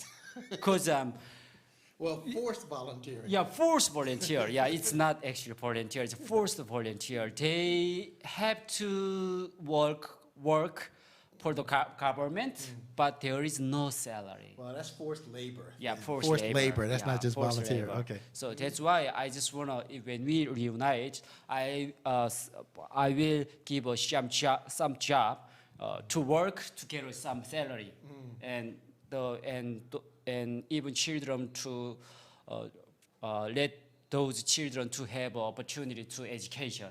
So yeah, that's my dreams. Yeah. Okay. Yes. Well, Eben Appleton says hello. Thank you, Ken. And actually, she noted earlier that her birthday was on your graduation day. Oh, already. Yes. Okay. All right. Okay. All right. That's it. Then my final question is, what do you think about FSI, Freedom Okay. Speakers International? Oh yeah, it's first of all, FSI is really difficult to pronounce rather than TNKR. Oh, but people didn't like TNKR, now FSI. Oh, okay. Anyway, yeah, it's good. Yeah, you know what? FSI actually taught me how to change my passive act to activate. Yeah, that's the really good things for me. Really, and the FSI also to gave us so many opportunity, of course, to give a speech and also to have a chance to other people, which is connection. So I think also the involving so many foreigners to involving North Korean human rights issue for the foreigners. So even South Korean people also through by FSI. So it's really valuable community. So if you have money, no. If you don't have money, even if you don't have money, please loan the money to donate FSI. Sorry. Right, thank you for that advertisement. Okay. Just kidding. But then, Just kidding. we actually have another question. Kim Ji-hae asked, how can Hanawan be improved? That's a big question. Okay. Yeah. Yeah, there are actually the Hanawan course is around 3 months, but there are so many education courses, not education courses, just like basic education for the South Korean society. But it's necessary, but it's not actually quite helpful because not those system is not because those system is garbage, but it's limited because of the Hanawan is like almost jail. Yeah. They cannot allow outside South Korean society free. They are only allowed to live there for 3 months. Yeah. So they are just only they are taught by some cultural things, some system of South Korean through by theoretically, not practical. Yeah. So, okay, I want to say something about this. So actually, I did an 8-part series for the Korea Times about Hanawan, interviewing North Korean refugees about it. And some loved it, some hated it. But the key point that I got out of it is the context. You escape, you get to Thailand or Cambodia or whatever it is. You spend 1 month in jail, but you're waiting to get the freedom. Okay. Then you come to South Korea, you spend 2-3 months with NIS. Okay. Then you spend about 3 months in Hanawan. So you might have spent about 6 to 7 months thinking you're in freedom, but you're not in freedom yet. Okay. So even if they showed you your favorite movies for 7 months, you probably will be bored. Oh, yeah. Yeah, so it's not so much that the education is so terrible and that they don't teach enough, but it's that now I'm in Korea and I can't go out. Yeah. And the classes are like if someone showed you how to ride a bicycle but showed you a PowerPoint presentation but not actually have a chance to ride a bicycle. Yeah. So that's what I got out of whatever 8-part series talking to North Korean. So when I hear you say it, it's like jail. Yeah, it's because as you, exactly. The Hanawan is not allowed to go outside South Korean society, so they are really boring, even though the education is best.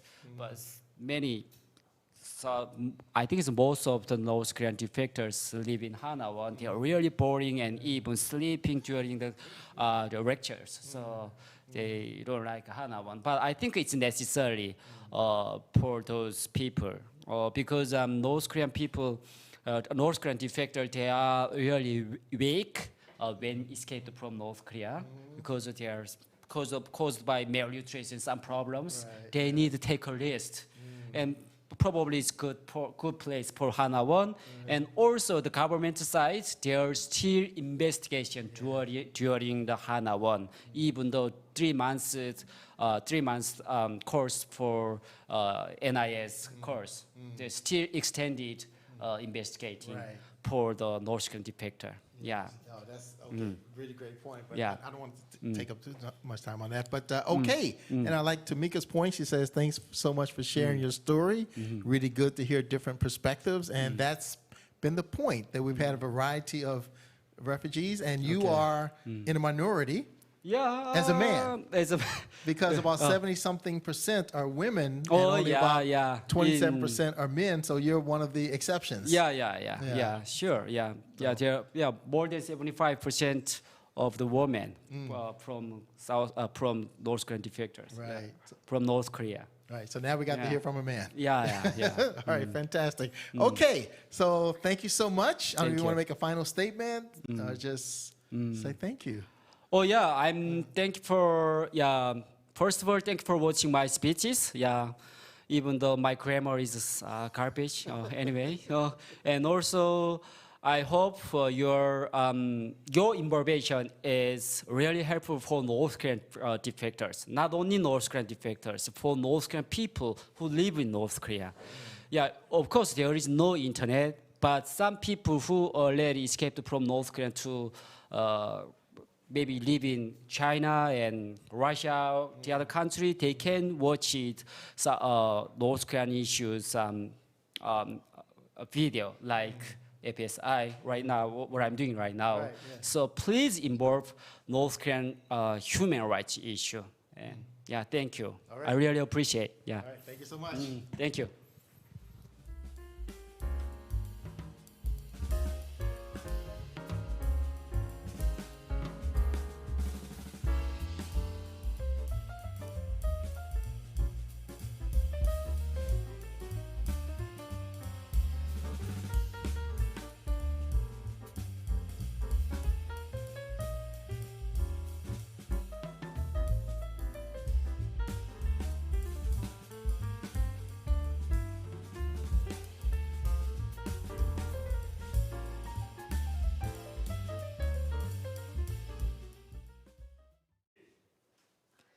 Thank you very much, Yeongnam Mom, for sharing your story with us today. And also, once again, Casey for leading the Q&A session.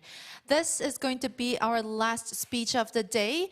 Eunhee Park, a keynote speaker with the organization who escaped from the North at the age of 21 for the fundamental freedom, will give her speech. So, ladies and gentlemen, let us welcome Eunhee Park through the screen.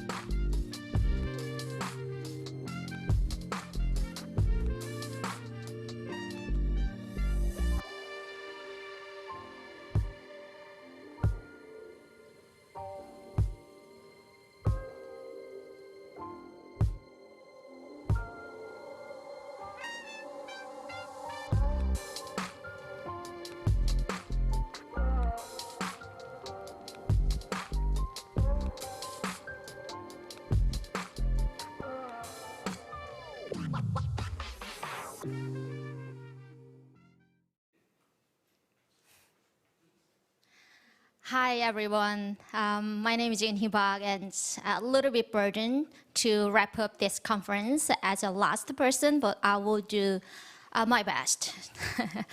And first of all, thank you so much for participating in this conference for a while. And thank you so much for organizing this conference to spread North Korean human rights issues to the world. Okay, let's dive into my main topic. What does freedom mean to you? So I want to ask this question to all of you. What does freedom mean to you? It's easy to ask the question, but extremely hard to answer if you think about it deeply. In preparing for this forum, I invested a lot of time into trying to figure out how to explain the meaning of the freedom I wanted when I was in North Korea and the meaning of freedom as a free democratic citizen. What about you? How much time do you need to answer this question? In maybe 5 seconds for some people, forever for others. Whatever is the case, I can guess that most people will have different definitions. While many people are born in freedom, it must be taken by North Korean refugees. Having to risk my life to get to freedom makes me think deeply about the value of freedom and about the values I live by in that freedom.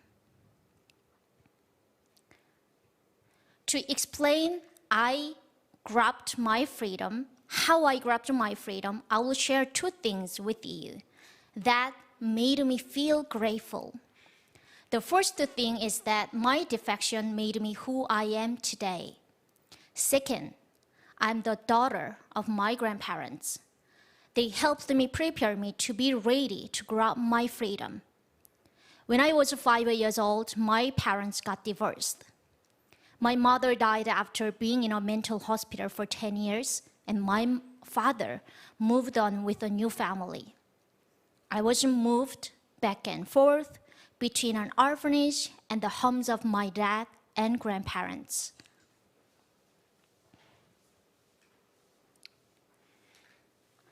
At the time, divorce was not common in North Korea, and such a family background made it difficult for the child.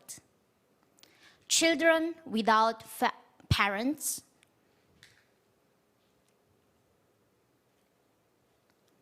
were considered to be spoiled and rude, making it difficult for me to have a regular school life and childhood. I remember fighting with a classmate when I was in elementary school. I don't remember why I fought with her, but I vividly remember what her mother said about me in front of many friends after class. She said, "Do not talk or play with Eunhee because she is growing up without parents. So she is a naughty and rude girl." I burst into tears. I went home and told my grandparents about how painful it was to be judged based on being from a broken home. As usual, my grandparents didn't complain or give a direct answer. Instead,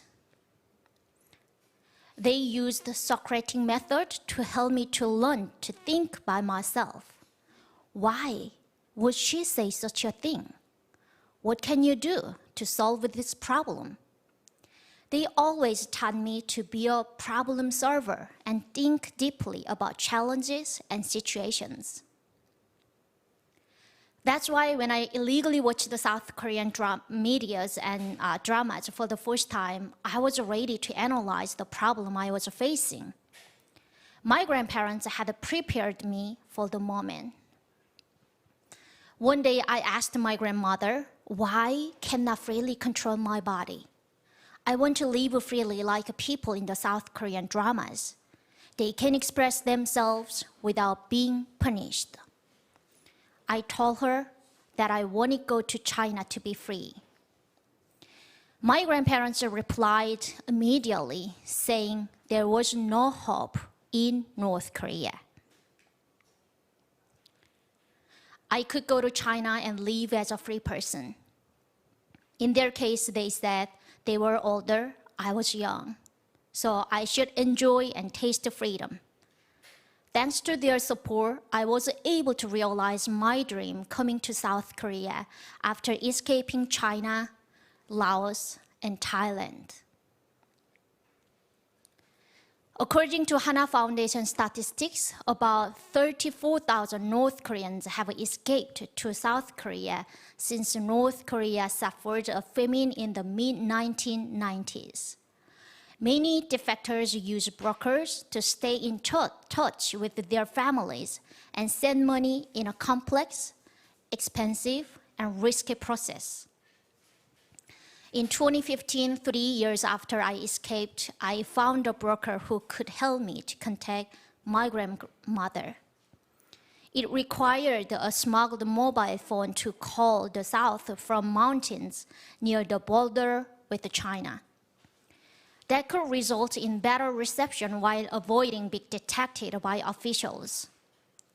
Brokers in North Korea and China have long taken commissions of 30%, and that happened to me with the $2,000 I paid to send money to North Korea and to talk with my grandmother. It was at 4 a.m. before I went to work. I do not remember what we talked about. I do remember how much I cried over the phone for 3 hours and struggled with the nightmares for almost 6 months after I talked with her.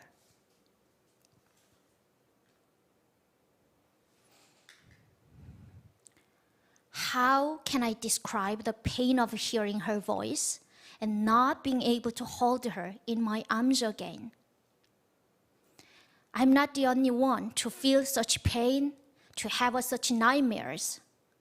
It's the pain felt by many North Korean refugees living in China, South Korea, the United States, and Europe about their family members still in North Korea.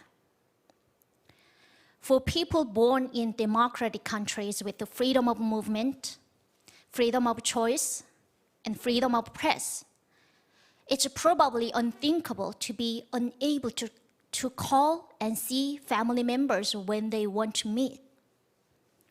However, for us, North Korean refugees, calling family members even once a year is not practical, and seeing them is even more unimaginable. That's why I say I took my freedom. Considering what freedom means to me makes me think deeply, reminds me why I am sensitive to attacks on my personal freedom, even as I live in a democracy, and makes me wish I could share this freedom with the North Koreans. Second, freedom allows me to define my own values. What I mean by that, freedom is rich and spicy, and its God demands what we all still must work for both on the personal and public front.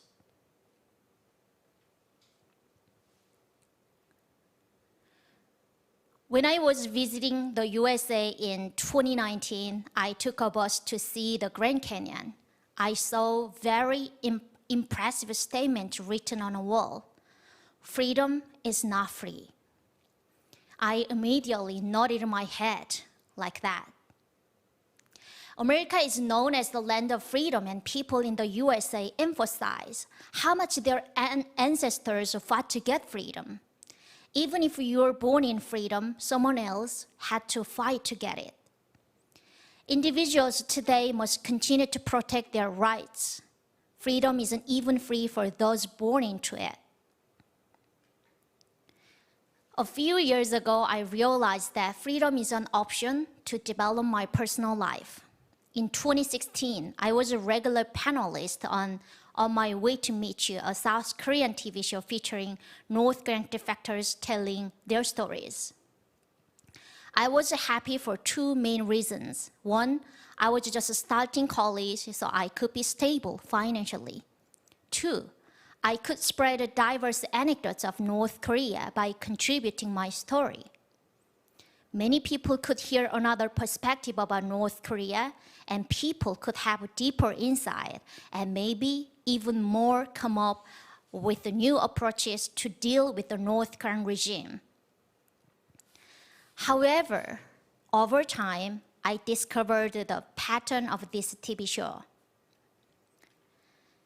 Depending on whether the Conservative Party or Progress Party was in power, the contents of the show could change. Panelists on the show were not really free to give their real opinions. In this circumstance, if someone's purpose is only making money, he maybe manipulate his experiences by making them more dramatic and emotional. I was disappointed when I had to admit to myself that I was only on the show for money. Even if I had special information about North Korea, I couldn't express it freely. Exploitation is a strong word to use, but at the time, I was starting to feel that way, knowing that I had to appease the writers and producers. I was in a democratic country, but was I really free? At the time, I was in a dilemma. Do I ignore injustice so I can make money to pay for my studies, or become an independent person taking charge of my life? I eventually chose to be an independent person so I could protect my personal freedom financially and politically. I started my own YouTube channel so I could talk freely and spread North Korean human rights issues more accurately to the world. It was an easy decision to leave the TV show. In just one day of recordings, I could make enough money to cover my rent for 2 months. That was a good experience, challenging me internally about how I can live in a capitalist society as a free person. It was a learning experience that money could not buy.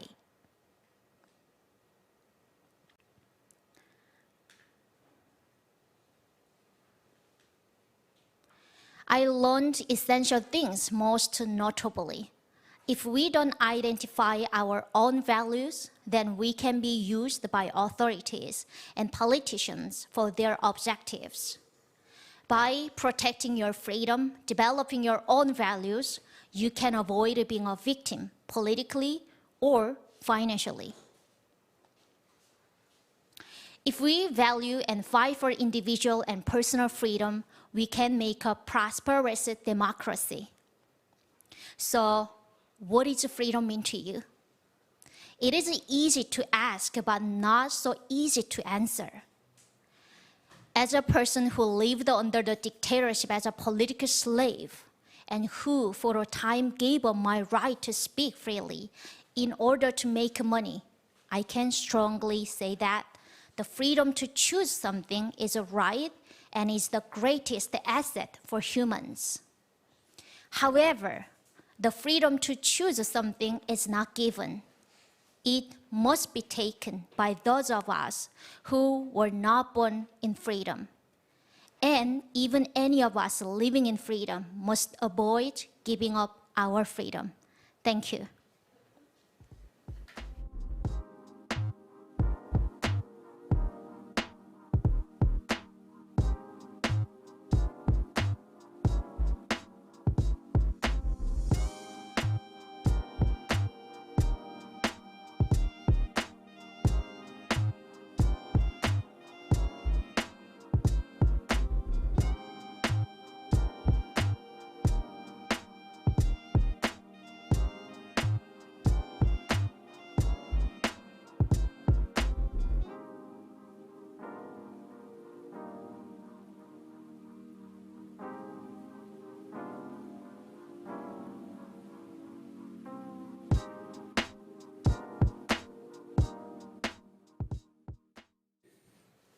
Okay, welcome back.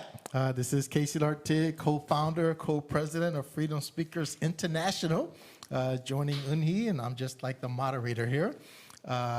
Okay, so always thoughtful, Eunhee. Thank you. Even challenging herself. So that was great. And Jonathan French says, very well said, great speech. Absurd Alien says, excellent speech, Eunhee. So if you have questions, please put them in the chat. What is that? Okay, yeah, go ahead and please put them in the chat. Okay, Lisa, Eunhee, thank you. Every word you spoke is so very true. Maybe nobody has questions because you said everything. You answered every question. Okay, I'll ask a question. When I listen to speeches and when I listen to your speech, every sentence feels like it's a story. Because you just quickly gloss over that you were planning to escape, but you took 4 years detailed planning to escape. And could you talk about the planning that you made so that your grandparents and others would not get blamed? It was at the age of 17. It was my first time to discover that the country that I live is not a normal land. And through the watching South Korean dramas and the media American movies, and I figured out I had to leave this country to be as a free person. And as I mentioned in my speech, I talked to my grandmother. I want to be a free person to go to China, even though I was, being sold to Chinese guy as a kind of sexual slave. I'm okay. It's much, much better than to live in North Korea. And I knew if I leave that country, my grandparents who gave me unlimited love and kind of like, I don't know how can I explain that situation, how much I was loved by them. I don't want to be them punished because of me. So I had to move many places for 4 years. So eventually that my grandparents cannot be punished by the government and authorities. So I lived in my uncle's home and my mom's sister's home, my friends, very close friends' home, kind of like, so I moved a lot of places that the authorities cannot confirm where I was. And that's so that they would not get blamed for... Yeah. So eventually my grandparents could say that, oh, I didn't have any responsibility. She's an adult and she's over 18 or 20, so I don't have any responsibility. Yeah. Okay. Well, Jonathan French said, you mentioned you went to America. Was this to give speeches or was there some other reason, and how long were you there? I was in Los Angeles, and it's a very small town named Laverne. I think I saw the population by Google.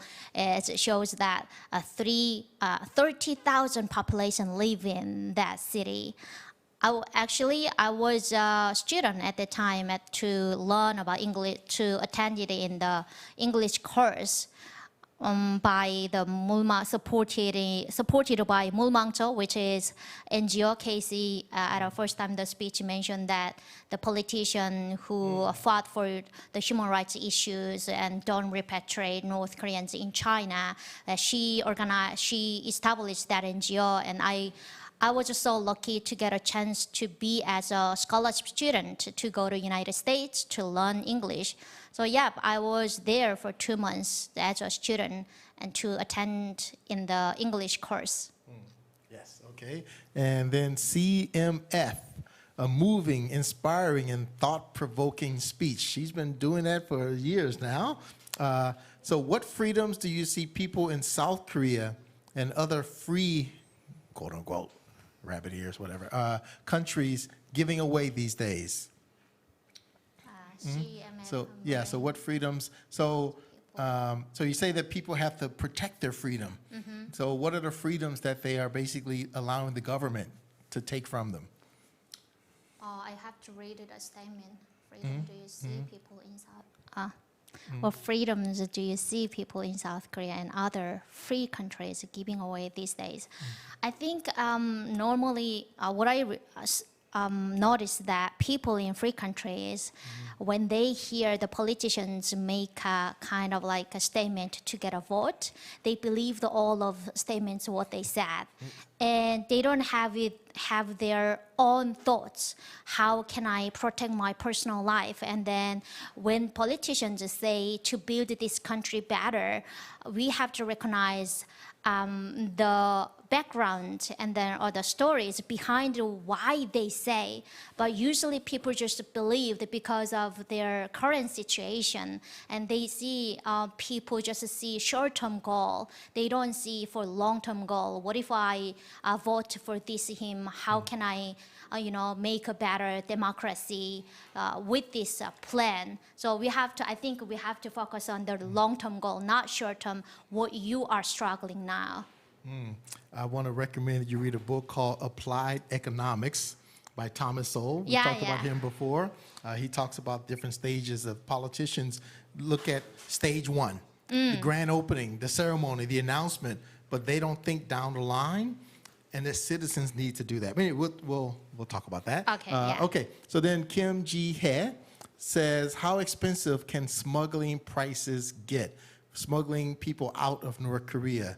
So how much does it cost now to get someone out of North Korea? At that period, I had to pay back to my broker who helped me to get out the North Korea $7,000. And that was in 2012. 12. And I was alone. There was no any still. There is no any family members in South Korea. That's why I had to pay back $7,000 after escaping and in South Korea. And how could I pay back? The South Korea has quite, I can say, quite nice system to help North Korean refugees to settle down, I can say that if you use that provided systems what South Korean government built, you can live very a nice way as a free person like me. I have achieved many things based on what they provided. So they provide $7,000 to settle down in this country. So I just paid back all of money is what I got from the government, and then I started my life with zero.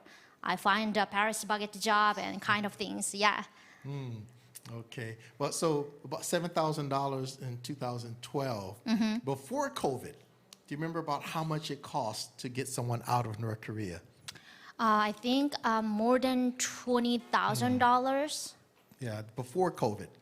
Yeah, and now it's very difficult, but I mean, how much would it cost now to get someone? Have you heard anyone talk about that? It's I don't know, even that topic exists nowadays because all of humans in every, including free countries, cannot live freely. So how can we think about the North Koreans can leave their country, which is isolated country? Right. So we know the numbers. So 2019, I think it's about 1,000 people escaped to South Korea. Last year was only slightly above 200, but most of them escaped January and February before COVID. Okay. Yeah. So so it's very difficult now to even get out. Okay. Brian Kim wants to talk about Imanga. So hello. Thank you for the amazing speech. Could you explain in more detail about how you felt exploited when you're participating in a TV show, such as did the producers force you to say something you didn't agree with? Actually, it's there are every organizations. In every corporations and NGOs and kind of like business fields, we can feel the complexity, not a simple structure. So when I was in the TV show, first time I was happy to get money and, to be stable financially for supporting my 4 years of university life. And as time went, I realized that because of the North Korean guests, I can say, including me, don't have any question of it. Why we always have to fulfill these questions what producers already fixed and already made to please audiences, because it's in the business field. You have to focus on the contents of what most audiences want to hear. And we cannot make our voices freely there. And depending on the progress and Democratic Party, the contents has changed a lot. And as a North Korean panelist, there is any system to have contracts with them. So they have full of power to cut our opportunity if we deny to say we don't want to spread this information to the world. So yeah, that's why I figured out, should I just obey in this field to get money, or just should I be free person to live, the person what I want to be in North Korea, because I believe that there are many opportunities, tons of opportunities that I can make my life without that TV show. So you started your own channel. Yeah, my own channel. I cannot make lots of money, but I am so happy that I can be a free person and I can be recognized by people how much I'm trying to figuring out the meaning of freedom, the value of freedom. Okay, well, I don't mean to criticize the show, but I was on it one time, and yes, it's scripted in advance, so certain things need to be said. There is no flexibility that you can talk about the North Korea. Right, okay. All right, so, well, there are two questions related to brokers, so let's take those at the same time. So Eben asked, do brokers become aggressive with refugees who can't pay them back? And then Dan asked, you don't need to pay the broker up front? So you paid the broker after you arrive here. So his question is, I guess he thinks that the refugees will pay the brokers in advance. So when I was in China, like in Beijing, while we are escaping on the way to come to South Korea, we had to write the contract that I was gonna pay within 6 months. So if we don't pay the broker's fee, the commissions, like my $7,000, I don't know what is gonna happen to me, but based on my family education and family background, my grandparents always taught me that if you earn some money or if you borrow the money from others, even though you have lots of things to do, you have to pay back at first. That was my family education. So yeah, I never thought I'm not gonna pay $7,000. I was just so thankful that I was escaped from North Korea. So I just paid the back. But what if North Koreans cannot pay? I don't know. I've heard lots of things. I've heard people suing each other. I've heard fights and all kinds of things. Sometimes refugees don't want to pay back. Sometimes the brokers demand the money faster. So all kinds of things. And apparently one reason that the South Korean government started to spread out the payments, not all at one time, is because the brokers would demand to receive the payment that the refugees would receive from the government. They would say, you should give me that money. So they were trying to try to get even more money out of the refugees because they know they were getting money as soon as they got to South Korea. So apparently one reason South Korean government started to spread it out over years instead of just large, big payments like they used to do. But with brokers, there's too many stories. I mean, they range from just being angels to rapists to murderers to gangsters. So there's a wide range of brokers, and some people get good ones and some people get bad ones. Okay, and then, the exceptional conservative who shared this link about 30 times on Facebook. He went crazy with it. Kenneth, how you doing? He asked, how important are ethics and character in preserving freedom? Which Yes, which the part? exceptional conservative. So how important are ethics and character? Kenneth, you might want to expand on that just a little, maybe like a little more perspective of what you're trying to ask for it to answer. So for now, I think that's Pauline, Lin Ali. As a woman, did you struggle in South Korea? And what are some things that were difficult for you? I can say because of the gender, like as a woman, I don't have any specific struggle to adjust in South Korea. I just, because of the person who is from the country which is isolated in this world, difficult to adjustment in South Korea. As all of speakers today mentioned that the Konglish words are the most difficult part to settle down, because when you live in the country, you have to communicate. Even for getting a job and having a friendship and relationship, you have to know how to communicate with the people. But in South Korea, Korean accepted English, and then there are lots of a language that I never heard of in my life for 21 years. And I was fired after 1 month of experiencing to work at a Paris baguette. And I realized that how much English is so important to settle down in this country. And second was because of the identity as a North Korean who was born as a political slave for Kim dictators. And people see us, and when they meet individual from North Korea, they generalize, and then they making the group that we have same characters.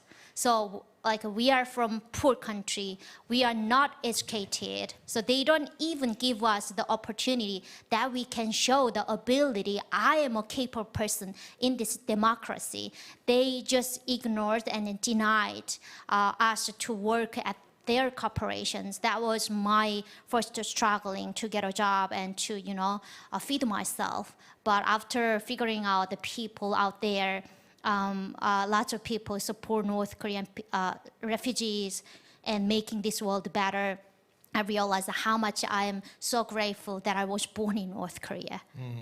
Okay, wow, okay. I want to say so. Okay, let me just get to the questions. Let's see. Okay, Jonathan French. How many refugees use brokers versus how many escape on their own?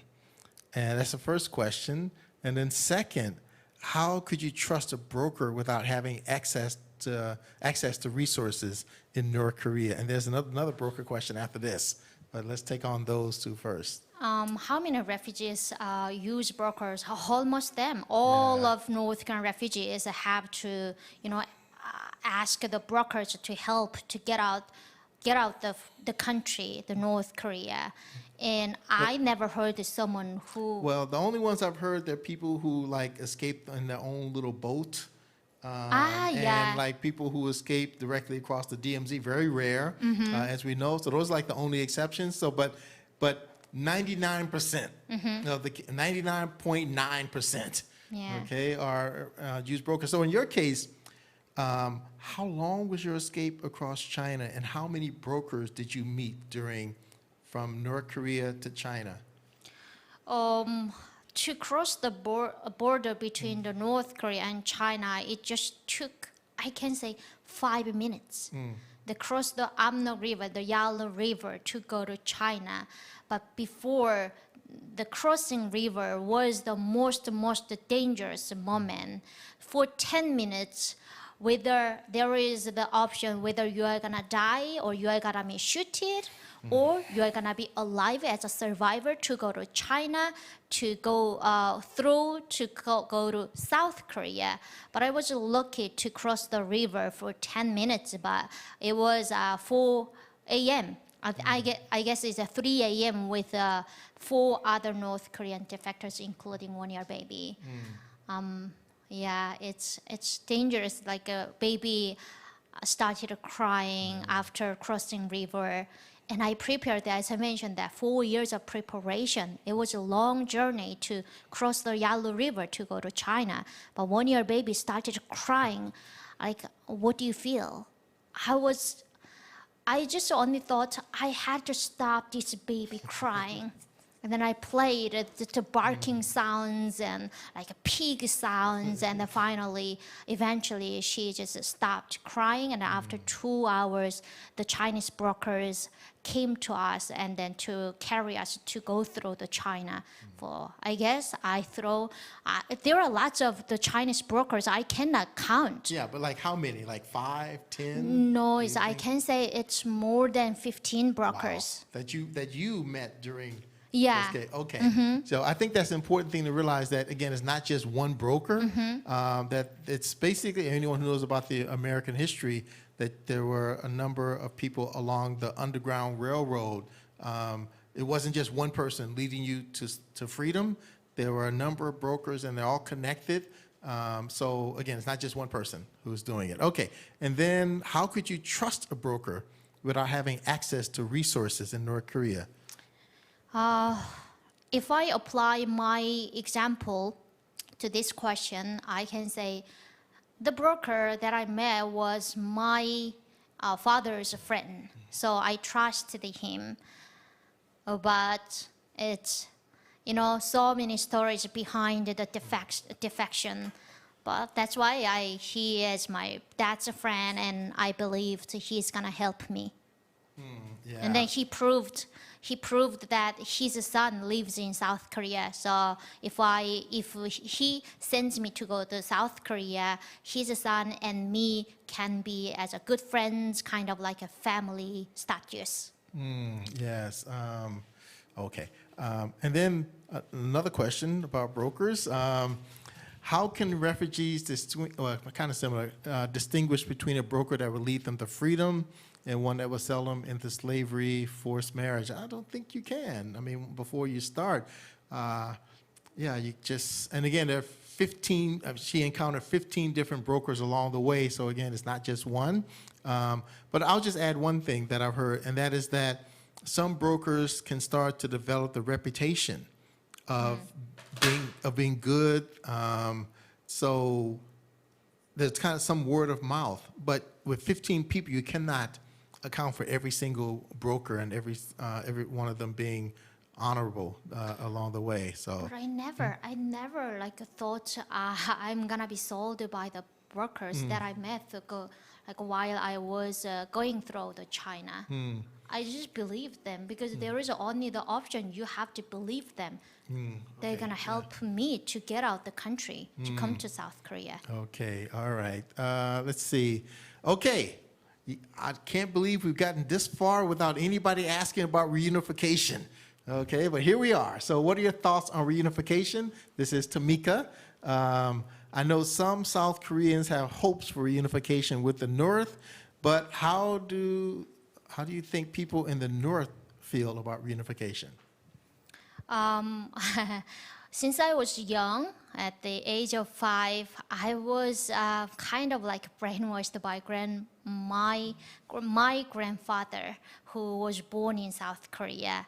Reunification is very essential for our family members because he was born in South Korea, and then I hoped in every account I wanna be there to see and to visit my grandfather's hometown. So every North Korean individuals I can say hope that one day our country, like North and South Korea, can be unified. But in my view, as a person who live in South Korea, I can say I don't want North and South Korea unified as one country because it's very, very complexity structures, including the cultural differences and political differences. So many South Korean people have exposed themselves to learn very, very totally different things compared North Koreans. While North Korea just live in one country without any information, without any educational systems, South Koreans live in a globally. So yeah, I don't want North and South Korea just become one country. I just want Kim Jong-un just opened economy to the world so that North Korean people have freedom to move and back and forth to their home and other countries to make their lives freely. And so moreover, South and North Korea have more like compromise integration with the people and cultural structures. That it's my opinion. I don't want politically just become one country. Economically, we have to open that, but we have to divide it the political system. Yeah, I mean, it's hard to have reunification with a criminal, and with murderers. But yeah, I guess it's. Yeah, okay. All right. Okay, exceptional conservative. Welcome back. He tried again. So, to those that seek to be free, how important is it that a person continue to do good and to continue to feel good about themselves? So, all right. So, you're trying to be free, but maybe kind of related to what you're saying, that you might have some dilemmas you have to face along the way. So, how important is it to continue to do good? As you had to make the decision on your case, you were not going to just basically say what they wanted you to say, but you had to do it your own way. You had to do it the way that you thought was proper. So I think it's back to the question of ethics and what's the proper way to live. What is proper way to live? I cannot say all of people have to, figure out their freedom and to become a free person, because everyone has different definition of the freedom. And for me, it was very important to be who I am. It was my dream to be a free person since I decided to escape from North Korea. And I realized that when I was on the show and when I realized that I had to please the producers and writers, I knew it's not a way that I can live as a free person. And in freedom, in free countries and the democracy also, there are many. Think about when you work at a corporations. Some people say that I just work for money. Same. It's when you feel oppressed from the work, the intense work schedules and the like intense organizational culture, you feel like you are not a free person. So you will figure out to leave that environment. For me, it was the same situation. Because of money, I don't want to be controlled by someone's hope and someone's objective. I knew in the democracy country, there are plenty of things, like lots of choices, we can make money. Okay. A lot to say, but wow. Okay, so Kim Ji-hye, what do you think about President Moon? Has he hindered progress in helping North Korean refugees and reunification? Directly, I can say, I don't like the way he handled the political way with the negotiation with the North Korean government. He just do work for North Korean regime, not for North Korean people. For example, the kind of like what is the like balloon events, the North Korean Balloon defector, like North Korean defector launched that event to send the balloon, including the informations that North Korean people inside North Korea can access to watch, access to see what's going on out of North Korea. But during the Moon's case, Moon's presidency, events blocked, and then it became one of the criminal reason. It's the horrible decision for North Koreans, and I realized that he just works for North Korean regime, and they just wanna avoid to hearing North Korean refugees what they had experienced in North Korea. How can you make a decision without considering, without hearing of the people who lived under the dictatorship? It's not an accurate policy. Okay. I've gone on some of those balloon launches, by Yeah. the way, and I'm not criticizing. I don't know how effective they are, and I'm not neutral way. I don't know if good or bad. I don't know exactly, but I don't see why people don't have the right to send. Of course, I mean, okay. I'll just say briefly. When we went there, we had people taking pictures of us. There were local people who were opposed to the balloon launches. And we had police officers protecting us because sometimes they try to pop the balloons. Okay. Yeah, because, things are expensive. So we had, it was kind of a, strange situation that we were in. And of course, everyone felt good after we sent them. And I don't know how effective they are. But this government is saying we're not even going to give you the right to be able to launch these things, to send the information into North Korea. And it's kind of strange. North Korean, you're in North Korea, you can't speak freely, and then you come here and you can't send the information back into North Korea.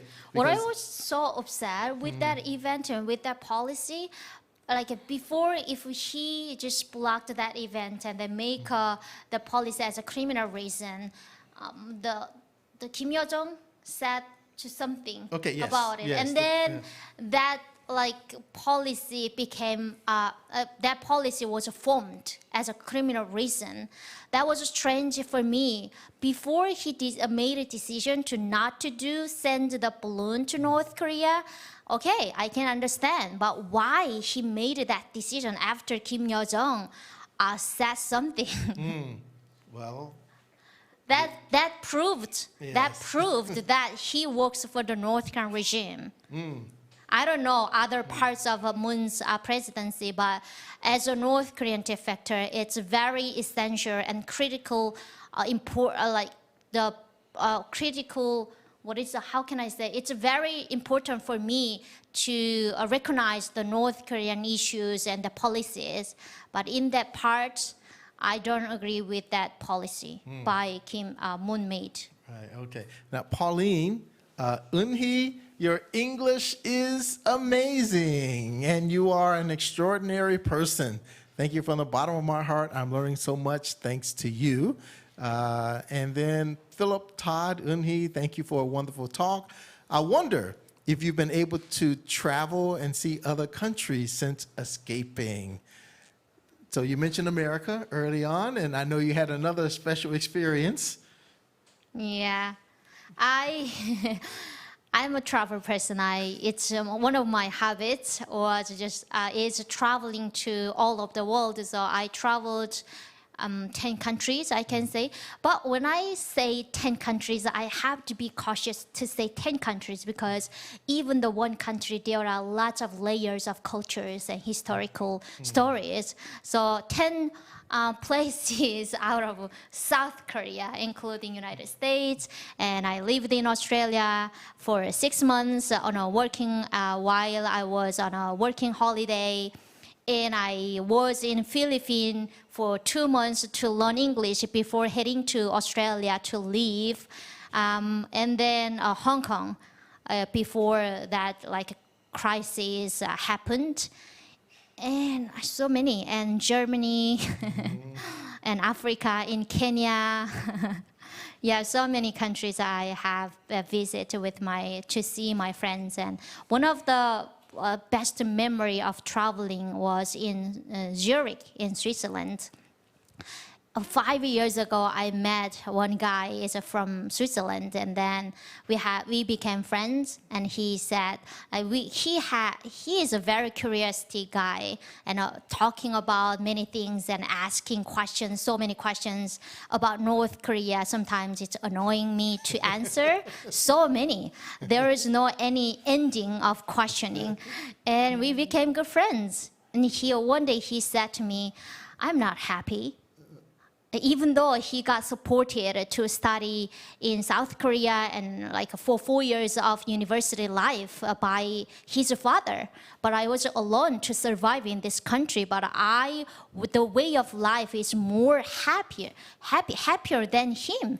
And I asked him, "Hey, I'm alone without any family members, and I was so struggling to live in this new country, but I am happier than you. Why you said that way? If you go to your country, think about the little girl, just like 5 feet, living with the happiness all the time, and but she's always happy. So if you think about me, you will be happy." And then I taught him to remember that 아프지 마, that is don't get sick, because he was mental, kind of like he's struggling in the mental issues.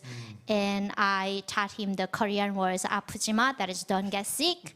And then we became we became family. And after 1 year, I met him. His father invited me to Zurich, so we spent Christmas together for 2 weeks. And then I went to Hong Kong. Like I feel like there is no any border between countries. So the answer is that yes, she has traveled. Now, I remember, so you first joined our organization April 2015, and I remember a short time after that, you were saying you wanted to travel.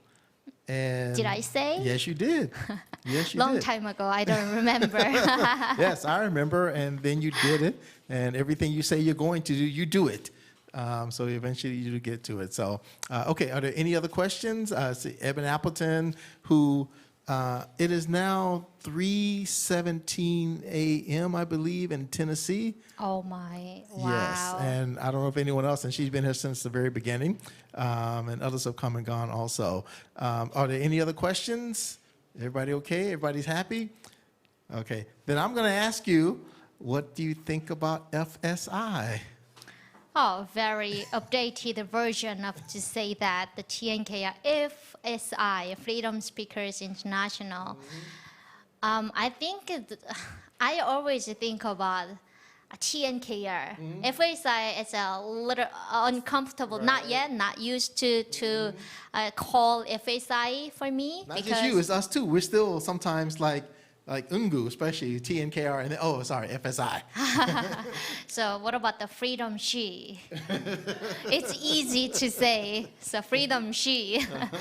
Yeah, for me, it's a very important organization that I have to be grateful to meet lots of beautiful people in the world to support North Korean refugees who are struggling to live in that new society and the new world. And in 2015, If I didn't meet FSI, I couldn't be here today. Because I knew, because of the opportunity that I met lots of people from other countries who have different stories, different background, different cultural and historical moments that made me think about deeply and think about the North Korea effective way to what I can do for our people. So I appealed my identity as a North Korean defector. As Casey always mentioned that she was hide her face all the time while I was trying to take a picture. She loves taking picture anyway. But I always do that pose like something hide on my face. We will cover up. Yes, exactly. Well, actually, she first joined this April 2015, and at every session we would take a photo, a group photo. She did not even want to be in the group photo. Yeah, but I didn't want to be there. Right. Yeah, I don't want people recognize my identity as a North Korean defector because I was already settled down to work at a company to make money, and I knew I'm gonna achieve my dream. It's just like a pretend like South Korean. I have a perfect South Korean accent. No one recognized me at the time. So yeah, that's thank you so much for establishing this NGO and making practical way to make this world better. I can say this organization, this FSI, is the most practical organization to make this world better by Love action. Love it. Not Thank words. You. Everyone applaud. All right, fantastic. Oh, it's been great. Thank you so much. Eunhee, do you want to say any final thing to everyone out there? Lastly, I want to say thank you so much for remaining here until late time, and thank you so much for cooperating with me. Cooperating, yes. Casey. All right, great. And please check FSI. And I want to deliver this one thing. So I don't know you can donate or not, but there is a way. If you find the way, you can buy the stocks to donate the FSI. It's gonna be great capital to sustain this organization. So now I'm working at asset management. So I knew money is just trash. As the Ray Dalio said that money is trash. So if you buy the stocks that you can donate for FSI, it could be a great opportunity to develop this organization for sustainably, continuously. Thank you. Okay, Dan C. asked my favorite question, where can people donate to FSI? And that is fsi21.org, fsi21.org. And if you want to go to a different website that we have, our old website is lovetnkr.org. lovetnkr.org. So you can also donate through that, and find me on the internet, Casey Lartigue, and I will help you be able to donate very easily to us. And we now have to open up a new page, stocks. Stocks, yeah, that is a real capital. That'll be our new. Okay, actually, we just added the donation page there, but I want to tell you, actually, the best way to help as a donor is become a monthly donor. Also, you can engage in fundraising. I saw a new name here, Evie. I'm not sure I will pronounce it correctly, but she just had a fundraiser for her birthday. But setting up fundraisers for us, but also setting up events and becoming a monthly donor is the way that you can help us as an organization. Okay, this might be the last time I get to speak here today. I'm not sure, but we're going to have a raffle after this. Step your name. We're going to have a raffle after this. Step your name. Pay attention. Okay, we're going to have a raffle after this. So, and if anyone did not register already, we are very happy to send you a postcard. So if you go to eventbrite.com, search for FSI21, and if you still register, we'll still send you a postcard of North Korean refugee art. But it's too late to join the raffle, which we're going to have in a couple of minutes. And now I believe our MC is going to come back, okay, who was my former student. I'm so happy to see her here as our MC. So thank you so much.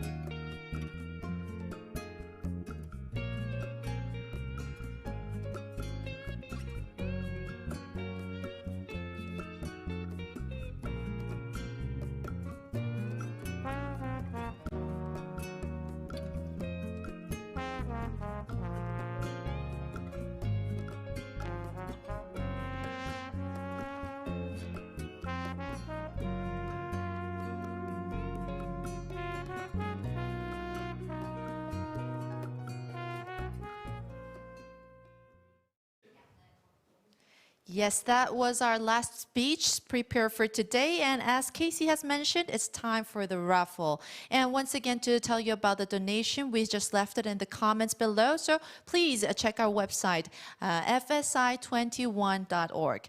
And now for the raffle, we have from the Global High School Union, Hyowon and Kang who shared their stories today to once again draw the raffles. So ladies and gentlemen, please welcome them.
Hi there, everyone. Again, this is Eugene, and This is Hyowon. we're here to do the raffle. It's been an exciting event, and we thank all of you for joining us for such a long time and hearing all these wonderful, amazing speeches, as well as that musical performance, and being so active in the Q&A. And so here we have some pretty nice prizes. The first prize is Miss Yeonmi Park's In Order to Live. It says, one of the most harrowing stories I have ever heard and one of the most inspiring. That's right. I'll be giving out 5 copies of this book, and then we have 1 copies each for each winner. The next one is Every Falling Star by Seongju Lee and Susan McClelland. It says it's an absolutely riveting story. This is the story of the power of love and friendship. Now with this foundation, anything is possible. Sounds exciting. Sure does. Next one is Dear Leader, My Escape from North Korea by Mr. Jang Jin-sung. Here it says this is a rare expose of North Korea from a high-ranking counterintelligence agent and former poet laureate to Kim Jong-il. Again, it sounds really intense. The next one is 10 Years in North Korean Gulag, The Aquariums of Pyongyang by Mr. Kang Chol-hwan and Pierre, I'm not sure, I think I'm going to butcher this name, but Rigolo or something like that. This is a terrifying memoir of life in North Korea that our nation's leaders want you to read. And the last, but not least, My Escape from North Korea, 1,000 Miles to Freedom by Miss Eunsun Kim with Sebastian Faletti. Again, I'm butchering this name. All of these books are signed copies, so you can, if you win, you can keep these, maybe sell them maybe 10 years down the line, make a lot of money, or you just keep them as keepsakes. Right, and I'd like to personally thank everyone that participated in the raffle. Everyone that participated, you'll be, thank you for participating. Yeah. Right, so I guess we could go over to the site now. Could you switch, please? So we're going to use this site, a random picker, in order to draw each prize, just to make sure that we're being fair and you know that we aren't rigging anything behind the scenes. Right. Could you click on the raffle, please? Oh, okay. Whoops, we have some technical difficulties. I think Hyowon should go behind the scenes. Be right back.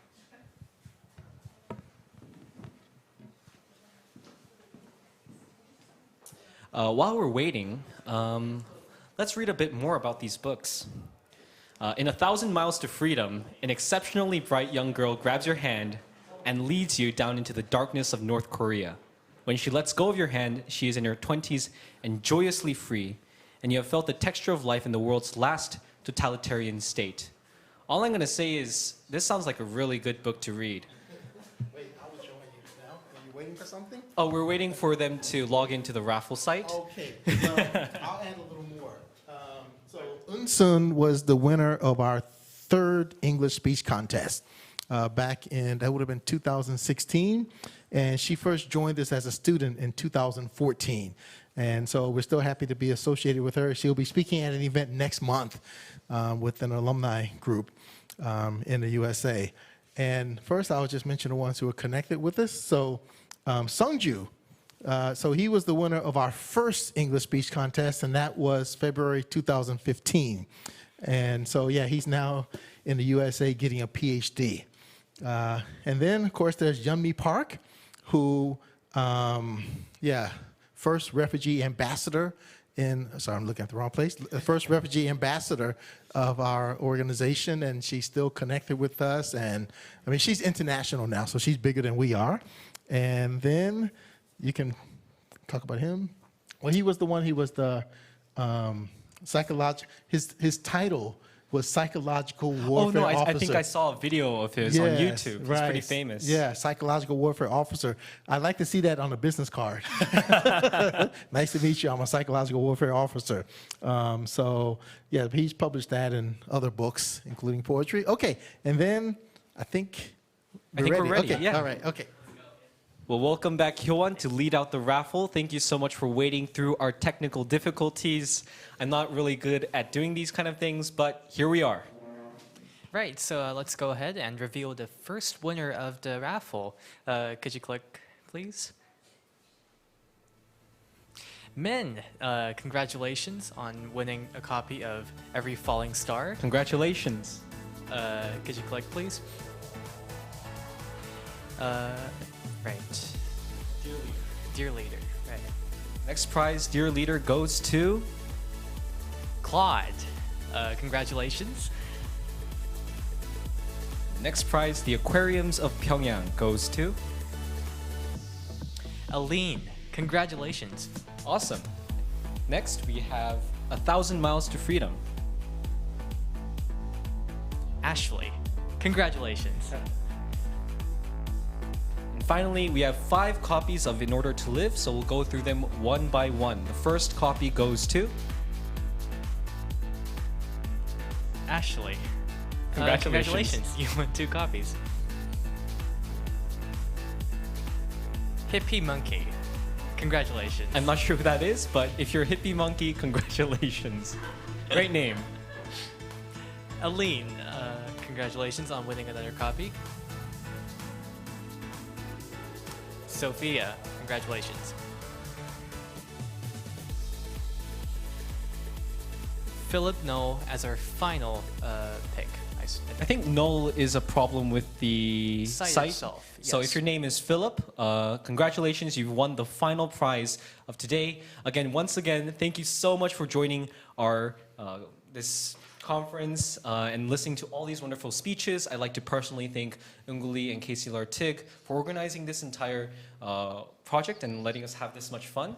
Other than that, this is Eugene, Hyowon, and we'll sign off for today. Thank you. Thank you.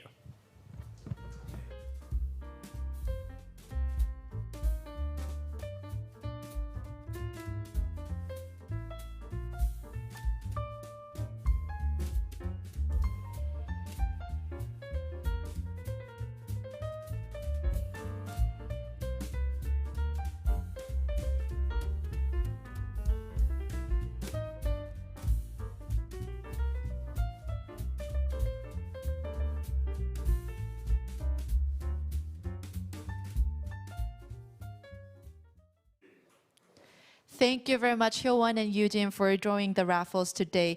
Well, for the winners, we'll be sending you the books through the email. Through the address that you have submitted us earlier to register for the conference.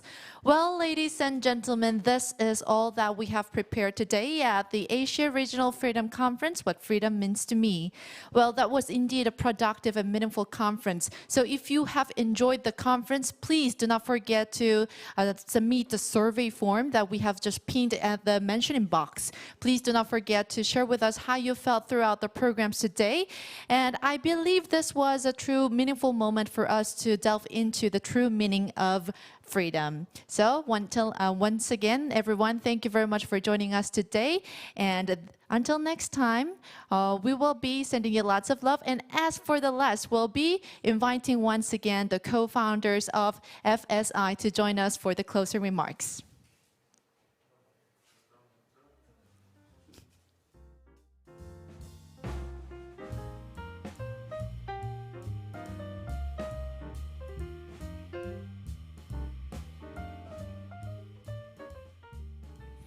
Okay, we're live. Yes. Yes, we're live. Okay. Actually, I want to make a closing remark, not because I want to make a closing remark, but because Gu, who was the one who really organized all of this, did not want to be seen. So I had to find a way to get her to talk anyway. So you should make a final statement. I'm kind of person who enjoy behind scene, so I've never complained. I mean, Casey really did a good job today as a MC and the moderator with our speakers. Thank you very much for your time and your work today. And thank you very much to all the attendees to join our long conference. But hopefully we'll have another big conference for the future. So thank you very much, all. Without the all attendees, we cannot, and we have no reason to do it. So thank you very much. Okay. That's Gu Lee, co-founder and co-president of Freedom Speakers International. I'm Casey Lartigue, and just to say that when we started all this 8 years ago, it was just 2 people, but now we've grown, and we really appreciate the support that we've gotten. So thank you so much. Thank you.